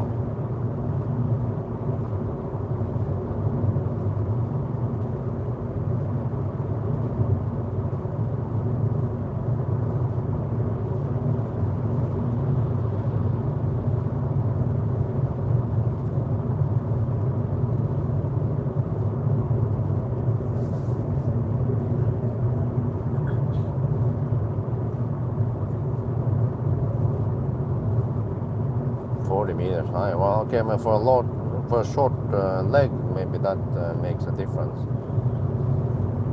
42 degrees now. That doesn't look good when we plug in next time, huh? We might get 32 kilowatts, and then it heats up, and then we end up with 28 kilowatts. So this is going to be a long stop then.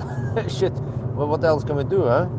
Because we don't want to stop too often either. So well, we just have to bite the dust and wait half an hour here. Then go for Tongen. I have to calculate eventually. Okay, I can do it, start doing it now. Let's see. Route, stop route guidance. We find Tongen. There.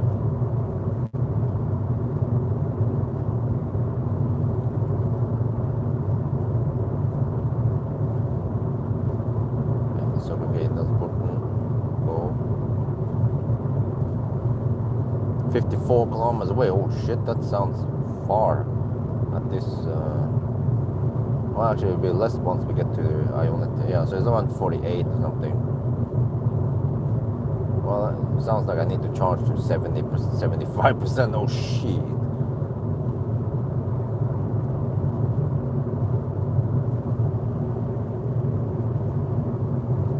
Well, there's not much we can do.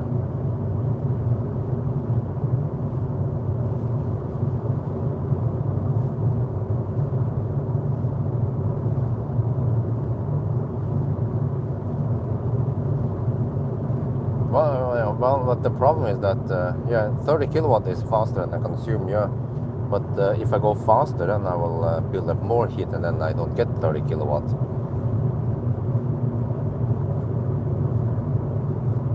So, and also this is a bit tough until we go to Rudshøgda, because we have headwind and uphill. Yeah. Well, the consumption during the challenge has been 167, right?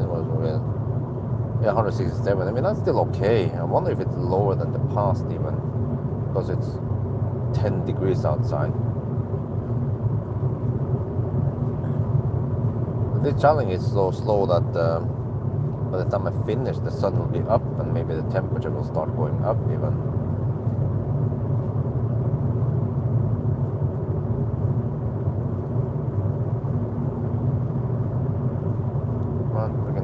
High beam. Taxi drive, of course.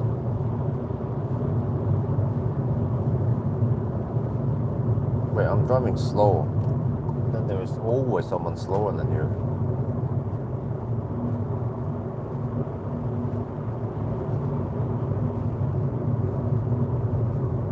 Well, ENV 200.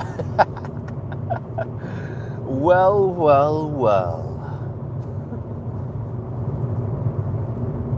I mean, if I'm going at 90 kilometers per hour, the ENV 200 going at around 80 kilometers per hour. But hey, it has active cooling. You just have to keep the car on when you're charging.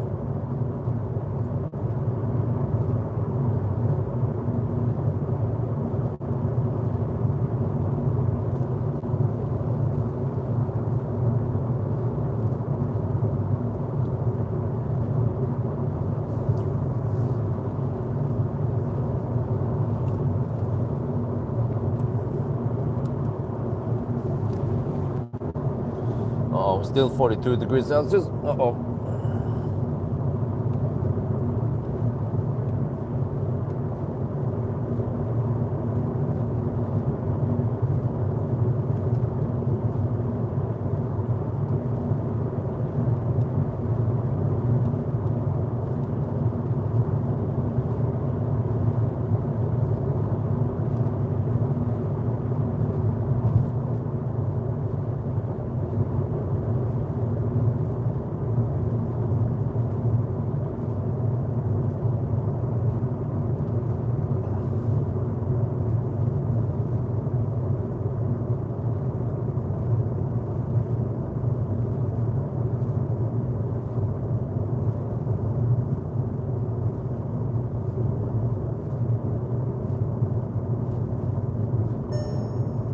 Oh, comfort restricted, yeah, right before you plug in. Okay, that's still okay, right?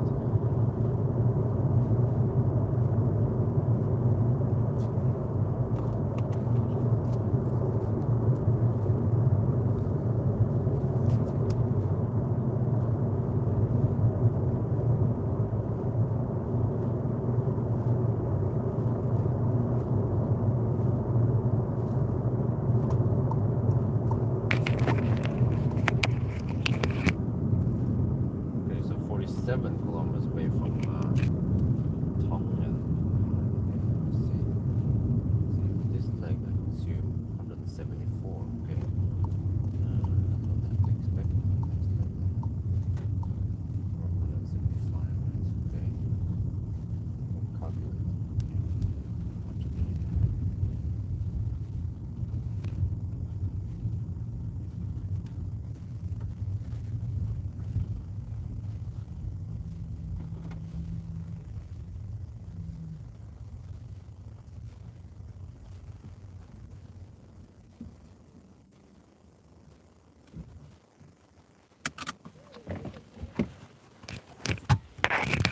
313 kilometers now.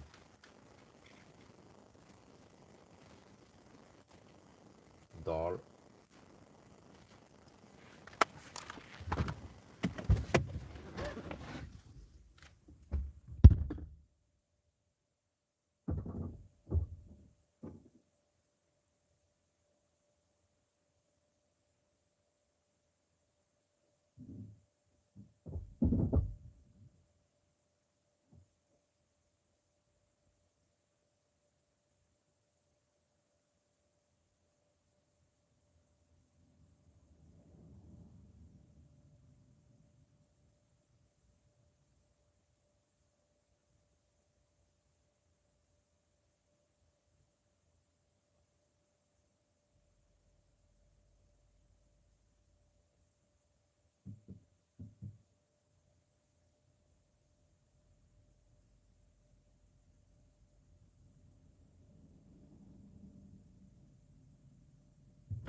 No.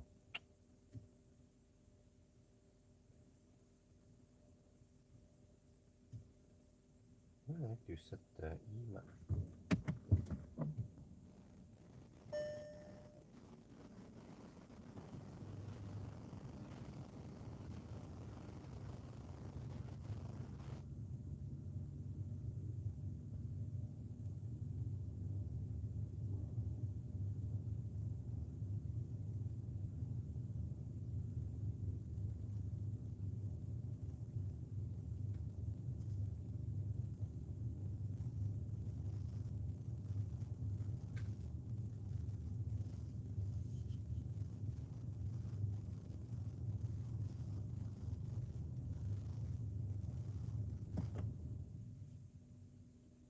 Where do you set the air conditioning temperature and the departure? Okay, I give up.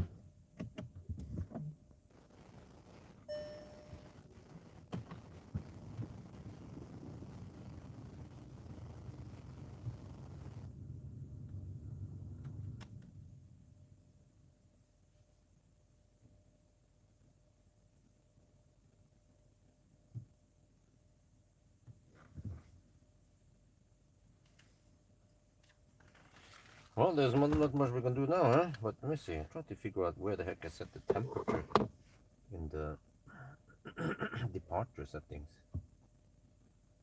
Oh, here. I found it. Okay.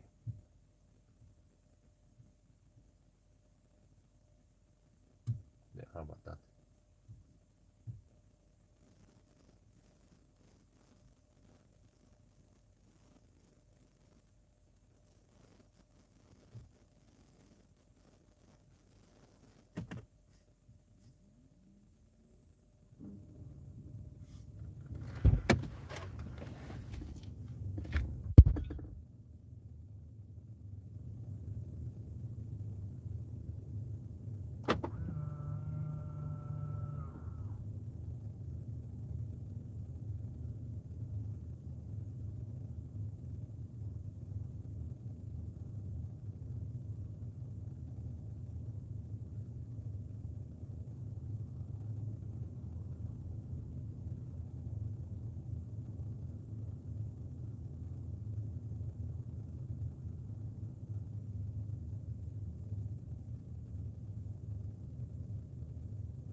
battery temperature at least doesn't go up for now, right? 42 degrees.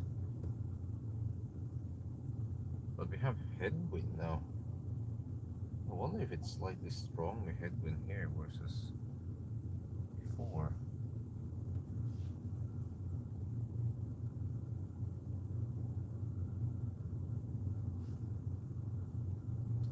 So yeah, I calculate I need 70% of shit balls.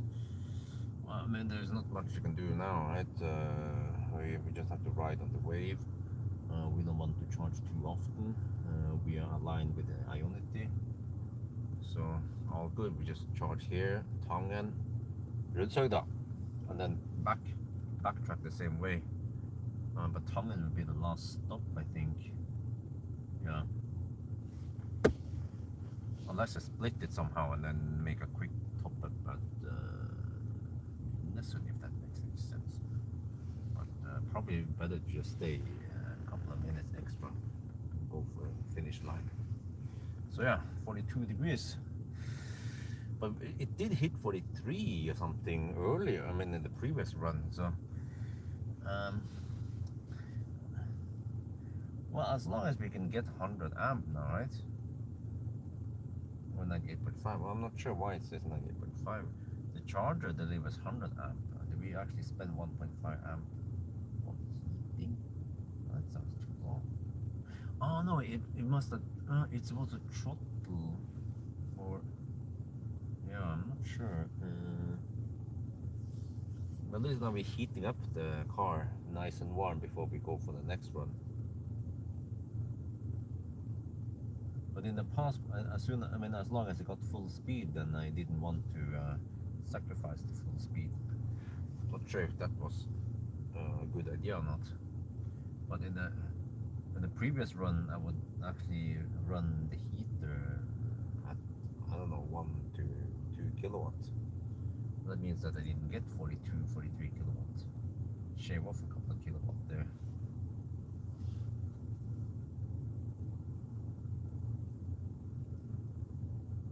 But yeah, at least the battery temperature is not going up for now. And then hopefully we can reduce the battery temp at Tangen. So I'll just cruise at 95 on the GPS speed, I mean, and hopefully we'll see some lower numbers. If not, then have a nice ride back. Oh.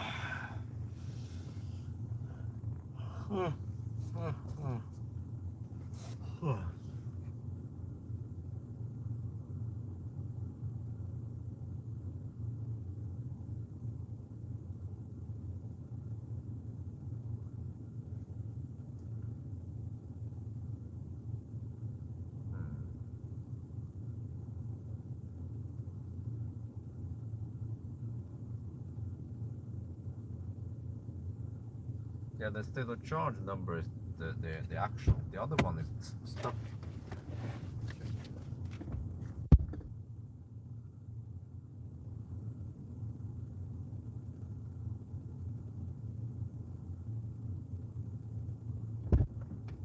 Oh, okay. This number is also incorrect, but Ionity screen shows the. We are at 53% now, but this number is not correct. Yeah, we're getting around 95 amp now, roughly 30 kilowatt into the battery. But whatever, we just have to hold on a little bit longer, then we can leave. But I want to get the heating up. Now, I don't want to power on the car, because if I power on the car, then it starts counting the kilowatt hour, and then I have to calculate afterwards, correct for it, you know, the stationary consumption. But now that the car is off, and I'm using the preheating schedule, then it runs the heater, but it doesn't count it in the trip meter, you know. Where's the mic? So, just being lazy. So therefore the numbers are kind of weird. I could just do it quick. Well, I'm not sure if it will mess up the preheating or not. Okay, let's not do that.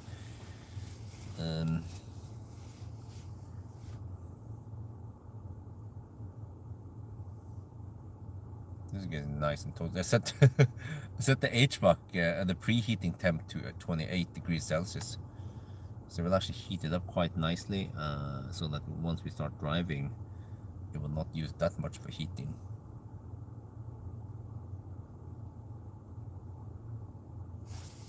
But now that you replicate, then it doesn't matter. Then you will just pull extra power for heating. And actually, it's an advantage if we do it like this. Oh, the battery temperature is not updated, of course.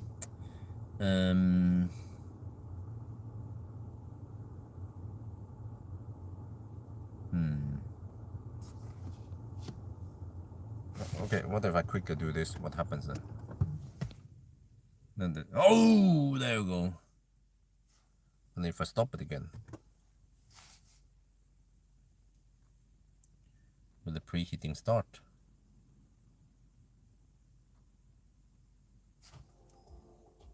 No, not there.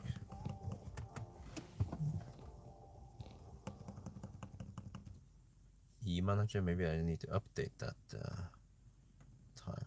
Okay, and then zoop, and then zoop, and then 44 degrees. Oh shit!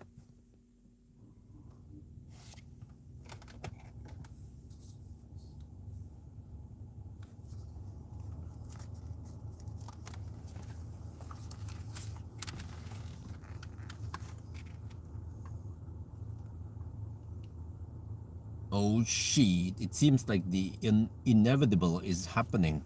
Battery temperature is 44 degrees Celsius again.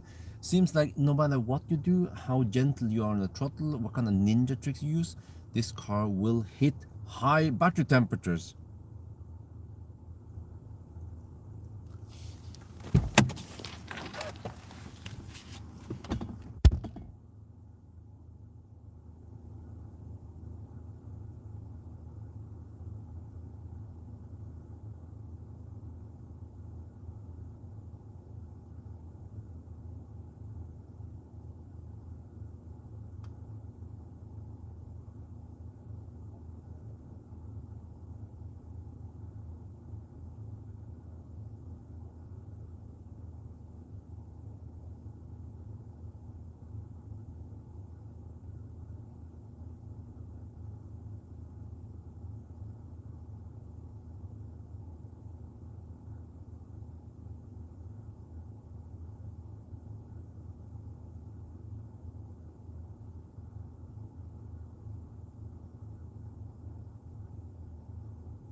Yeah, 64, yeah, at least the percentage seems to be correct.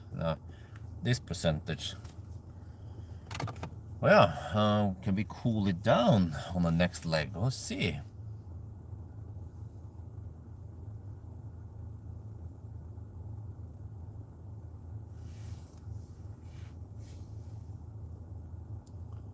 Well, actually, I think I need more food on the next stop.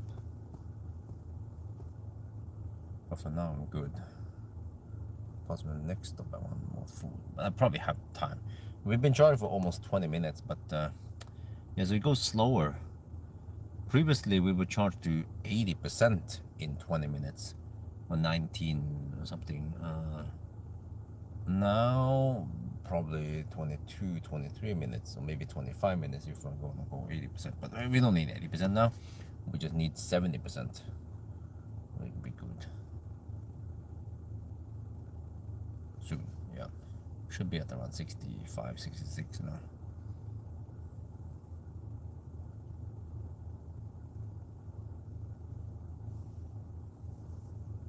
I want to get as much heat as possible in here. So I'll just pop out and check.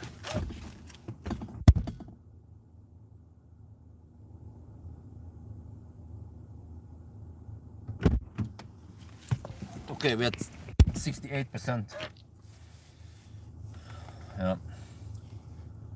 And then only taking 26 kilowatt. But there was, Yeah, the battery is cooking again. Wow. Wait, but it seems like it's worse this time, or I don't remember how it was, but well, I remember a tongue that it went quite slow. Or maybe also here, but nah. It seems like no matter what you do, this happens. Unless you can freeze down the battery and start with 5 degrees or 0 degrees Celsius in the battery, but then how the heck do you do that during winter? I mean, during summer. Yeah. Okay, let's move. We should be ready now. At 70%. Hopefully we have enough juice to get over the tongue.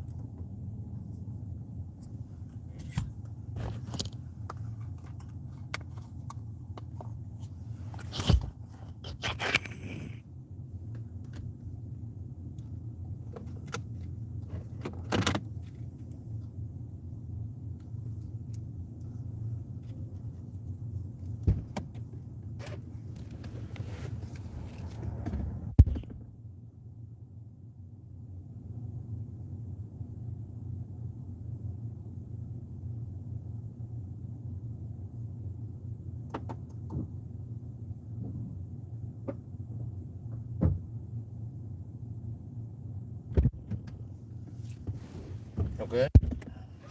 Start the engine.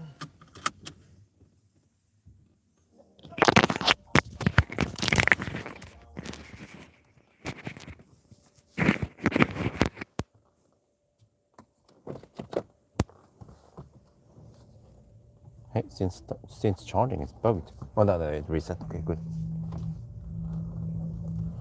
The time has counted. It's counted 3 minutes now, so it's slightly bugged. The time part, but okay, whatever. So now we need to cruise at 95 on the speedo, and then we'll see. Battery temperature is 44.5 degrees Celsius. Oh shit.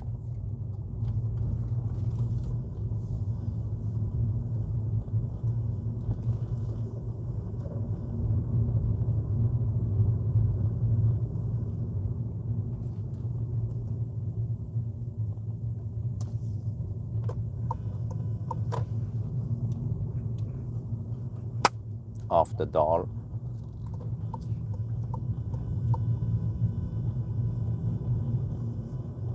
Uh-oh, the battery temperature is 44.5 degrees Celsius. We charged 70%. We're gonna drive 47 kilometers now to the next Ionity charger. Oh shit. Okay, hopefully we will cool down the battery, right? All right. Okay, so I'll be cruising at 95 on the speedo, which is 90 GPS speed. And then we have some, oh, I have some headwind now. Uh-oh, that's not good. But it's 11 degrees outside. Wow, nice.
Guess you better than the sun.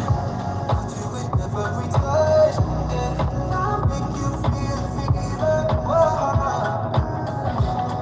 I'm afraid you'll say you're happier where you are. I know it treat you well.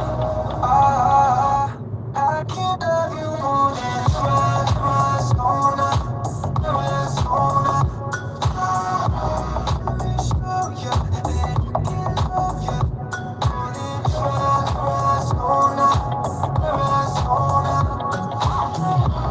Let me show you that I can love you more than blue sky, paradise, Fiji, on ice. Girl, I see, blue sky, paradise, Fiji, on ice. Yeah, now I keep HVAC off because it's so nice and warm in here after the preheat. So I can maybe drive 5 minutes before I can fire up the heater. Actually, if I fire up HVAC, I might try to overcompensate and cool down the cabin. I don't want that to happen. Oh, it's getting bright outside. Shit. Already?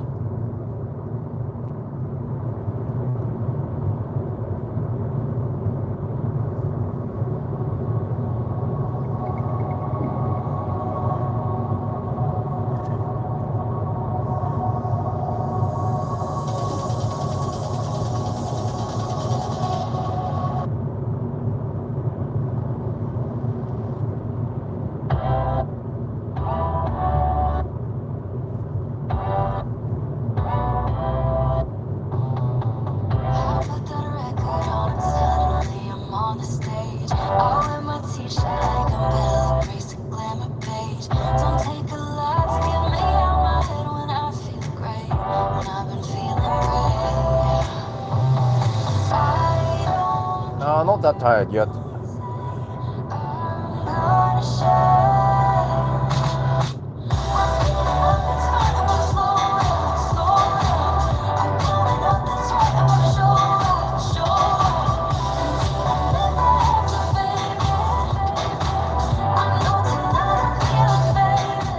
A3 battery power, I tried it, but it didn't work.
Sometimes at work I just sit around and criticize.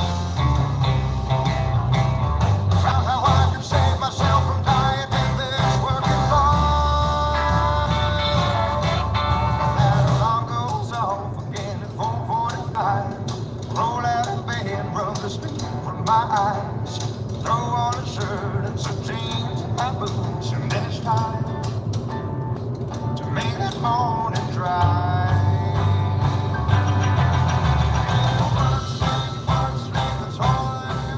Well, the great news is that the battery temperature went from 44.5 to 44 right now. Oh well, let's see how much we dropped then. We have 33 kilometers of driving left. No, we're cruising at 90 kilometers per hour. All I ever do is work, sleep, repeat.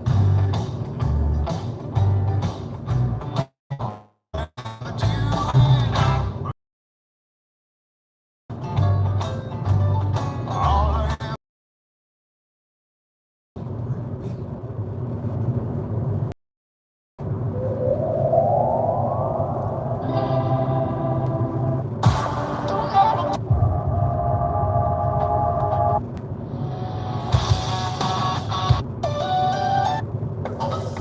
Where's the song? Right, maybe I skipped it.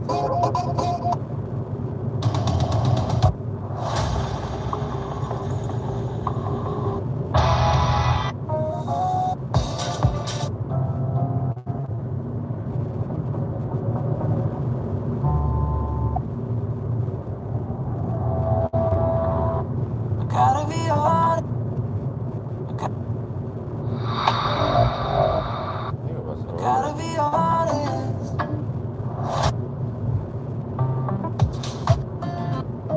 Well, I'm impressed that it changes track instantly.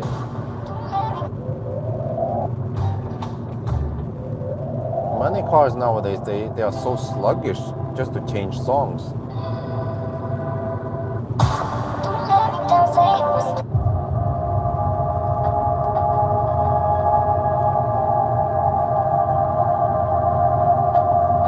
Wow, look at that.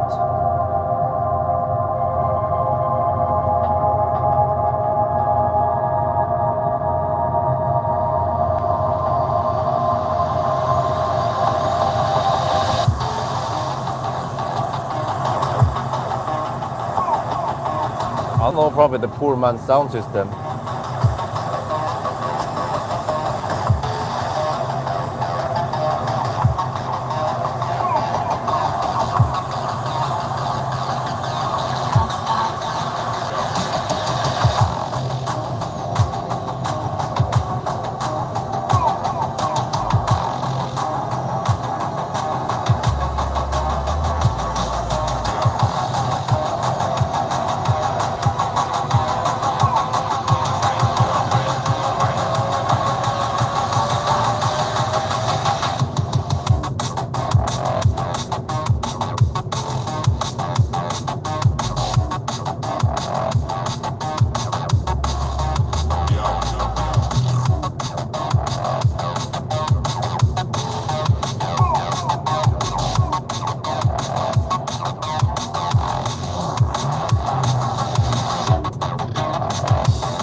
3.5 degrees. Oh yeah, it's cooling down now.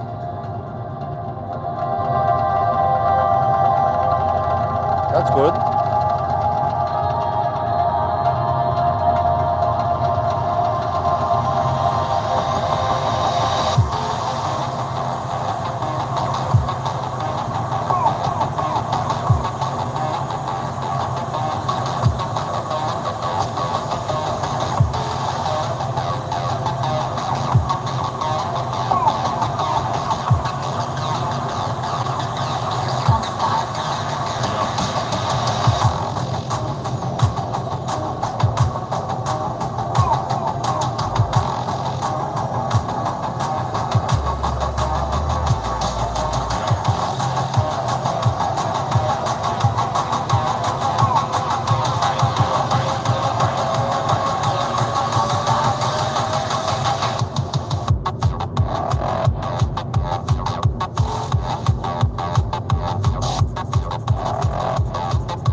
I don't know yet the next. I don't know the next live stream yet.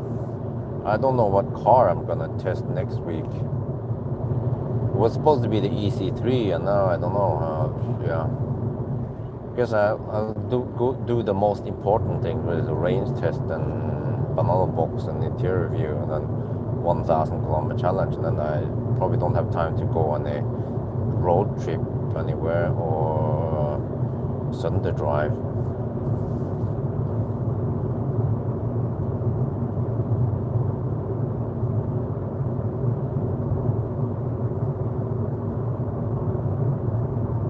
But I estimate that the EC3 should do it in over 11 hours.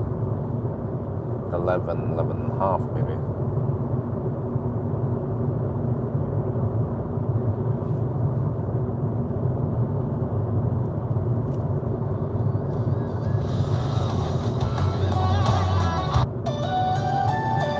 Oh.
43 degrees. Wait. What do you have for? Yeah, 43 degrees now.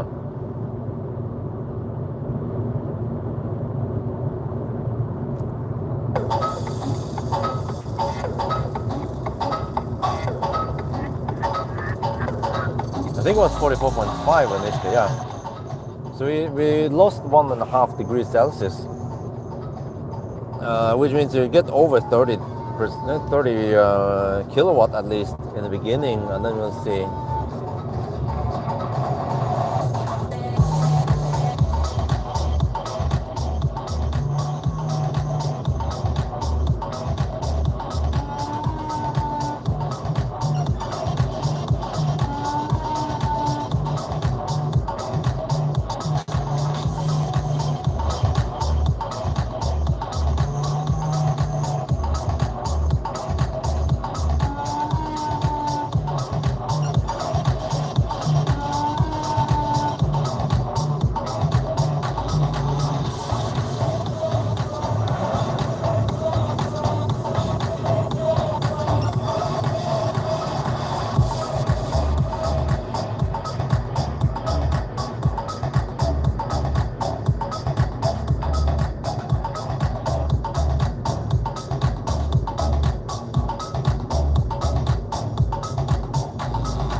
Okay.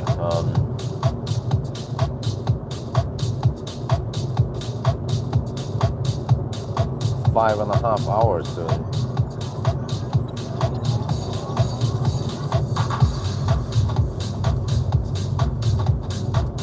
Well, the bass really shakes the screen there. Oh yeah, absolutely. Okay, okay.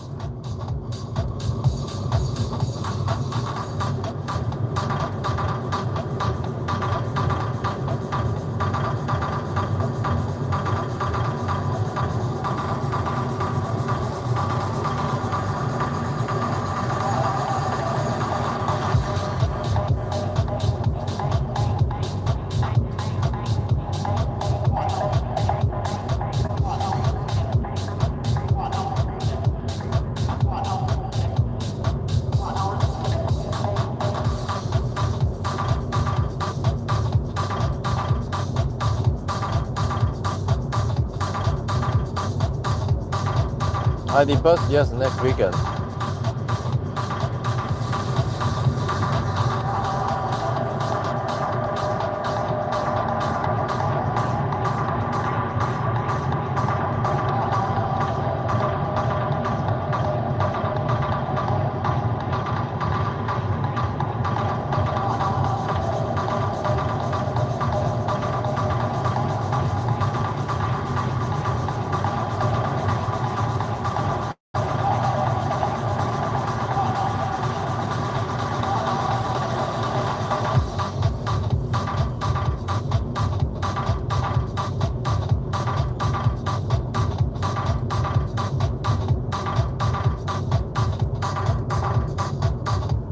It's supposed to be GTX.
Sure, at least they.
Okay, almost there now. Let's get ready.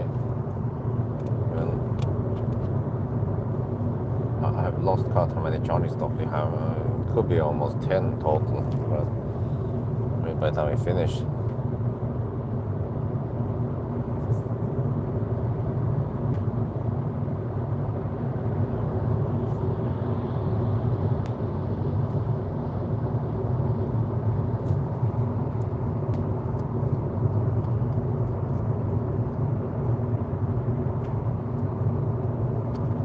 Okay, we are kind of high-ish on juice now, 25%. I could have charged less on the previous stop then.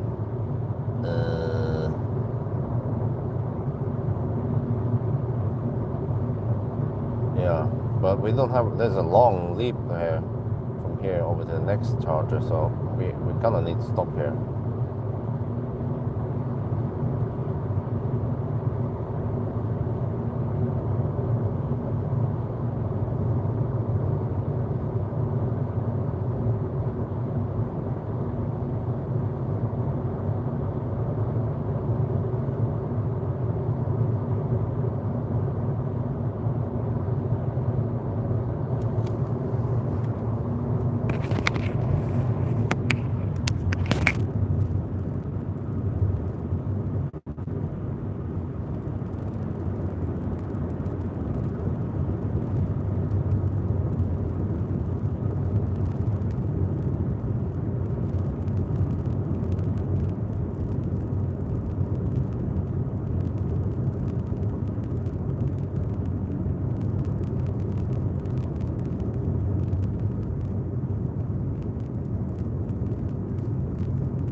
Plug in here 43 degrees now.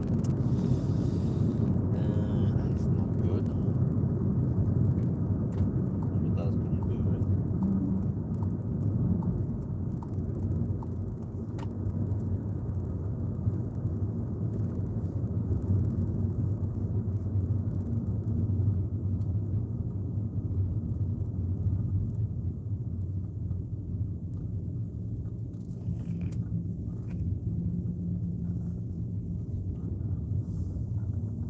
Oh, it's 5.5 degrees over here now. That's cold. was mostly 10, 12 throughout the challenge.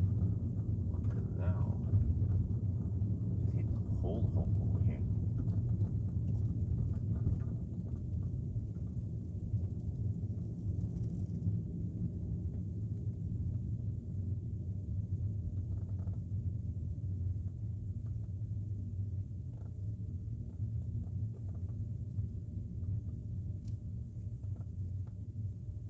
Charge here, and then it's faster to move out.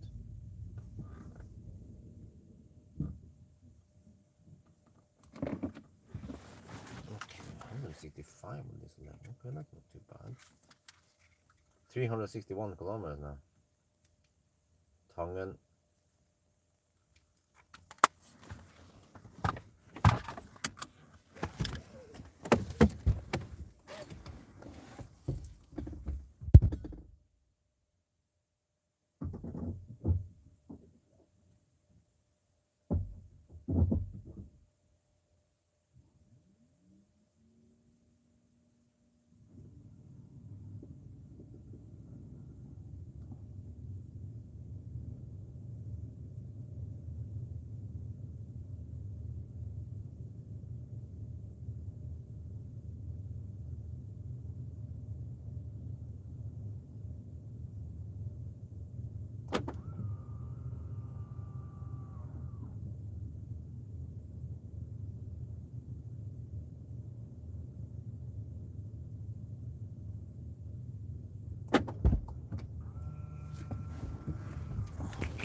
Okay.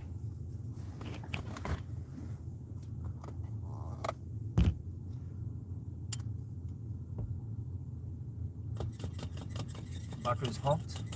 Okay, the numbers will be weird when you guys see here. I need to go to the restroom and so on. And also grab some food. Getting hungry, but yeah. So the numbers here will be a bit weird. But I'll be back at the back. Okay. It's preheating now.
Oh, okay. I'm back.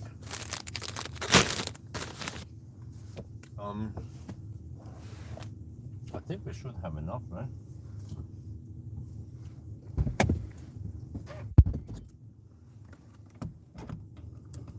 Get ready.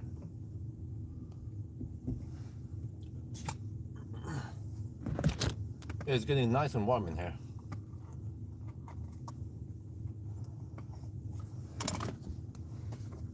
Let's check outside.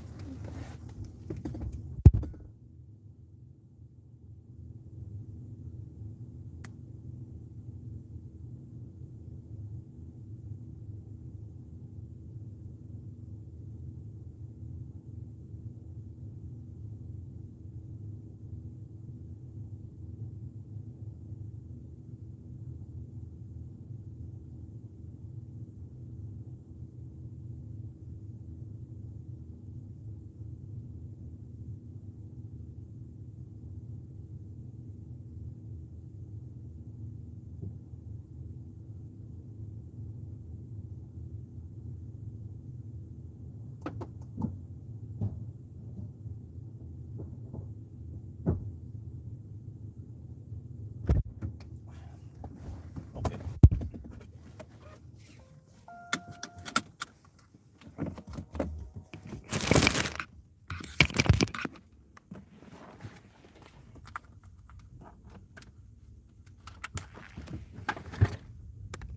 I want to have it nice and warm. 45 degrees, holy shit balls.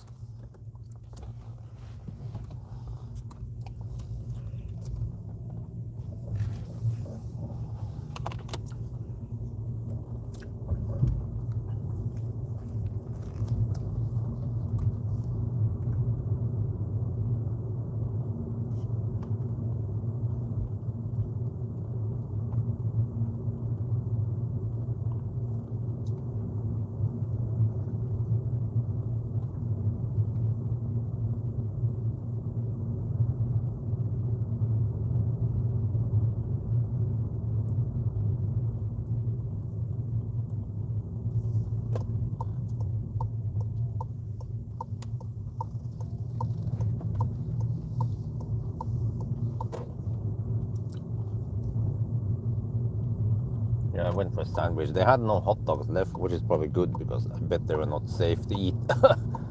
Okay, anyway.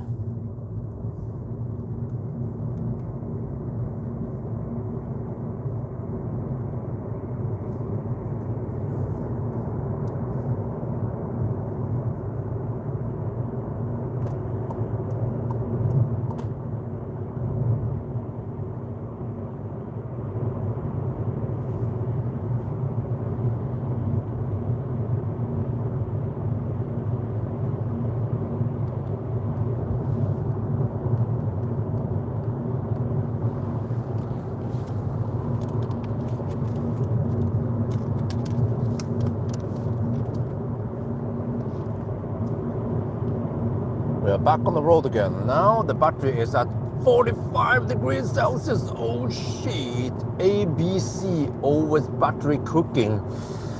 Okay, but we'll be saved by the bell, kind of, because next stop will be Rudshögda. That's the end point. And then if you look at the clock now, we started at 21:42, so we are almost at the 6-hour mark. And we are done. Wait, view, driving data. 363 kilometers. Oh, okay. We're getting kind of close to the end now. We just have to hold on a little bit more. But, it's cold now. We've been running at around 14 to 12 degrees Celsius throughout the night. But now it is at the coldest time before the sun rises soon.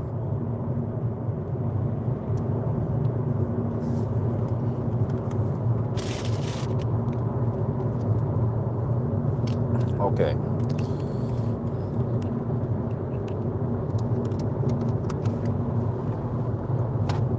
So now we just have to get over to Rudshögda, turn around and be riding on the tailwind and maybe some sunrise also. Let me try to count.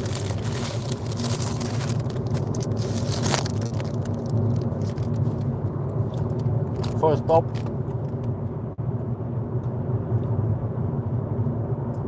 Rygge. Second stop.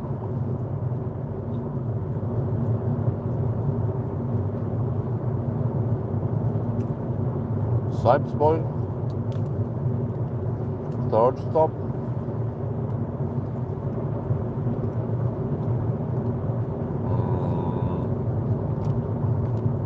Vinterbro. Fourth stop. Cleavage. Fifth stop. Dal. Six. Tangen was the sixth stop. 7 will be at Rudshøgda, and then Tangen will be on the 8th and last stop again. 8 stops just like the previous run. But number of stops is not super important. We just want to optimize for, you know, battery temperature, time, or whatever.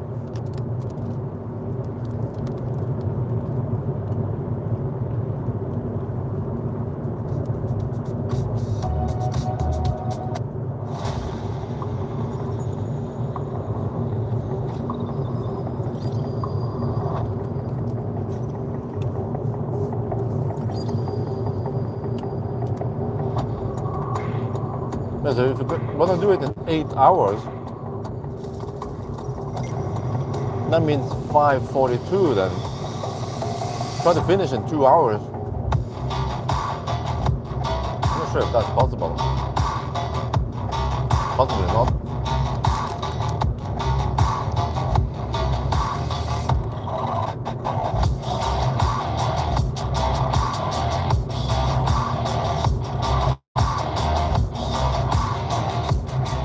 Montreal long range, one stop, just a quick 5-minute stop.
Actually, if the Montreal goes slow, it could probably go around 400 kilometers, maybe even more. But at least 400, yeah.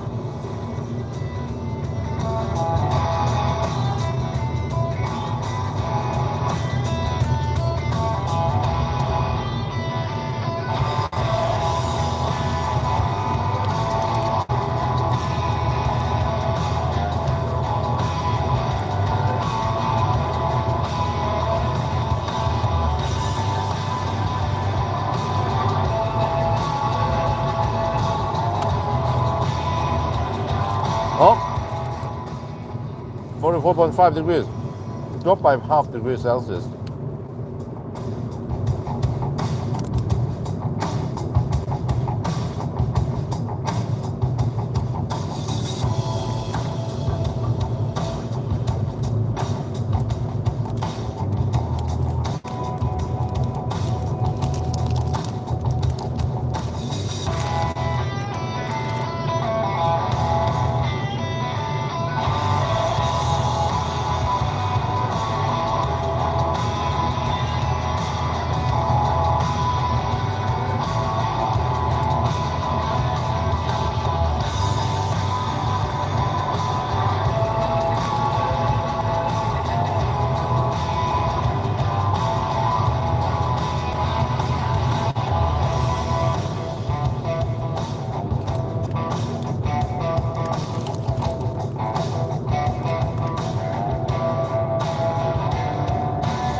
Hammer has the Panasonic battery, which is actually a good one.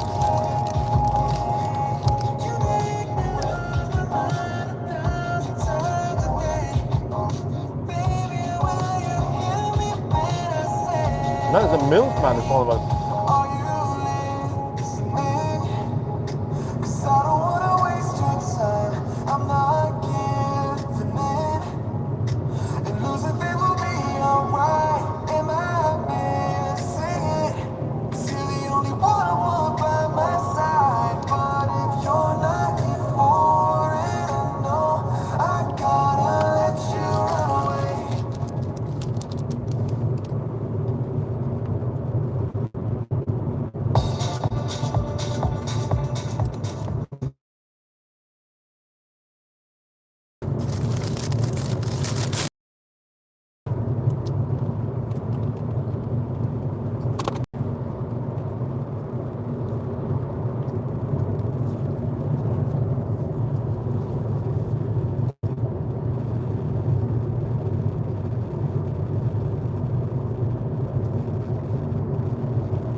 I found the milkman.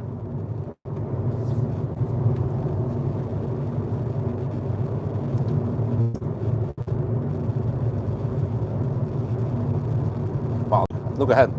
Let's zoom in, see better. Oh, okay, sorry, it's a bit downhill. I found the milkman. He's out delivering milk. Look at, no, dude, I'm doing 90 kilometers per hour. Wait, he's pulling away from me. What? Wait. Coasting, neutral, go. I'm coasting in neutral now.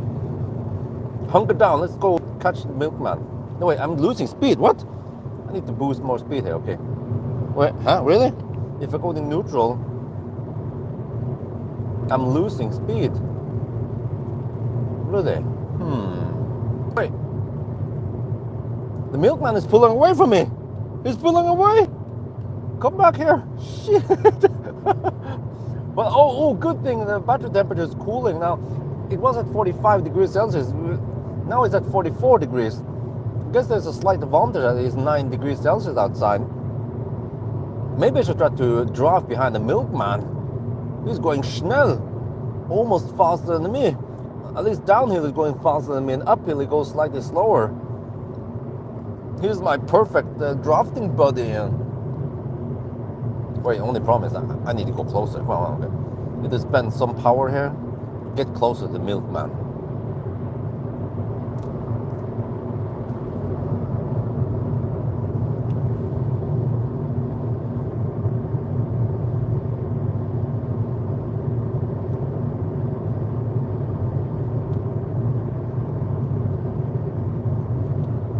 Holy crap, he's really hammering it.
Freaking milkman, man.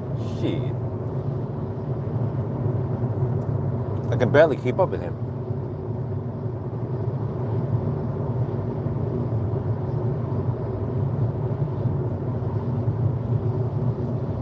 Okay, now it slows down slightly in the flat.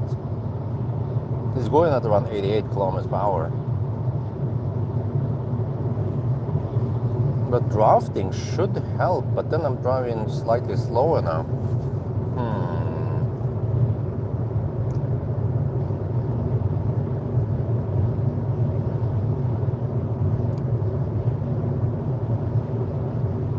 Wonder how far he's going.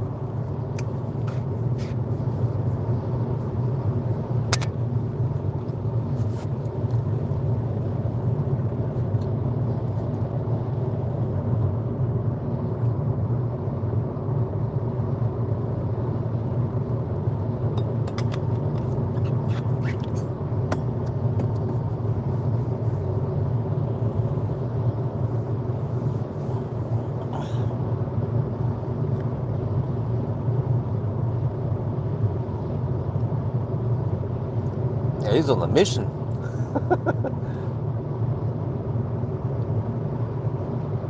43.5 degrees. Oh yeah. Seems like the drafting is helping, plus that it's cold outside. It would be awesome if I can get some good charging speed on the second to last stop.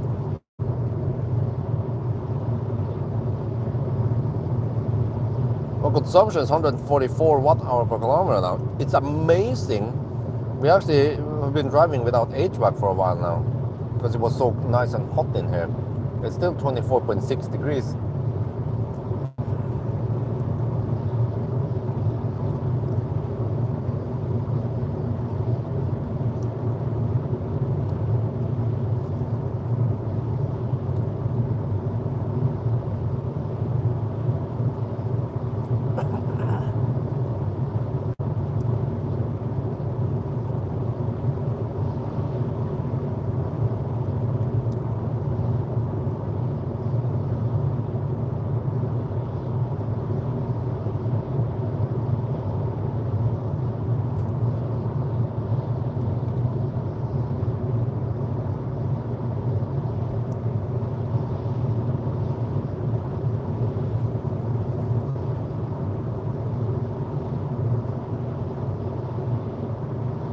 I wonder if he has a powerful truck because he seems to be able to go fast uphill.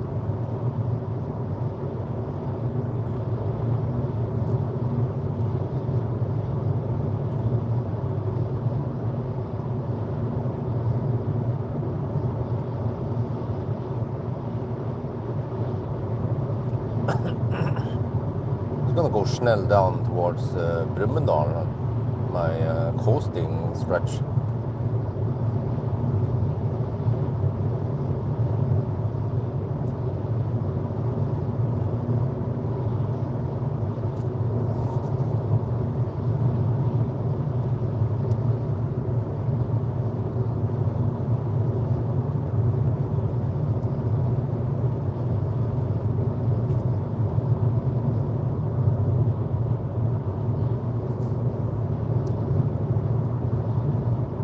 Yeah, see here, well, okay, this is just a gentle uphill.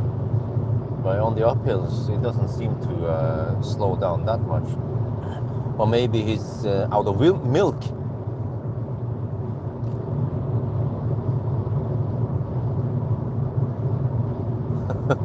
Yeah, milk in the system. That's right.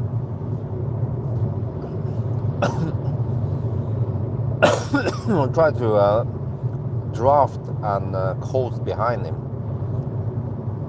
Okay, now it's losing some speed.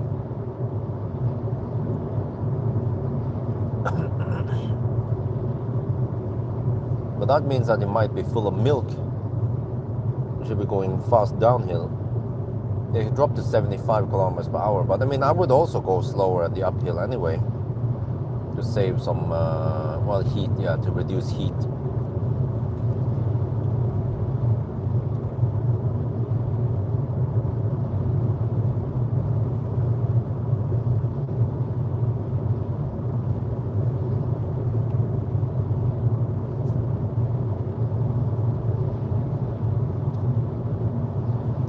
Well, I could just set the cruise control to 110 kilometers per hour, and then the adaptive cruise control would just do its thing downhill, following him. But I highly doubt he will go over 110 on the speed, or 105 GPS speed. Even when they coast, I see that most trucks, they don't want to coast much faster than around 95 kilometers per hour. Maybe because, you know, they're being recorded, so you could pull out and see, oh, you've been hammering over 100 kilometers per hour, you know, and then they might get a fine. Well, can they get fined for that? Do you know? Yeah, milk. Maybe it's heavy milk. It's thick milk.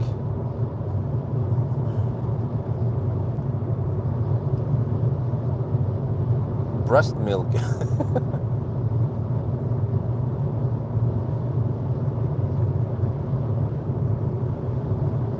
Yeah, but if a trucker is hammering it and he gets pulled over for control and they check his data,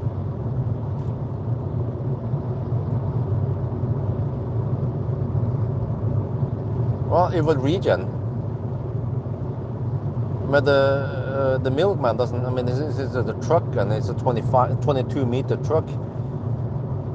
It goes. I mean, it changes speed quite slowly, so we won't do any sudden movements. We'll probably just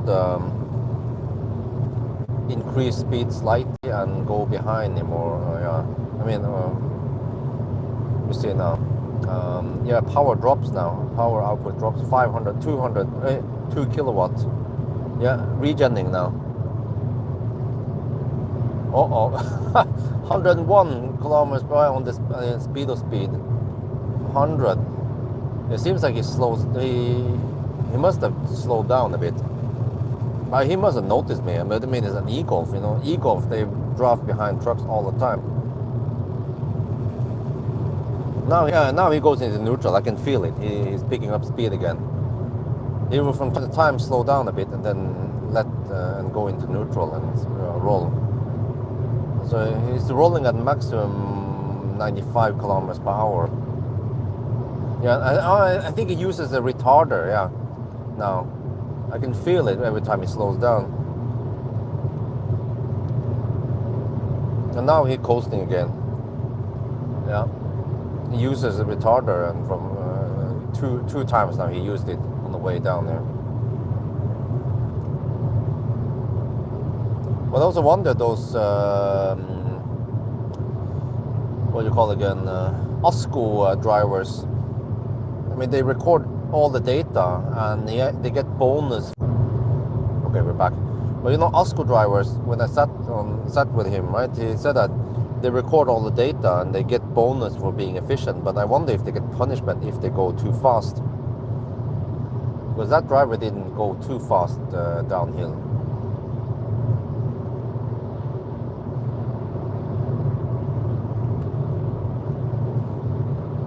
Well, consumption is 141 watt-hour per kilometer. Simply amazing.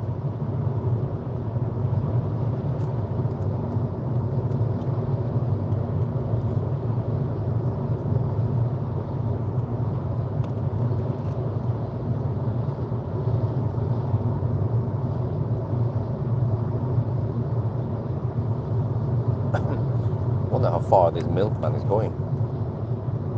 I feel like it might exit here soon.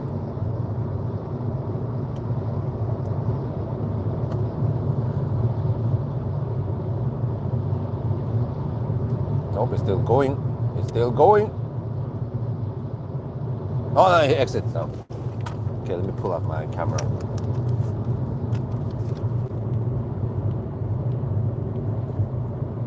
Oh, that's it. The milkman exited here. But I was able to drive behind him for a while, and look at the consumption. 139 watt-hour per kilometer. Wow. The HVAC is off because I've been preheating to 28 degrees in the cabin. So now I can drive without heater, yeah. ABC always be cheating. Okay, let me go back to cruising at 95 on the speedo again. All right, now we go to Rødsøkta, but we'll actually arrive with a little bit too much juice, but no big deal, right? Oh, 43 degrees Celsius. All right, so we did drop a little bit.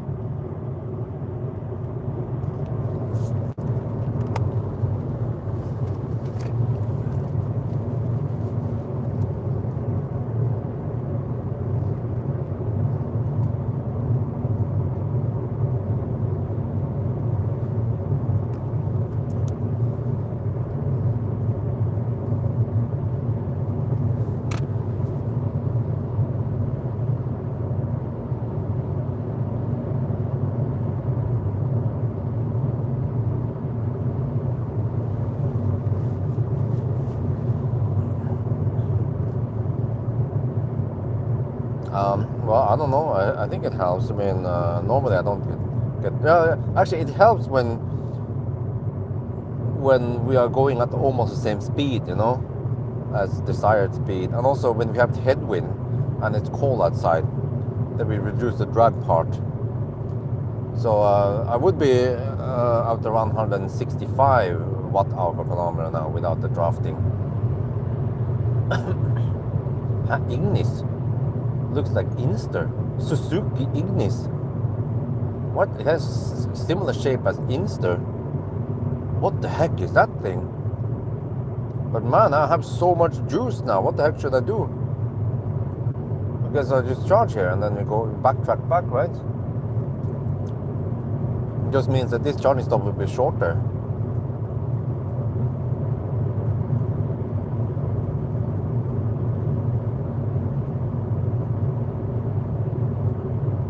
But I don't want to go too fast uphill now. I've actually been driving the whole leg without the HVAC. Well, okay, that works. Half an hour-ish. It was nice and warm. It's still warm-ish here, 23.7 degrees. Okay, now that we go uphill, then I want to be careful with the output. Because I might end up getting half-degree increase now because of the uphill.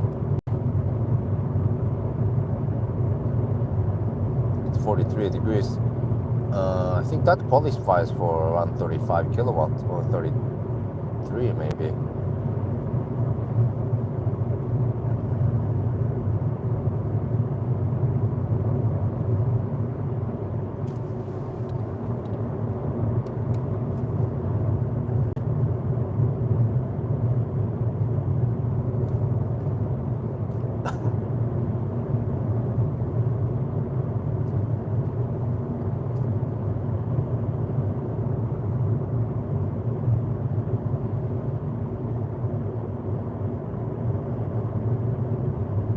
Okay, so I charged 65%. Oh wait, I need to charge only 60-ish% this time, maybe even 55 to go back.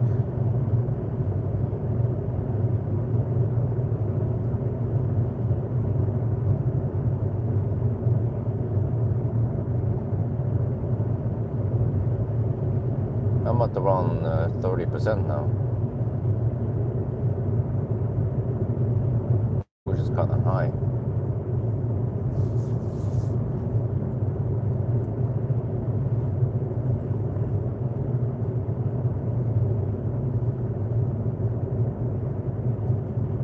But I mean, no big deal because the charging speed we've been getting is not that great anyway. 33 to 27 kilowatt. It's fairly flat-ish. Okay, going kind of slow now here to avoid too much heat buildup. Yeah, we're still at 43 degrees. So that should yield okay temperature, but actually on the last stop we will have okay temperature hopefully, because it will cool down, right, with the downhill and tailwind. So let's see then.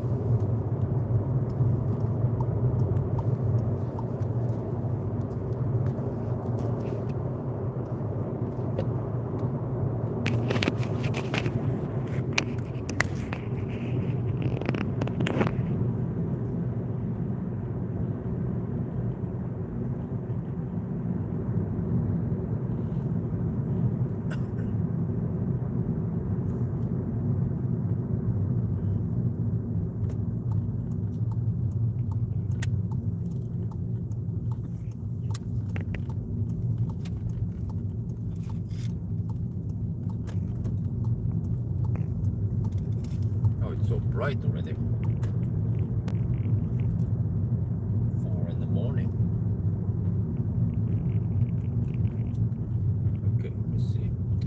Did they block the end? I think we just have to drive around.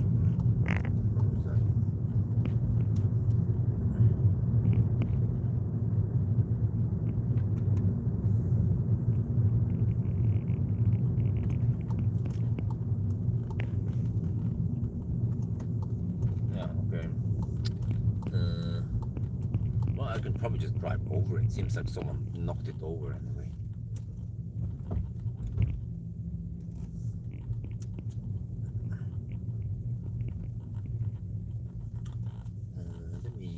Let me get the good position. I think I want to use this will be the thumbnail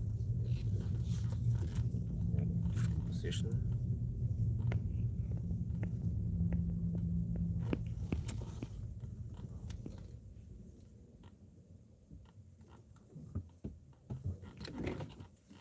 Okay. Okay. 406 kilometer now. Rudshøgda.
Wow, we're at 30%. Shit.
My property is 1,060 something square meters.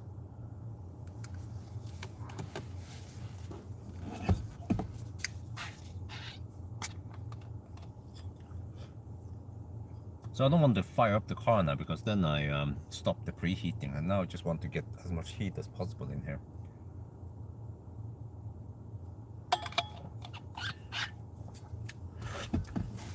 But we can probably charge you only 50%. Let me calculate now. On the way back now. If you have 150 consumption and it's 44 kilometers away, huh? Yeah, we need to spend only 38%, so 50% should be enough.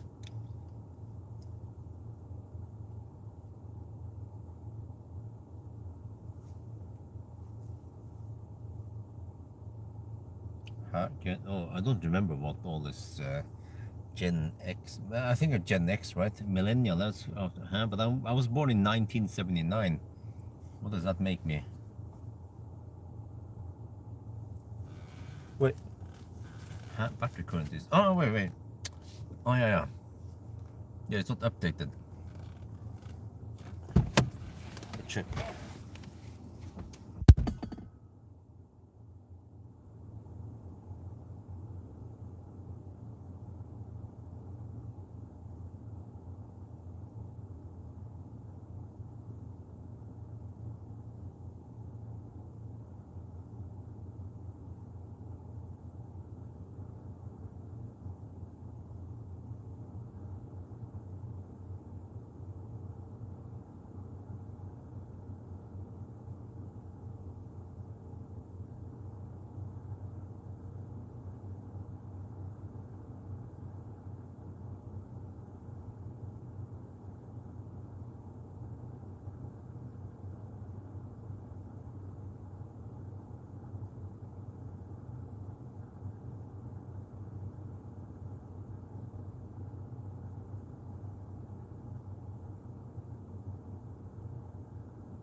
Well, I'm getting 32 kilowatt now.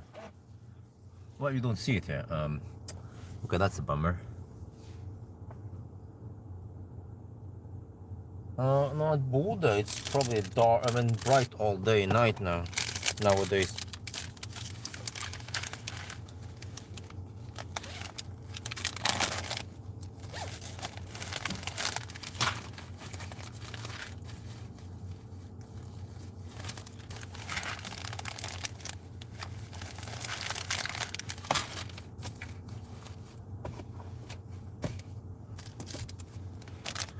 Let's see.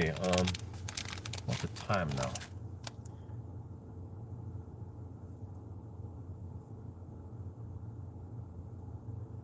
Let me check on this again. Almost forgot.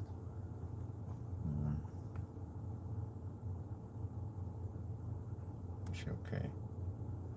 It just seems okay.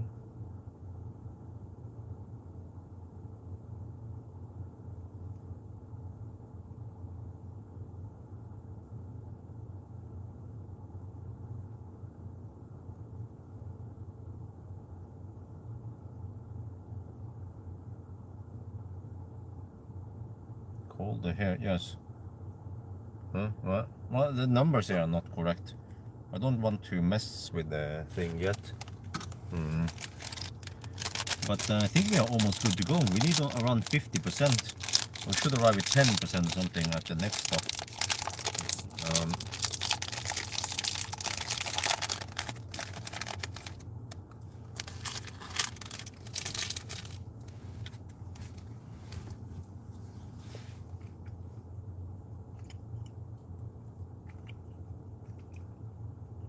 Could stay even slightly longer, but yeah. I'm gonna try to get some heat in here.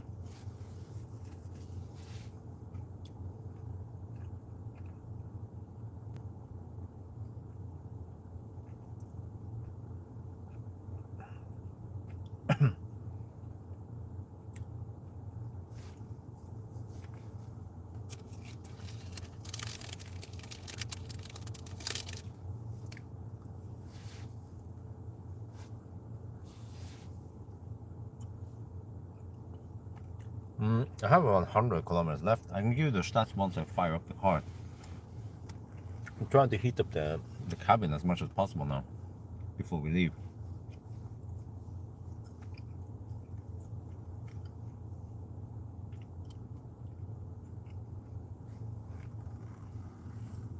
Well, no, let me get ready to leave.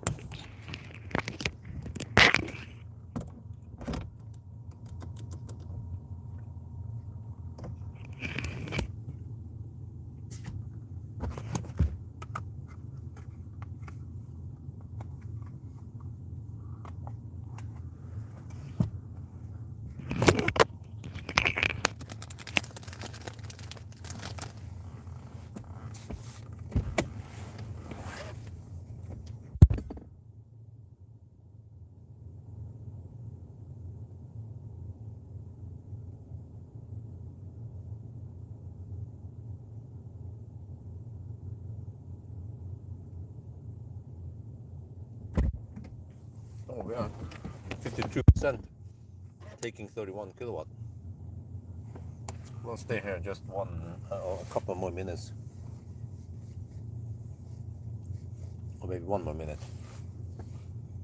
Interior temperature is 26.8 now. That's good.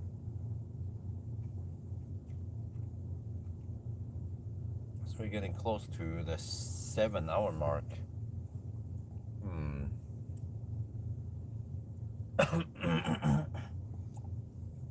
From here, I know from Rudshøgda to Dal is 91 kilometer, and then the 99 point is around 10 kilometers past that, roughly. So we are roughly at 400 kilometers now, so we need 100 more kilometers.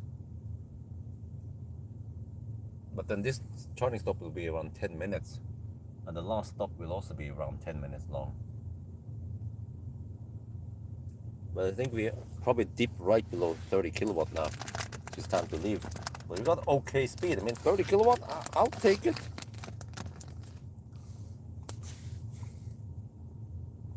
No, not bad for yet.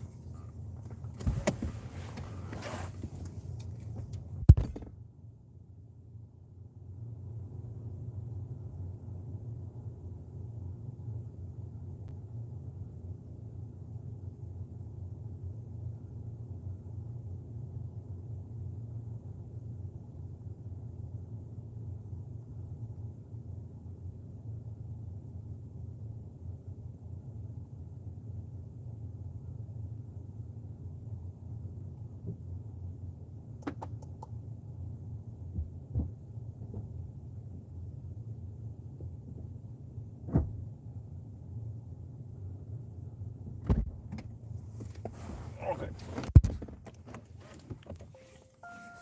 Yeah, 406 kilometers now. Right, all good. Then let's go to nav again. It's still starting up, okay. Just ride right over this.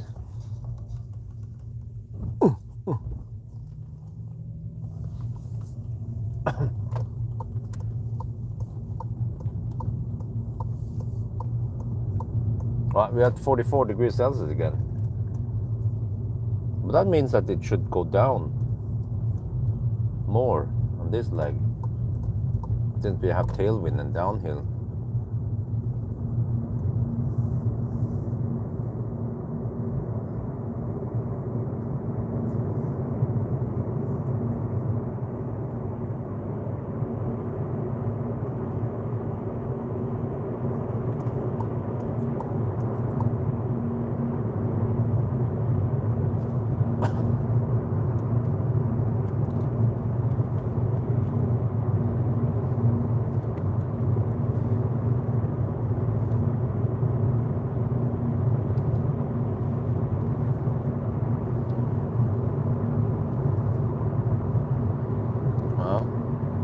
Åndalsnes, yeah, highly recommended Åndalsnes.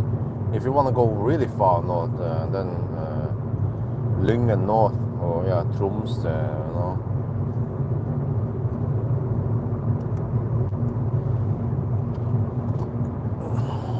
Other than that, maybe Vestlandet. Yeah, the trip from Oslo to Bergen is also beautiful.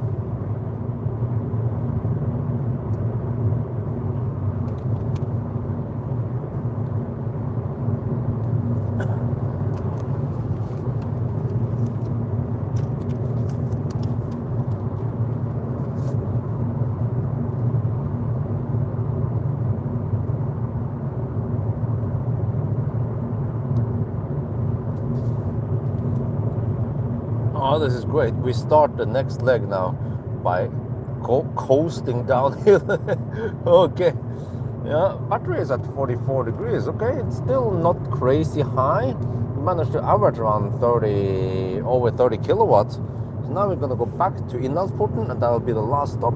Where is that? Polizei? Maybe looking for me. Oh shit! Wait, I need to go fast now. Okay, don't wanna go too slow either.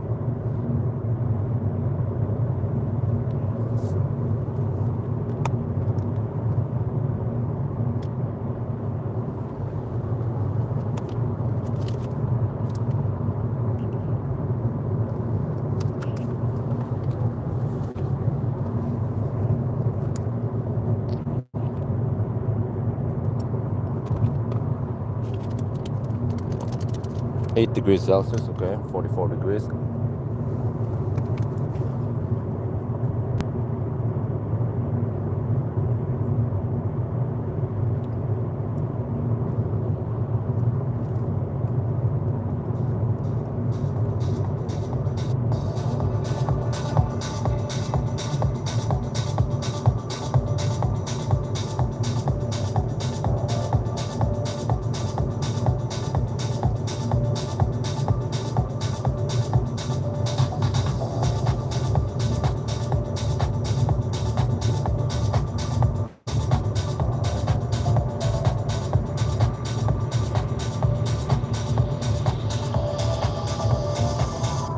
I'm still waiting.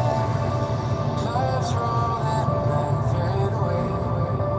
Hiding from what you wanna say. All the games we play.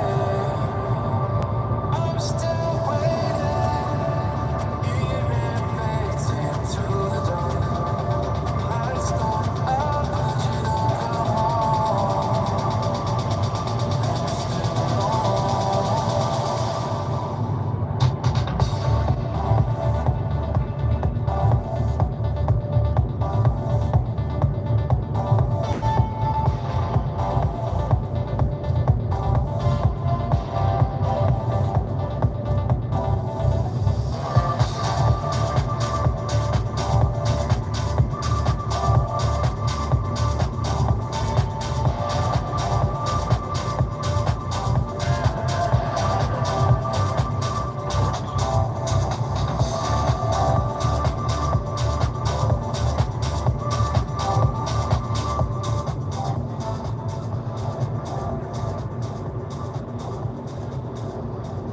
YouTube channel? Not really. I mean, I barely have time to get any work done because of the kid. So I definitely don't have time to watch any. Occasionally, I will watch Sandy Munro, maybe.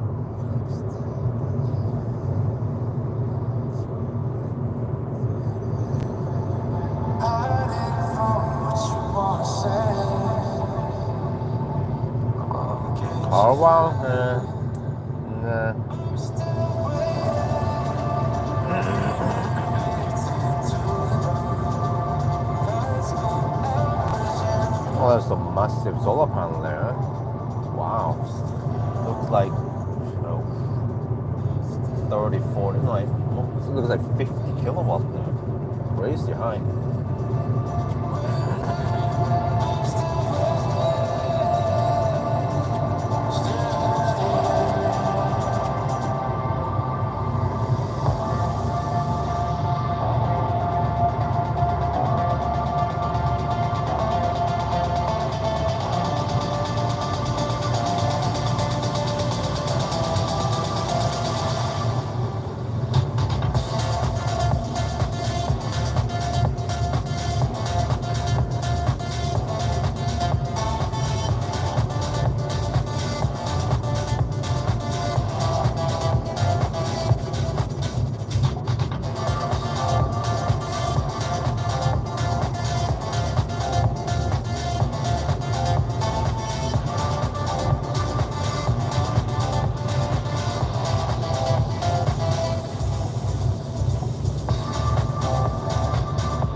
Oh, 43.5 degrees. Yeah, the battery temperature should be lower this time at Tongan. Okay, I'm gonna slow poke up the hill now. Still outputting 25 kilowatts just to maintain some speed here.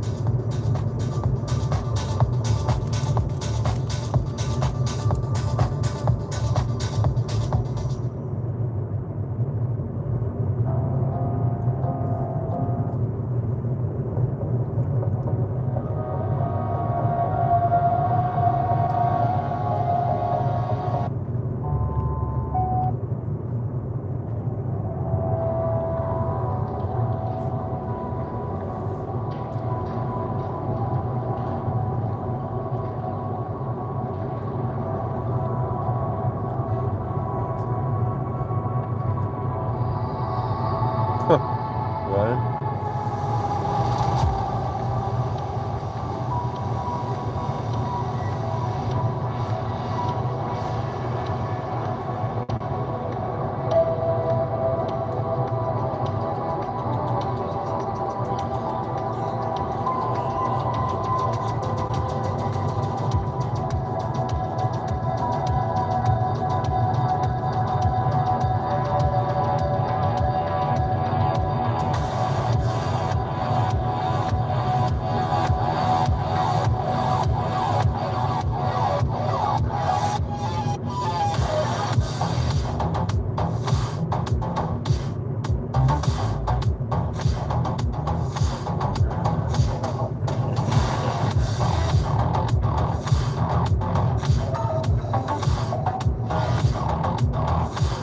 Yeah.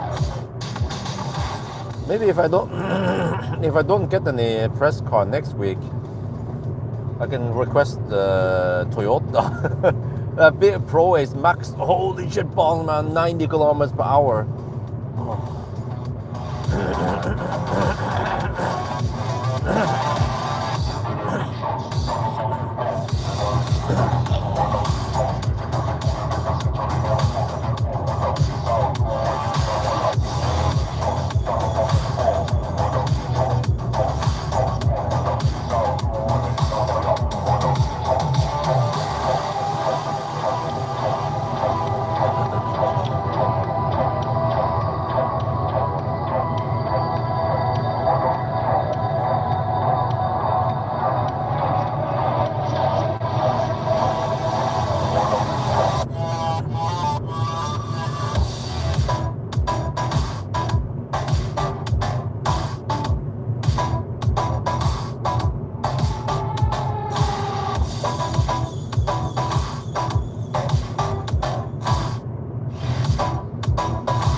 Close to the 7-hour mark.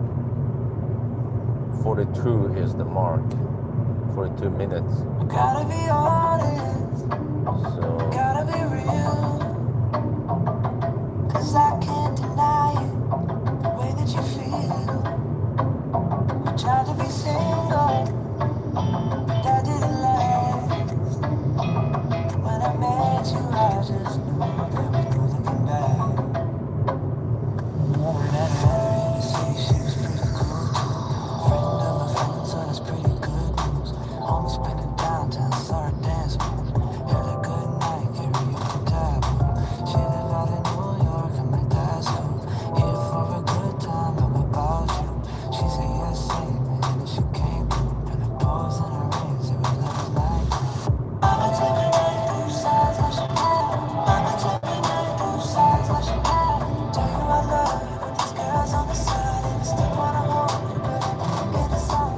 how many hours of sleep today? No, you mean today Sunday? I get around 1 to 2 hours sleep before Isabel wakes up.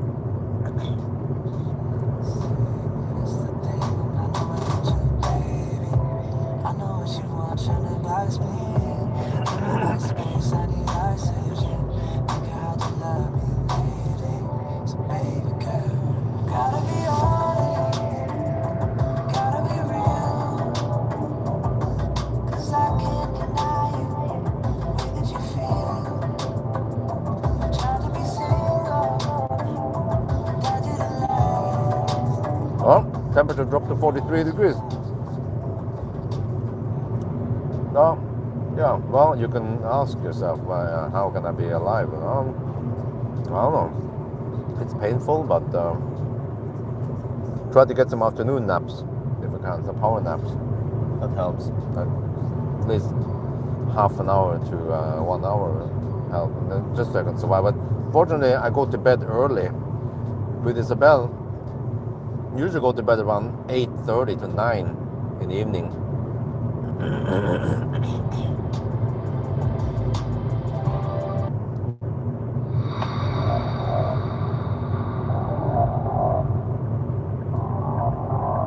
Well, consumption is low now, 136 watt-hour per kilometer. Some tailwind and some downhill.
Some Teslas on par with consumption you have in our Ego. Model Y maybe.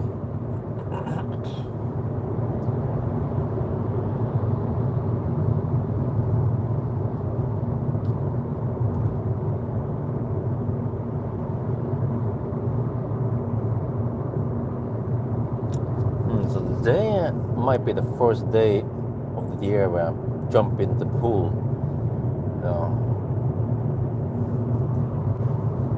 Jump in the pool and try to clean it, the remaining.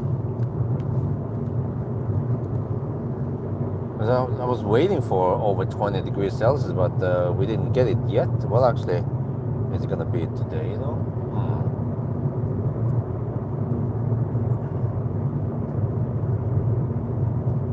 It's going to be warm next week. Actually, we will hit 20 degrees today, but it's going to be late-ish at 5 in the evening. But usually at 5 in the evening, then the sun is on the other side of the house. So we want to jump in the pool around noon, well, in 16, 17 degrees Celsius. Well, I guess it helps if the water temperature is high. Let me see, right now it is at 28 degrees. Okay. So in 6 hours it will be at 29 degrees. I think that will be okay. And actually with the help of the sun it can heat up even faster, maybe 29.5. I'll take it.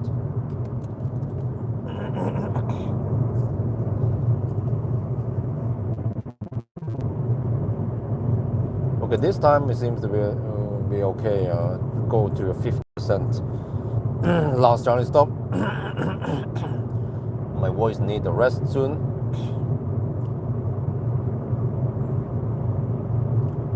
Take care of the weather, huh? Take care of the weather these days, huh? Suddenly, yeah, exactly. But we have actually very nice days nowadays. Not much sun and nice days. I mean, not much rain at all. Actually, the other day when I did the side-by-side comparison, there was actually a wildfire near Dal, and I saw several fire trucks entering some what is usually just a pedestrian road right by E6. There was smoke over E6. Had to recirculate. I was testing. I actually did an ID3 Pure versus MG4. Oh, it was awesome. I called him in the morning, and the guy recognized me. And they had an MG4 ready, so I could borrow it for a couple of hours. And then I had to ask if it was okay for Mølle, if I could return it around 1 in the afternoon. Normally they want it before noon. Press cars, yeah, back. So that was a busy day. Friday I did all that, and then in the afternoon I tried to pick up the EC3, but then they forgot to reply on me.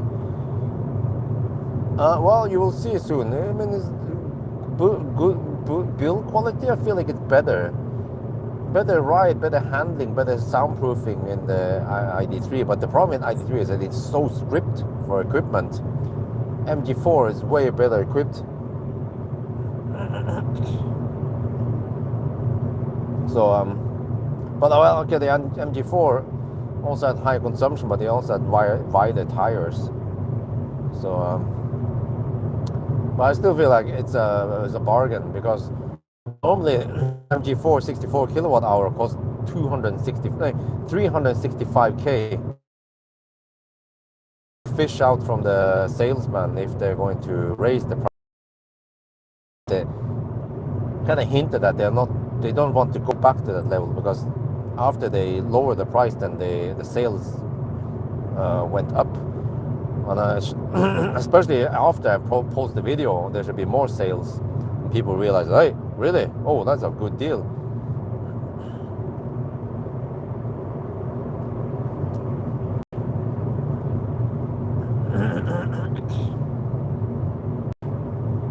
In the orbiter, okay. Well, okay, that one I'm not entirely convinced, but at least the regular long range luxury, damn good car for the money. 300k, you get. Well, think about this. You know the poor man's Volkswagen ID3 Pure. It has no heat pump, no auto steer, 7 kilowatt onboard charger, no 360 camera. What else is it missing? No electric adjustable seat.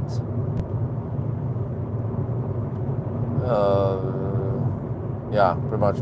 And then MG4 has 11 kilowatt onboard charger, 204 horsepower, not 170. Has more range, bigger battery. 360 camera. Sorry, auto steer. There was one more thing, I think. Electric adjustable seat, but only on the driver's side, but no memory.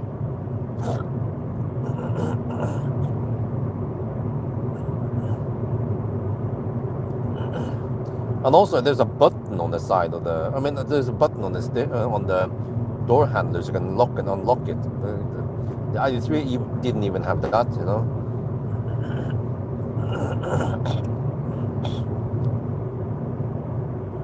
But of course, before, when it cost 264k NOK, before when it cost 364k NOK, then that was actually more expensive than the Model 3 rear-wheel drive. Well, actually, if you respect the rear-wheel drive, Model 3 rear-wheel drive with, oh shit, hiccup. Let me Then it'll be, and tow hit, then it's 265k, 365k.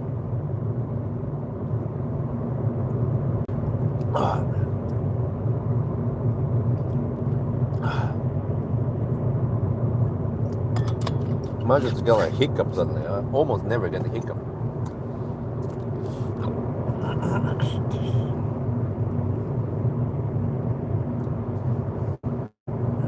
Okay. How is cooking now? 28 kilometers on Gom, 10 kilometers left for Tongan.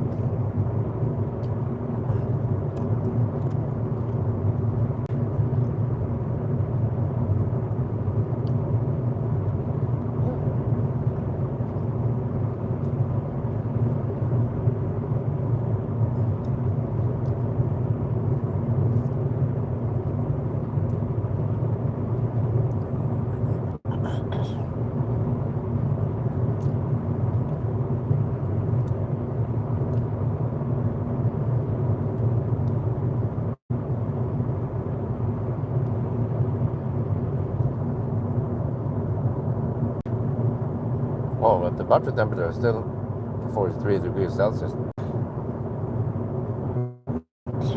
It hasn't dropped much. But I mean, at 43 degrees, we'll get around 233 kilowatts for a little while, and long enough for us to finish the session and go. Since we need to charge around 50% only.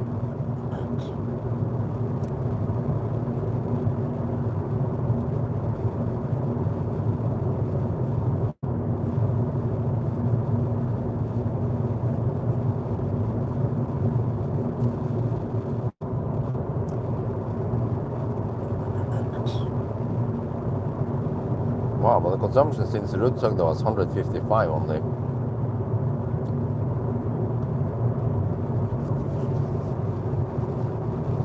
Well, we just passed the 7-hour mark now. And we have around 10 minutes. Well, yeah, no more than 10-minute charging stop, and then we go for the finish. Wait, is this gonna be better than 8 hours? Really? I mean, I could have tried even harder to get a cooler starting position on the battery, but maybe it wouldn't matter too much.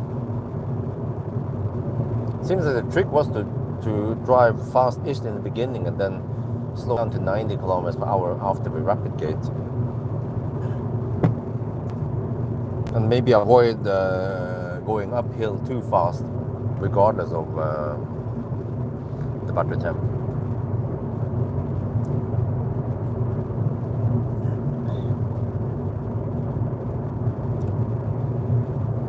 Yeah, we had 43 degrees also at the Sögda when we plugged in. And I remember we got around 33 kilowatt in the beginning.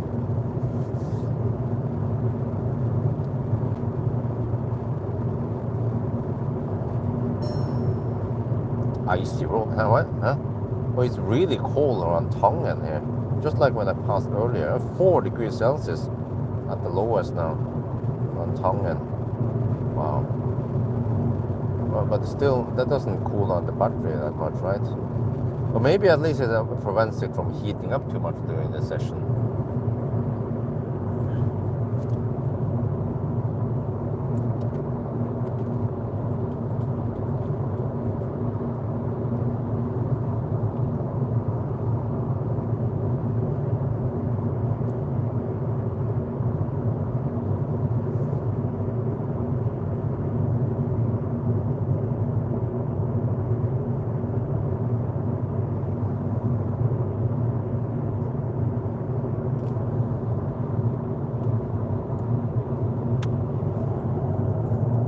Come on, if we can just get 42.5 degrees, that'd be awesome.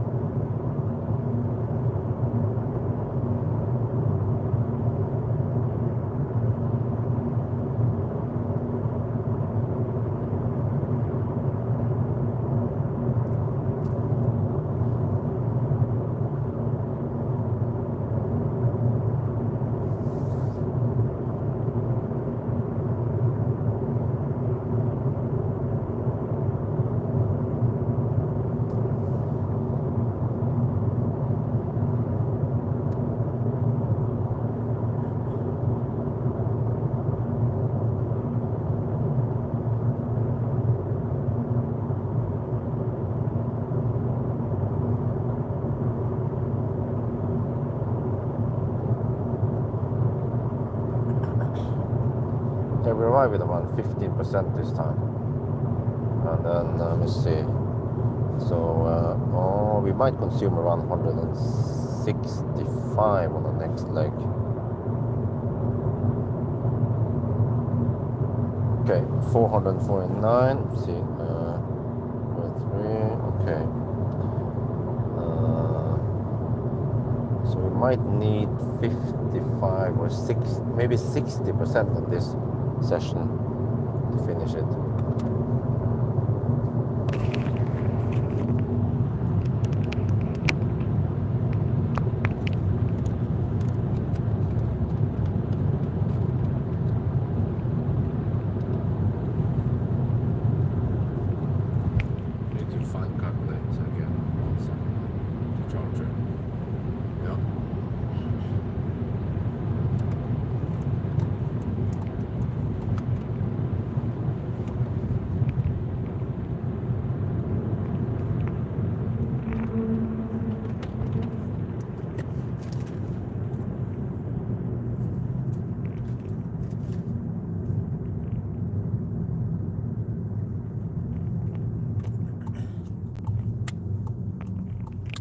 And yeah,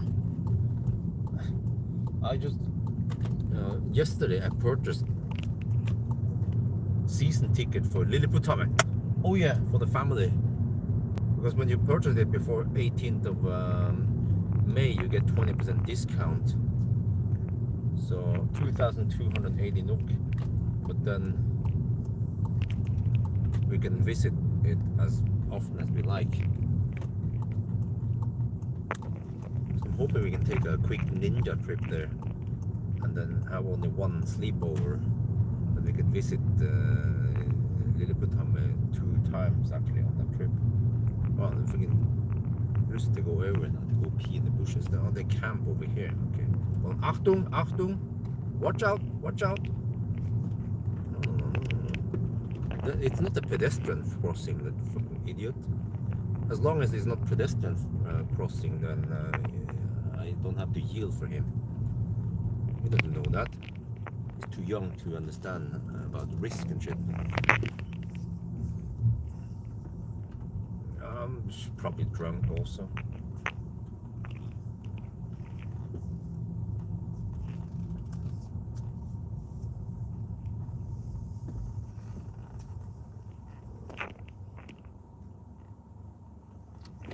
Okay, let's see. Yeah, 451 kilometers. Now we have to go 49 kilometers left. But I wonder if you're a bit too far away from home. But okay, whatever. Tangen.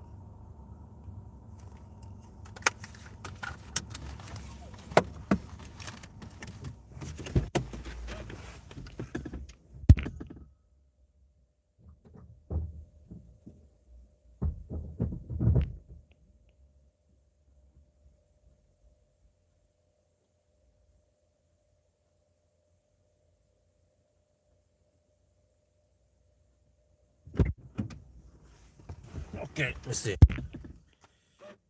But then I have to calculate how far away from home we are.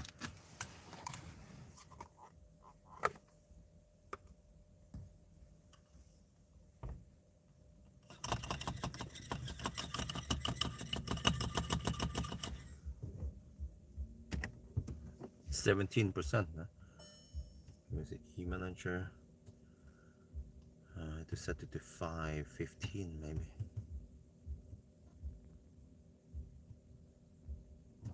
Okay, go.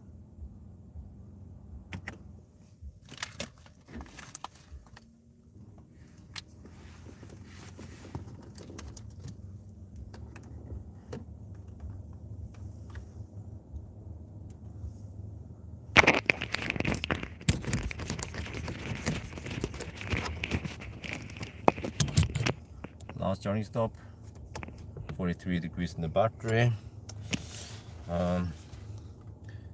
Check how far away from home we are. Oh shit, we are 63 kilometers away. Okay, well in that case, I'll probably just top up some, or I can have that convenient charger and go straight home.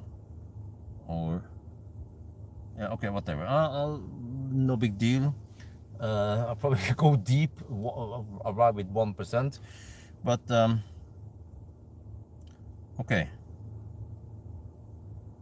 Because if I go to Ionity Dal, that's 48 kilometers away. I could just barely make it to Dal then. Yeah, and then turn around at 99 right before Dal. Yeah, that could work. Wait, how much was it again? 48. Why? That's right before. Oh wow, really? Okay. 49 times 165. Okay. Yeah, I need 50% or 55%. Yeah.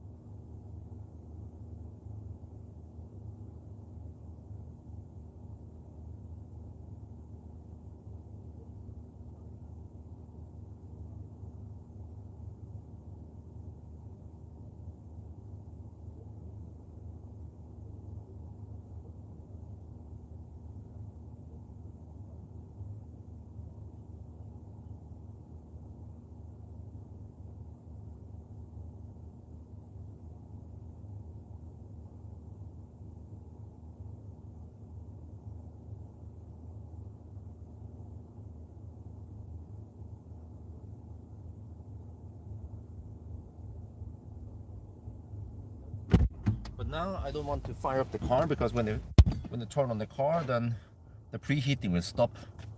And then actually, if I turn on the car, then I can run the heater, but then it adds on the trip meter. So I'm too lazy to do that. So that's why the data here in car scanning is not updated unless you start the car. So it's kind of weird, but okay, whatever.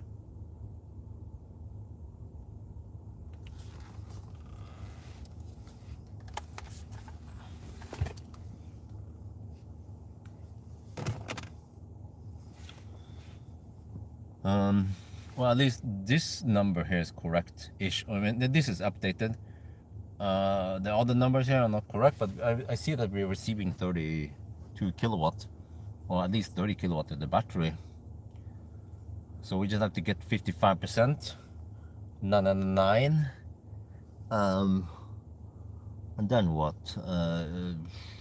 Well, actually, if I proceed, I will then.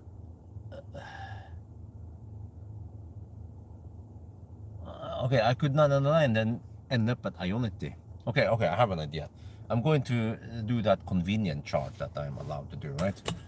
Because what I could do is I could 999 then get over to Ionity and charge for a couple of minutes and then go home, but it's kind of pointless. So we will just calculate how much we need to go home instead. Okay, that's just 15 kilometers extra.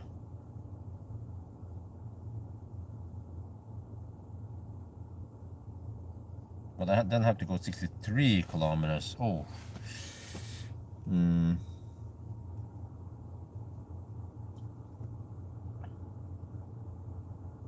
mean, it's almost doesn't make any difference. You know, I could just go to Ionity Dal again. Yeah, why not? Not to overcomplicate all the. Then I could just do my end shot there while I'm topping up to get back home.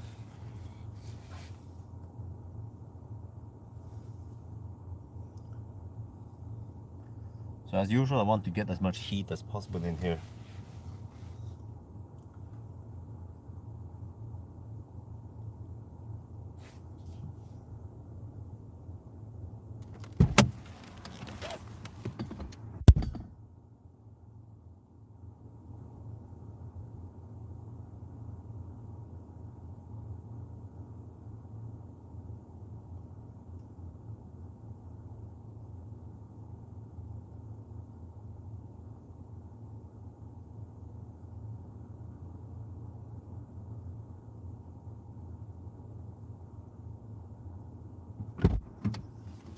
Yeah, still 30 kilo. 32. Not sure how much the heater sucks. We're heating up the car now. A lot, that's good. Because then I can run without heater for a while. And then if I have some leftover juice, okay, because we're aiming for Ayuntidal, so if I see towards the end that we have more juice available, I'll just speed up a bit. Because once we are Dal, then it doesn't matter if the battery is at 45 degrees. We just have to take a quick stop there, wrap up, and then go. Well, actually, then I will also do an end shot for the acceleration noise test of the ID3 actually. Since I already have cameras, everything set up, doesn't take that many extra minutes to record that, and then the car will be charging, and then I go home. Then we can hammer it. Like I'm gonna hammer back home. But yeah, so I need what was it again, 55%. Yeah, I think that's safe, and also it means that if I then have too much juice, I can just speed up. Probably don't want to speed up yet, but maybe at Minnesund or past Nebbenes-ish, or could speed up a little bit, but it might not make any difference. Because we also have to check our time now. Let me see. So we count 2 hours and, well, the way we add things here, 2 hours and 18 minutes to the current time. So we're at 7 hours and 20 minutes now. Whoa, really? What?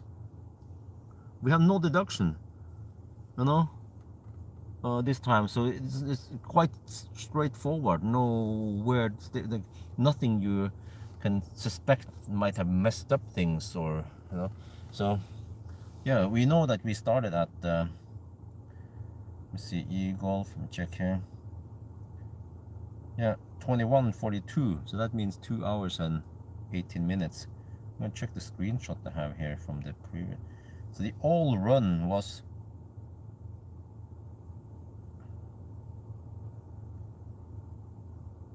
8 hours and 25 minutes. Wow, seems like we can improve it by a lot. Because we should finish charging in maybe 5 more minutes. Then we just have to drive that remaining 48 kilometers, which would take about a little bit over half an hour. Wait, then it puts it as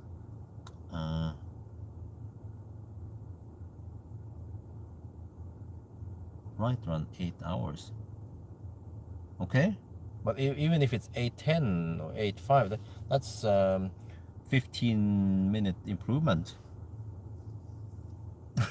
We keep improving the time now. Every time we test it, we get faster and faster. Yeah, the first time we tested, the first time we did the challenge, it was quite cool.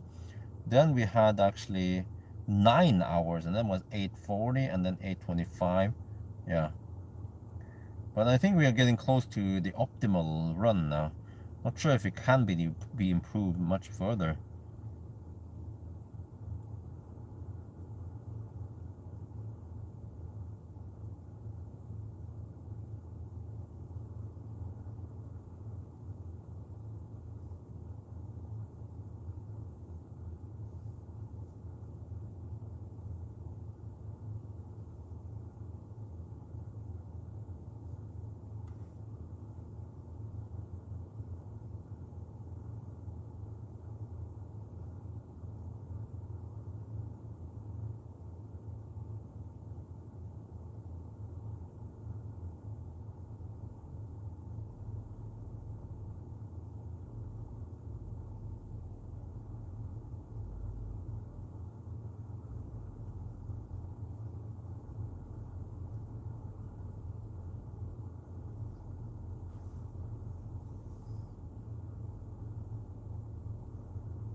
Right, I think we're almost good to go.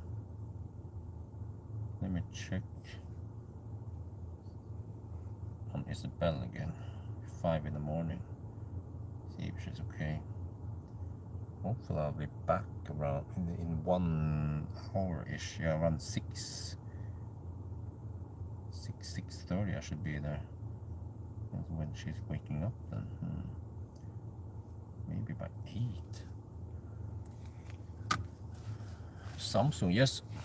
28.5 degrees Celsius, nice and toasty. Okay, now I'm gonna record some stuff outside.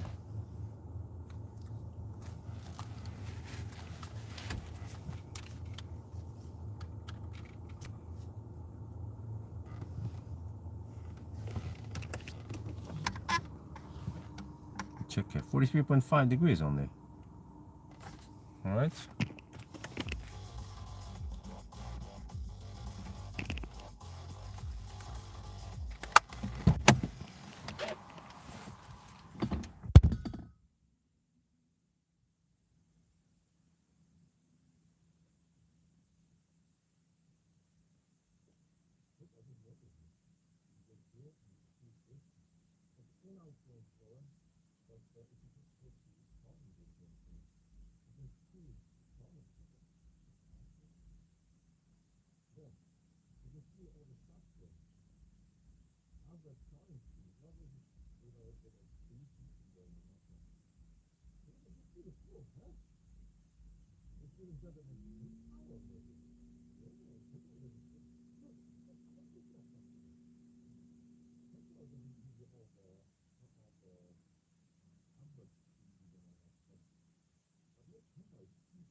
Okay, we have to move the stuff back because we're almost. Huh? What kind of camera are you using for film? Here.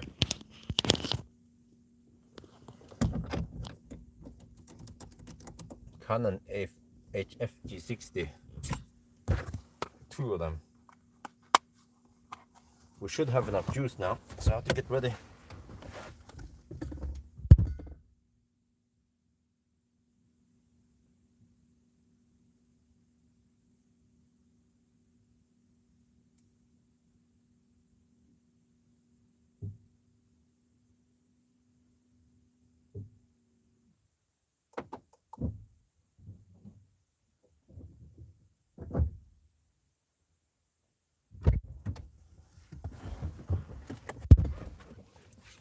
Start your engines. No. Okay. Off with that. Now off we go.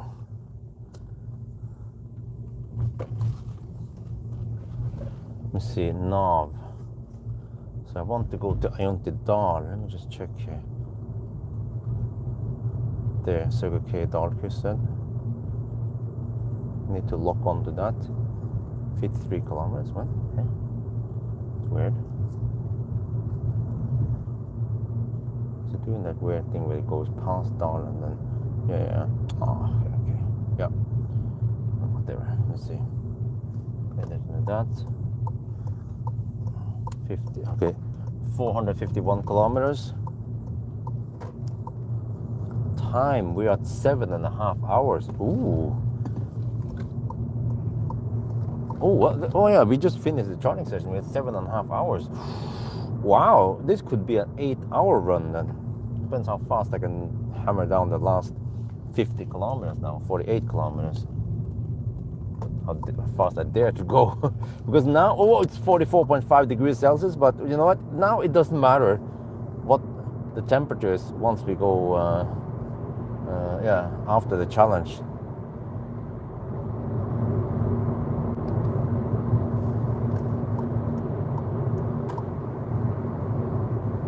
I still want to be careful, don't burn all the juice in the beginning.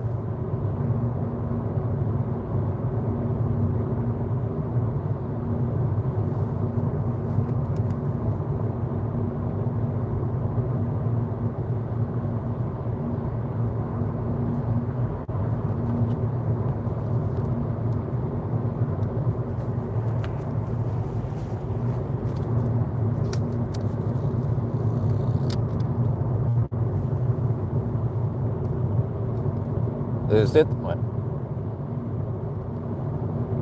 There's it, the last leg now. And I'll still be cruising at 90 on the GPS speed for now, but yeah, we had 453 kilometers, and the way we count time is that we take current time plus 2 hours and 18 minutes, so we just passed the 7.5 hour mark. Whoa, what the heck, the old time was 8:25. It seems like it might finish in 8 hours. Huh? Really? Okay, now we're just gonna hammer down, and then towards the end, if I see I can go faster, then I will of course go faster.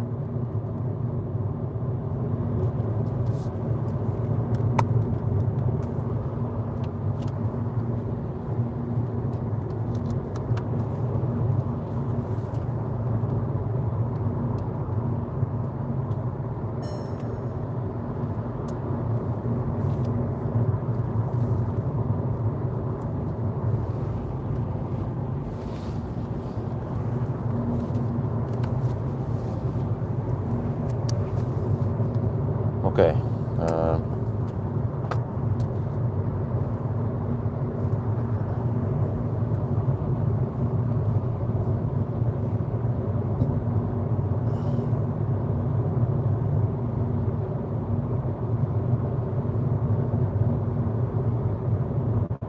There's a bus there. How fast is the bus going?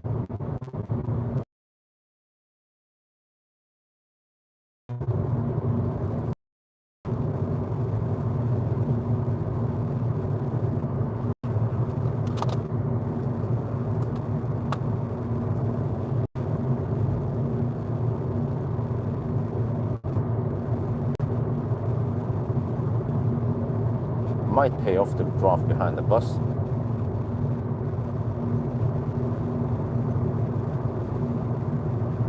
Well, okay, I might go slow. I mean, I might go slightly faster than 90 kilometers per hour, but then since I'm drafting, then the consumption will be the same as going at 90, but you might go 95 or 100, I'm not sure. Consumption is 164 total consumption.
Oh, I found the bus I can draft behind. It's roughly the same speed I want to go at anyway, but then by going behind the bus I'll be saving energy, so I can go faster towards the end. Okay, we just used all the tricks we can now, and this isn't actually cheating, it's totally allowed.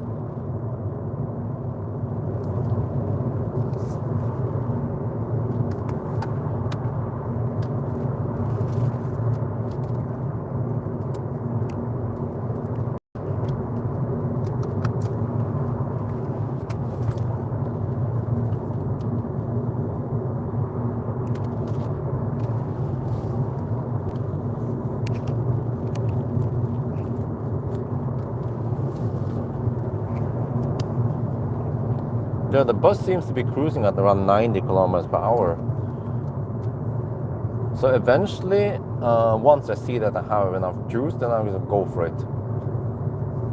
But actually, the navigation is a bit misleading here. Let me try to navigate route. Stop route guidance. Seems like all the navigation they are struggling with Dal because they want to get to the on-ramp on the opposite side or some shit. They need to navigate to Dal Strivägen. Here, maybe that's better.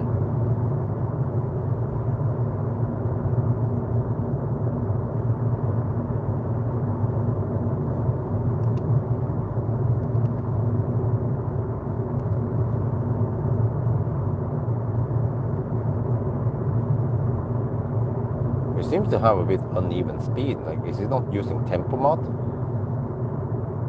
There, that's a more accurate Dal. Okay. Yeah, location. Alright, let me see. And then check here. GPS says 36 kilometers left, 463. Oh, okay, so we might have to 999 slightly past Dal and then turn around and then, yeah.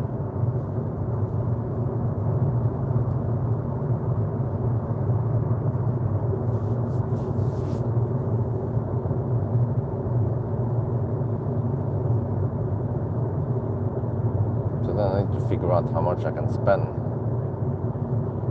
I have 59 kilometers on GOM, and I have 35 kilometers to go.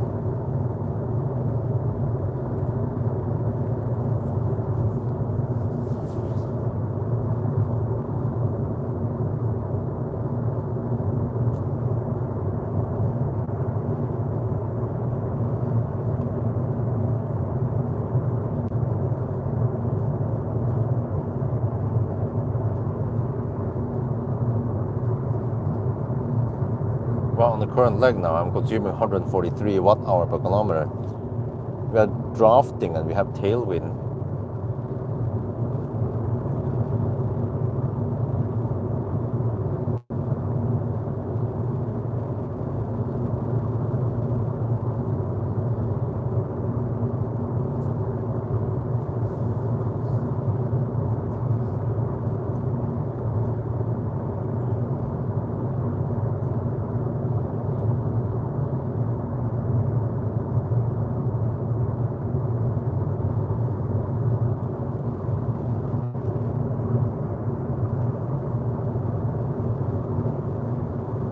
But there is no point drafting after this bus just to arrive with 20% in the battery, right?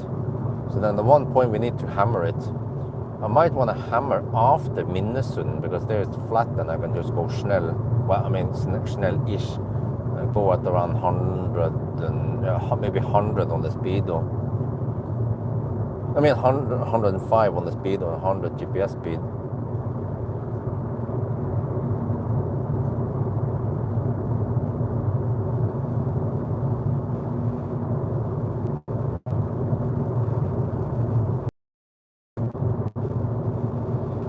Well, the truck, I mean, the bus seems to go fast downhill.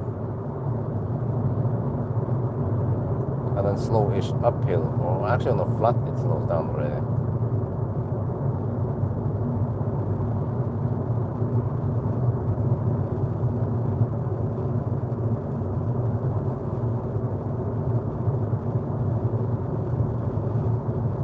So, I feel like I drove slower. Yeah, I'm pretty sure I drove slower this time. I spent less time charging. And we even had 8 charging stops, so at least the number of charging stops were not short, less.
Oh, he's going fast downhill. Ah, I see. Hit 105 kilometers per hour now.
Well, 472.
Four 74.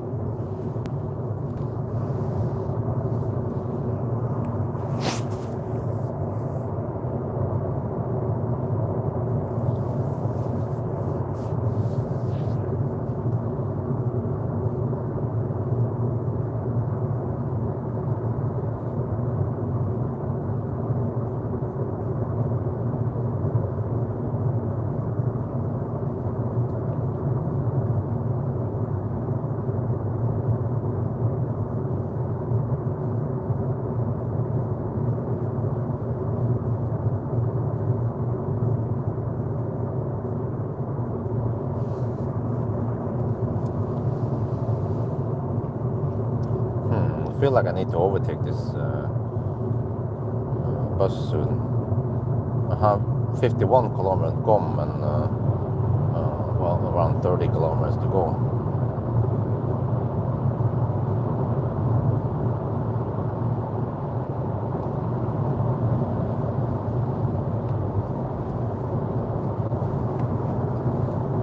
Well, battery cool down to 43 degrees again.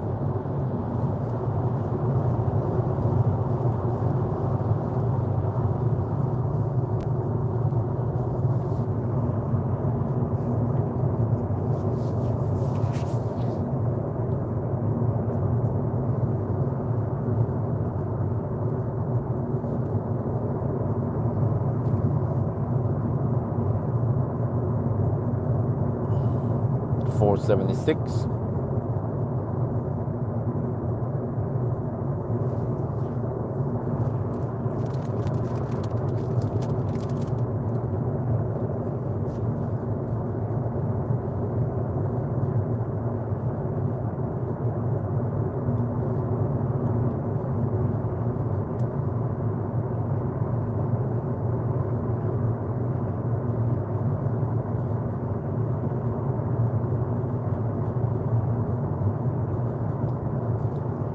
But let's go faster.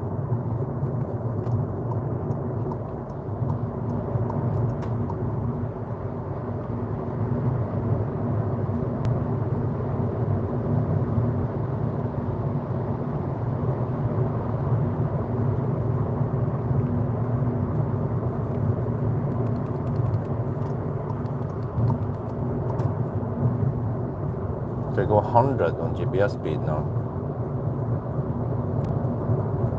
Just have to pay attention to the remaining range versus how far we're driving.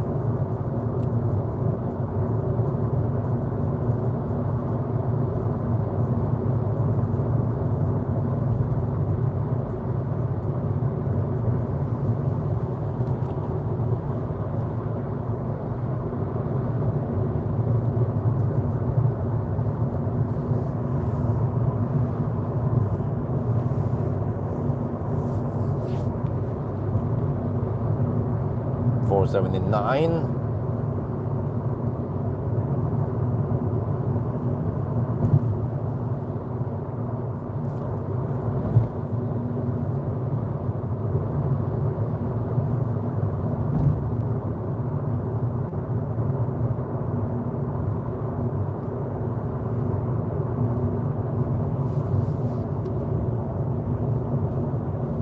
$4.80.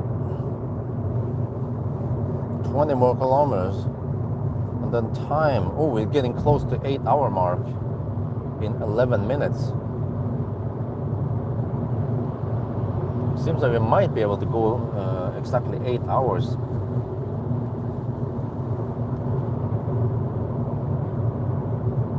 Or worst case, 8 hours and 5 minutes.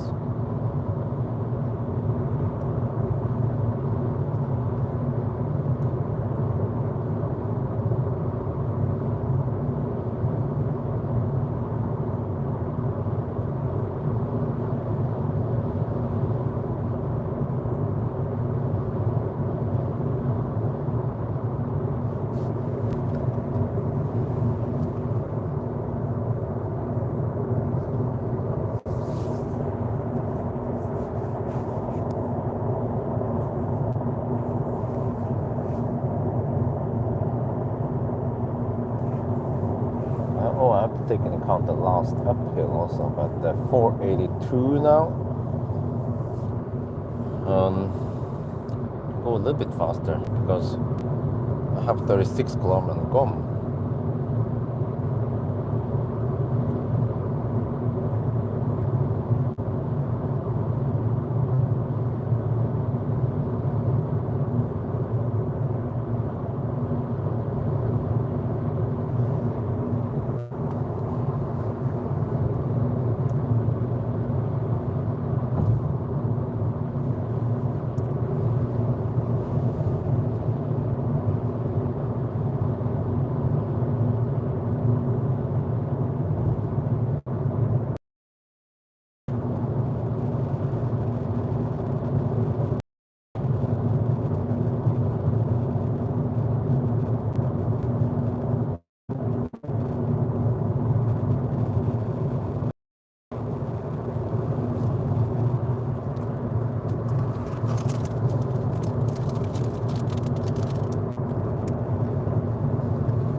$4.84.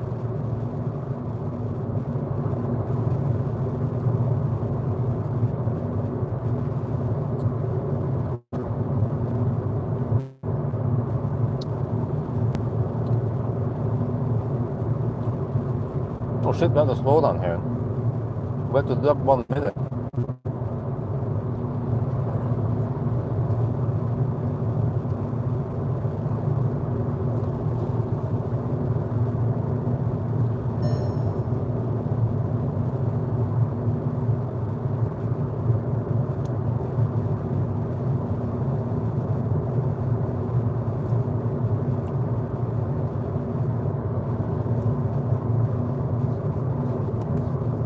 So it take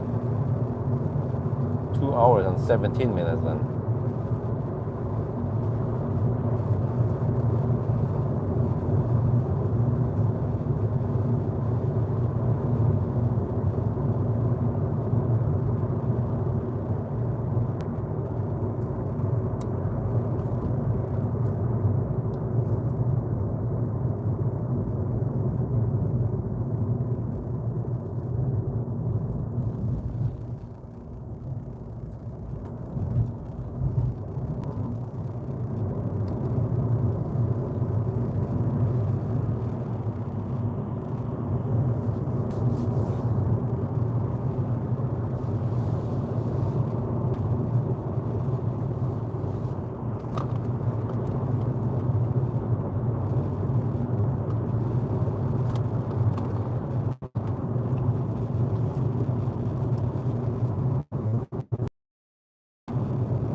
So we deduct 1 minute here because of the Baustelle.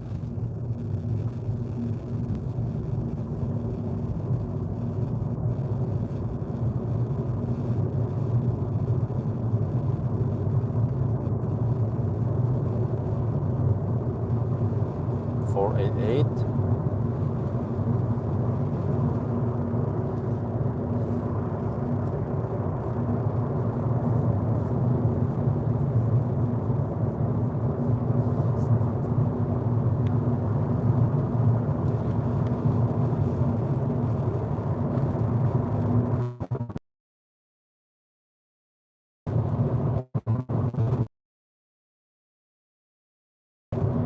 $489.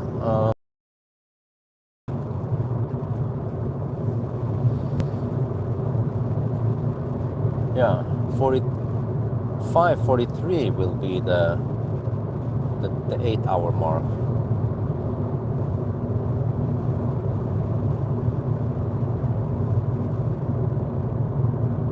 And then we could go to 5:45 before, then we still run at the 8 hours.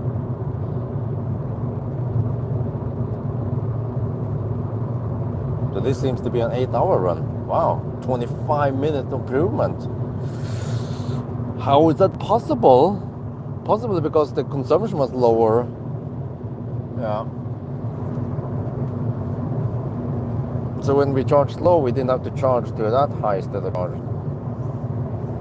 That made wonders.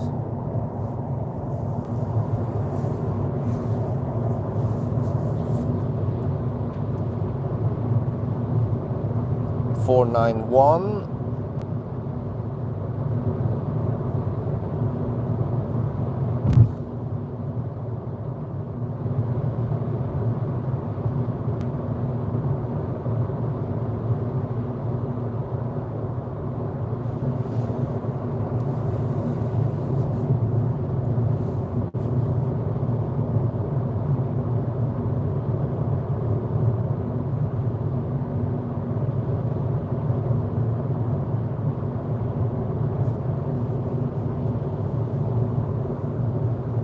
$492.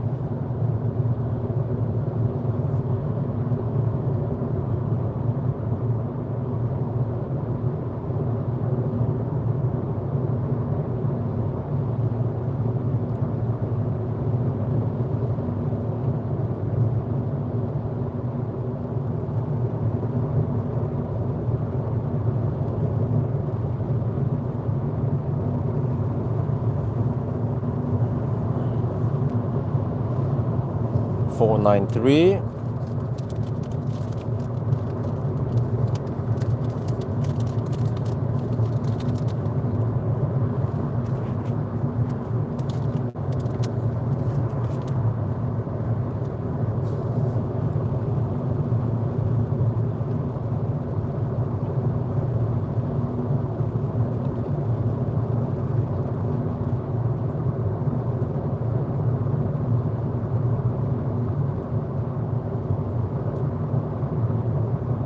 $494.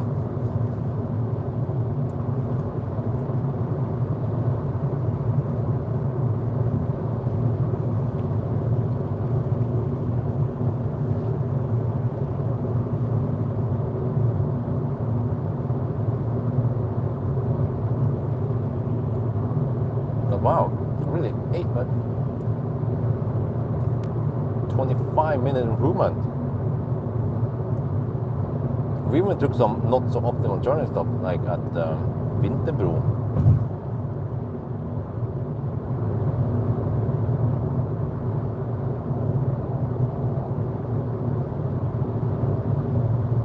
$495.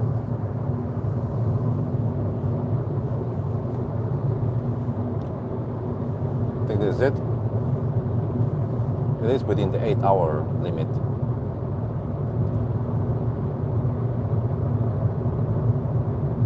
Could even go that slightly faster now. Once we clear the hill.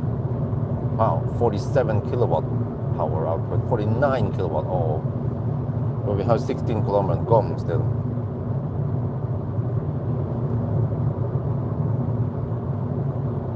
Actually, we don't have to go faster because it's not going to make any difference in time.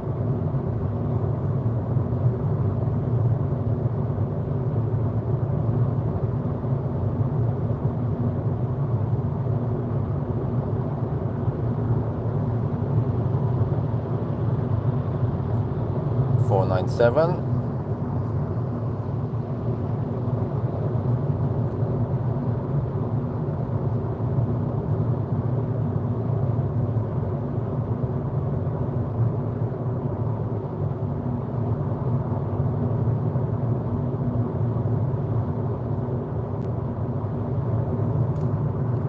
Oh, I have to get ready now. Almost forgot.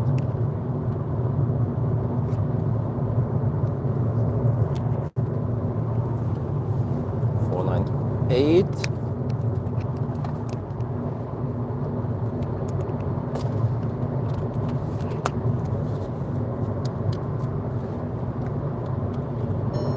Ah!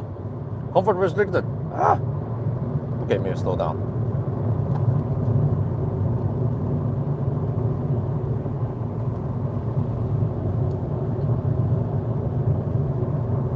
Okay. Okay, let's do the countdown.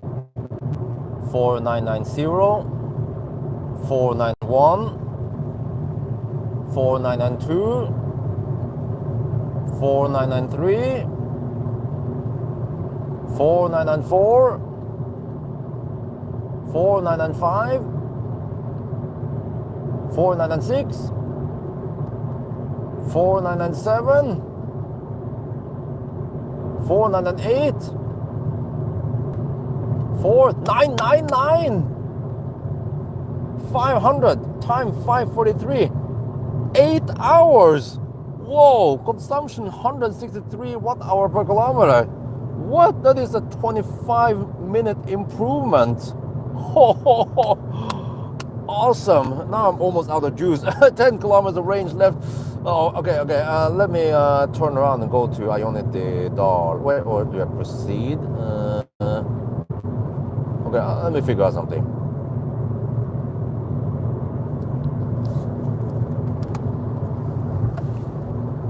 Could maybe proceed. But how far can I drive? No, that's too risky. Yeah, not with this car. Don't want to risk it. So you just turn around. It's safer. I can, yeah. I'm gonna waste a bit of time, but it's safer because if I proceed now, it's kind of far over to the next charger. Plus that, even if GOM says 9 kilometers, you don't count on getting 9 kilometers from it.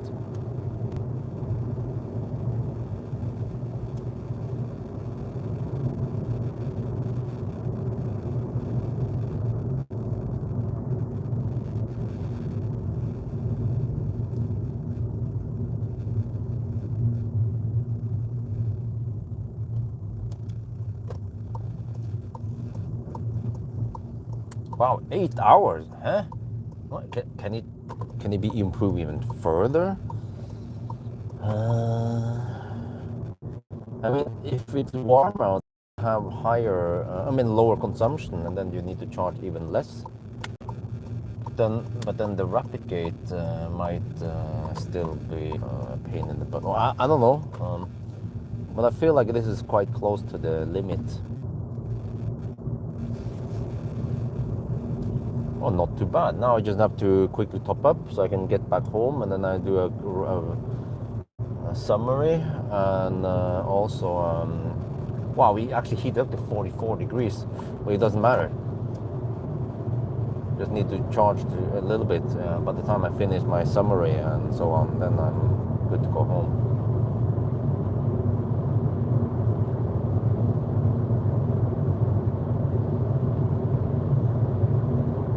So maybe a convenient charge would have been better. Charge 5 minutes extra, and then I can go straight home. Take the summary home.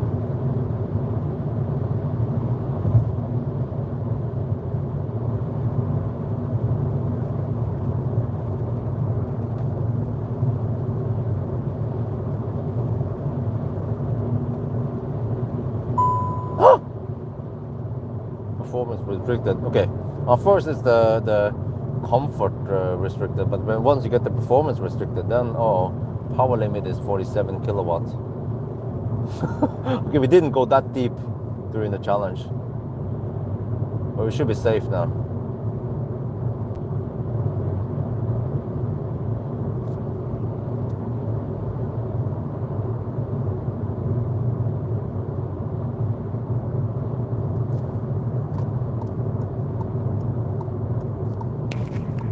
Okay, I plug in here and then we do the final wrap up.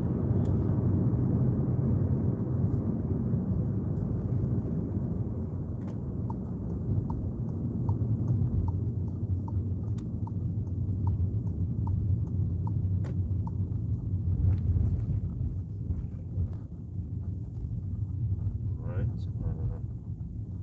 just plug it in here somewhere. Yeah, that's something behind us. That's fine. Stop here. That should be good. There-ish. Okay.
Oh yeah, we're at the sanctuary. I own the door. The battery is cooking now, 43.5 degrees Celsius. Let's see, how many kilowatt are we getting?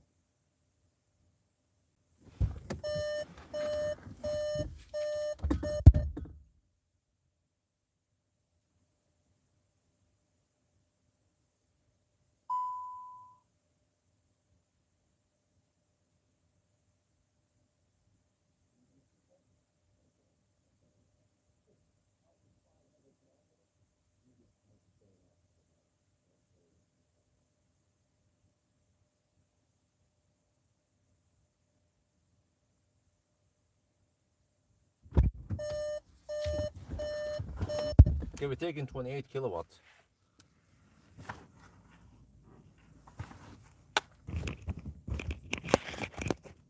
Now I need to make my summary. Let me see, can I just put it on out and crank up the heat? Get some heat in here. Kind of cold-ish.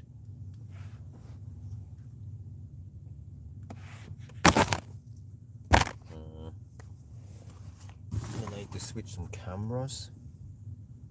And we are pretty much done here. But yeah, it was interesting. I wanted to see if it can be improved, and it could be improved by actually a lot, just not just 5 minutes. But then the question is, can you improve it even further? I bet I could if the starting temp in the bucket was lower, like 10 degrees. It could happen, that scenario. And if you drive in the daytime, yeah, when it's warmer outside.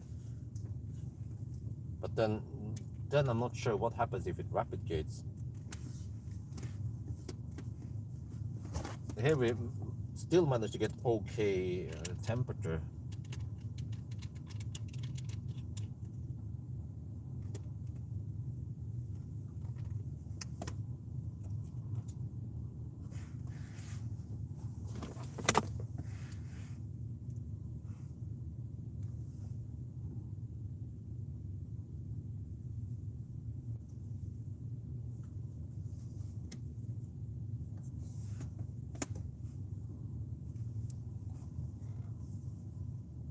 now we only have 13 kilometers range.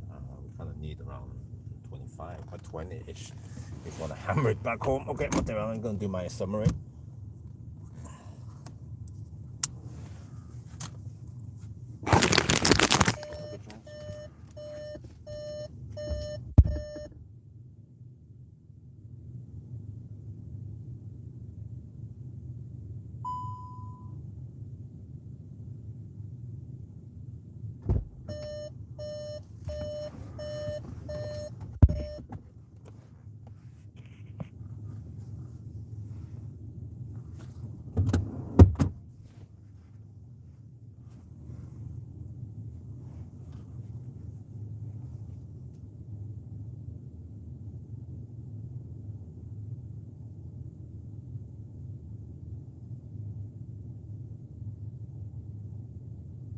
Yeah, the consumption was a lot lower today. That helped, of course.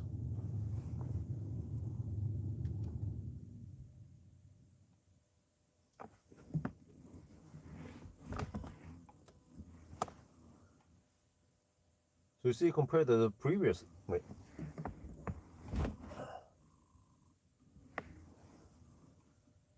So you see, compared to the previous run, we actually improved it by 25 minutes. And how is that possible?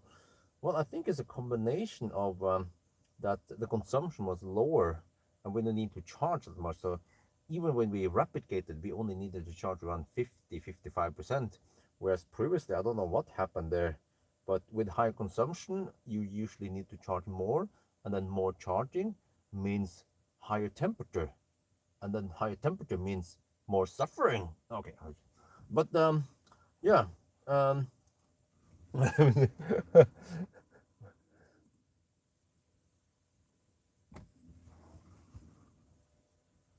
So how was it possible to improve the time by so much? Compared to the previous run, the consumption was a lot higher because it was colder, because this car has no heat pump. So it seems to suffer from that part, that it's colder, right? And then the consumption also goes up because of drag part. So yeah, I'm not sure if my whatever ninja trick about some drafting, not going that fast uphill and so on, coasting downhill, if it made that much of a difference. Maybe it was more of the external factors that, you know, cause us to improve so much. So yeah, at least now we know that it is possible to improve it, but I'm not sure if we can improve it even further. You know, every time we test now, we get better and better results. What if it's 25 degrees Celsius outside, right? Okay, one thing that could make this better was if the starting temp on the battery was lower. But what I know usually is that if it's cold, let's say 10 degrees, it was 19 degrees when it started, the battery temperature would just rise faster in the beginning. So maybe it doesn't make that big of a difference. Yeah, but this might be the last time I test this e-golf now. Feel like I've beaten the dead horse enough, but I just wanted to know, was it possible? Yes, it was possible. So maybe the tricks I used today actually made a difference. Yeah, so maybe you guys, if you have an e-golf, you can try to use the current tricks, and then it will make the trip faster. So that's gonna be for now. Hope you guys enjoyed this video. As always, thank you for watching, and talk to you later.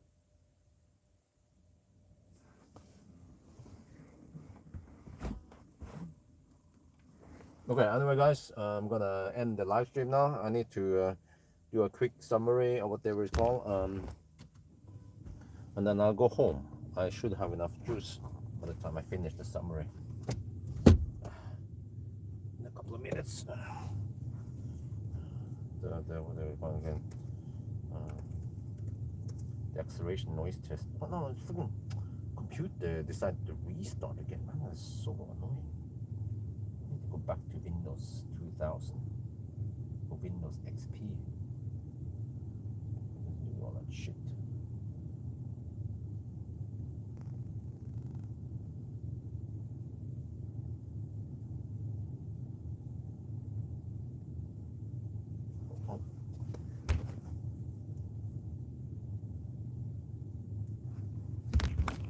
But yeah, I think that's gonna be it, guys. I'm gonna end the live stream. Thank you guys for joining, and then talk to you later.